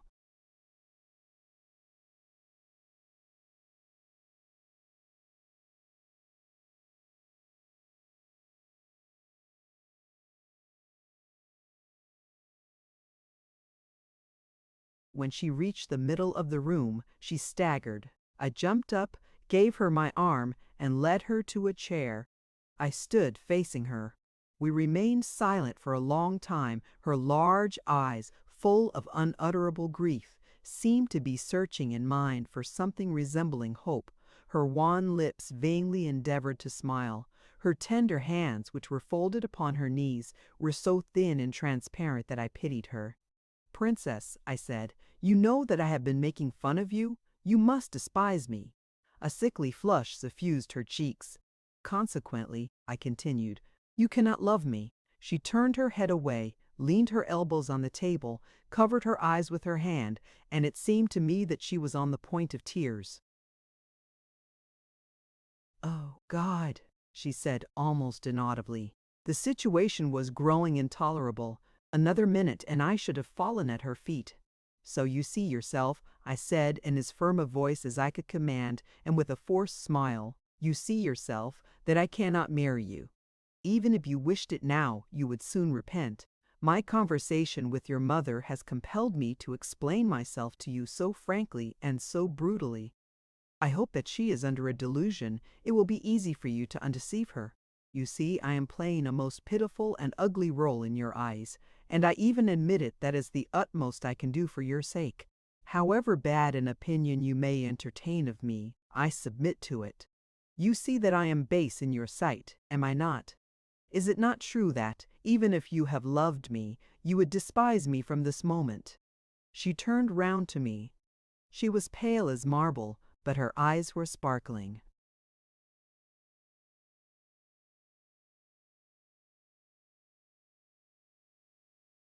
Wondrously, I hate you, she said. I thanked her, bowed respectfully, and left the room. An hour afterwards a postal express was bearing me rapidly from Kislovodsk. A few versts from Essentuki I recognized near the roadway the body of my spirited horse. The saddle had been taken off, no doubt by a passing Cossack, and, in its place, 2 ravens were sitting on the horse's back. I sighed and turned away. And now, here in this wearisome fortress, I often ask myself, as my thoughts wander back to the past, why did I not wish to tread that way, thrown open by destiny, where soft joys and ease of soul were awaiting me? No, I could never have become habituated to such a fate. I am like a sailor born and bred on the deck of a pirate brig. His soul has grown accustomed to storms and battles, but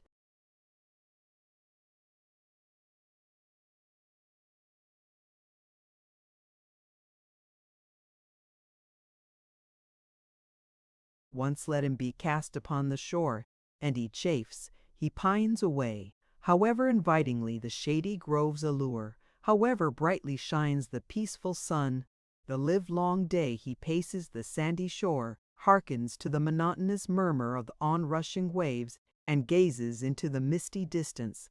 Lo!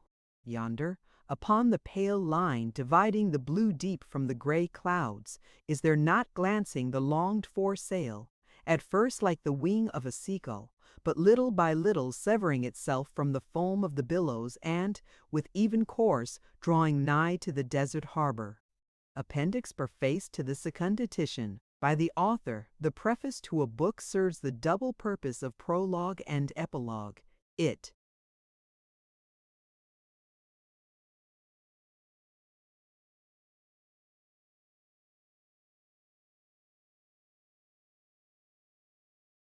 affords the author an opportunity of explaining the object of the work or of vindicating himself and replying to his critics. As a rule, however, the reader is concerned neither with the moral purpose of the book nor with the attacks of the reviewers, and so the preface remains unread. Nevertheless, this is a pity, especially with us Russians. The public of this country is so youthful, not to say simple-minded, that it cannot understand the meaning of a fable unless the moral is set forth at the end. Unable to see a joke, insensible to irony, it has, in a word, been badly brought up. It has not yet learned that in a decent book, as in decent society, open invective can have no place, that our present-day civilization has invented a keener weapon, none the less deadly for being almost invisible, which, under the cloak of flattery, strikes with sure and irresistible effect. The Russian public is like a simple-minded person from the country who, chancing to overhear a conversation between two diplomatists belonging to hostile courts, comes away with the conviction that each of them has been deceiving his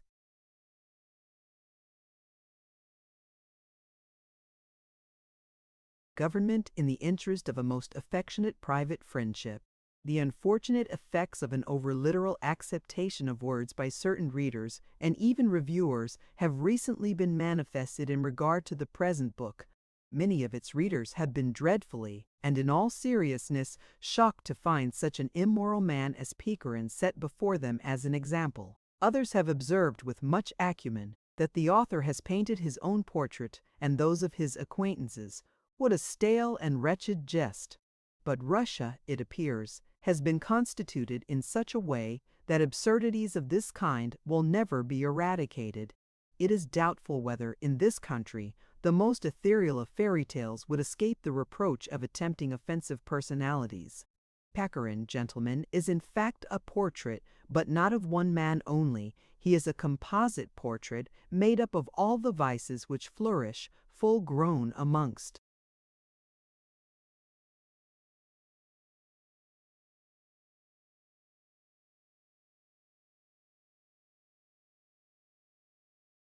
the present generation. You will tell me, as you have told me before, that no man can be so bad as this, and my reply will be, if you believe that such persons as the villains of tragedy and romance could exist in real life, why can you not believe in the reality of Pechorin? If you admire fictions much more terrible and monstrous, why is it that this character, even if regarded merely as a creature of the imagination, cannot obtain quarter at your hands? Is it not because there is more truth in it than may be altogether palatable to you? You will say that the cause of morality gains nothing by this book. I beg your pardon. People have been surfeited with sweetmeats, and their digestion has been ruined. Bitter medicines, sharp truths, are therefore necessary. This must not, however, be taken to mean that the author has ever proudly dreamed of becoming a reformer of human vices. Heaven keep him from such impertinence. He has simply found it entertaining to depict a man such as he considers to be typical of the present day, and such as he has often met in real life too often.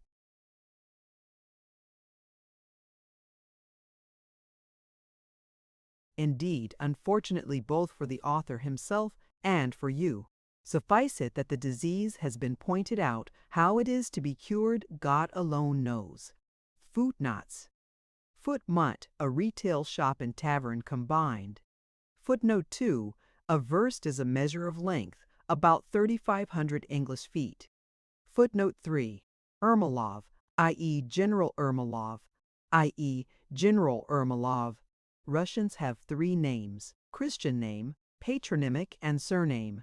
They are addressed by the first two only. The surname of Maxim Maximich, colloquial for Maximovich, is not mentioned. Footnote 4. The bell on the duga, a wooden arch joining the shafts of a Russian conveyance over the horse's neck.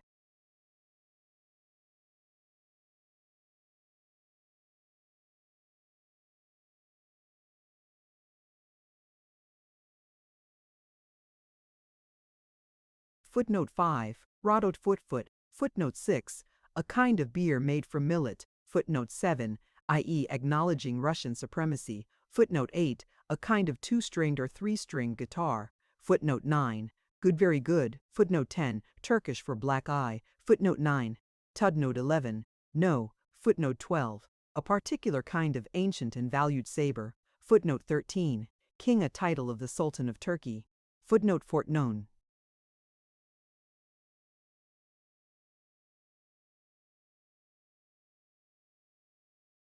Which of course, as I heard it, was in prose, but habit is second nature. Author's note, foot 1151. No. Russian bad, bad.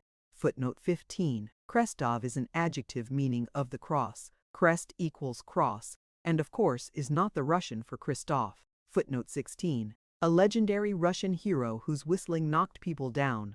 Footnote 17. Legendaire, Russian occasion, and footnote, at 17. In Russian occasion, dance. Footnote 18. In Russian okazia, equation. Adventure. Tu za okazia, equadart hate.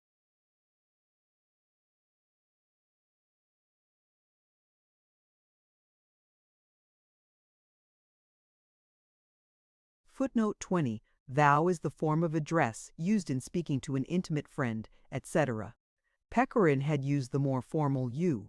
Footnote 21. Team of 3 horses abreast. Footnote 22. Dejatnik, a superintendent of 10 men or huts, i.e. an officer like the Old English tithing man or headborough. Footnote 23. Card games. Footnote 24. A Caucasian wine. Footnote 24. A Caucasian wine. Compare Shelley's Adonis, XXI. 3. As the last cloud of an expiring storm. Footnote 26. The snake, the iron, and the bald mountains. Footnote 27. Nijhigorod is the government of which Nizhny Novgorod is.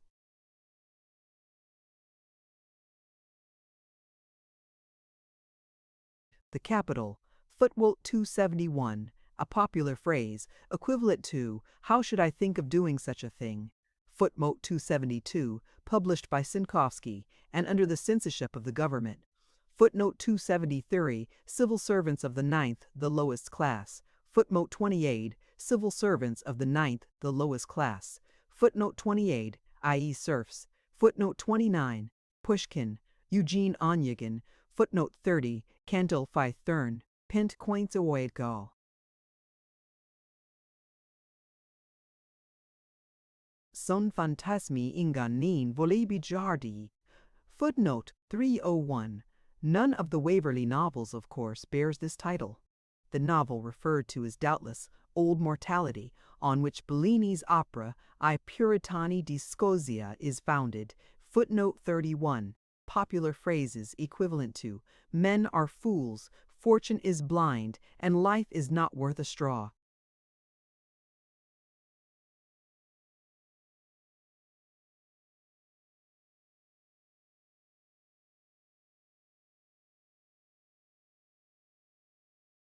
The end.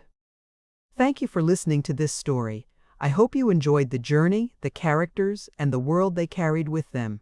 If you enjoyed this audiobook, please subscribe to the channel and leave a comment below. Your support helps keep these stories alive and allows more timeless books to be shared with listeners around the world. Until next time, thank you for listening.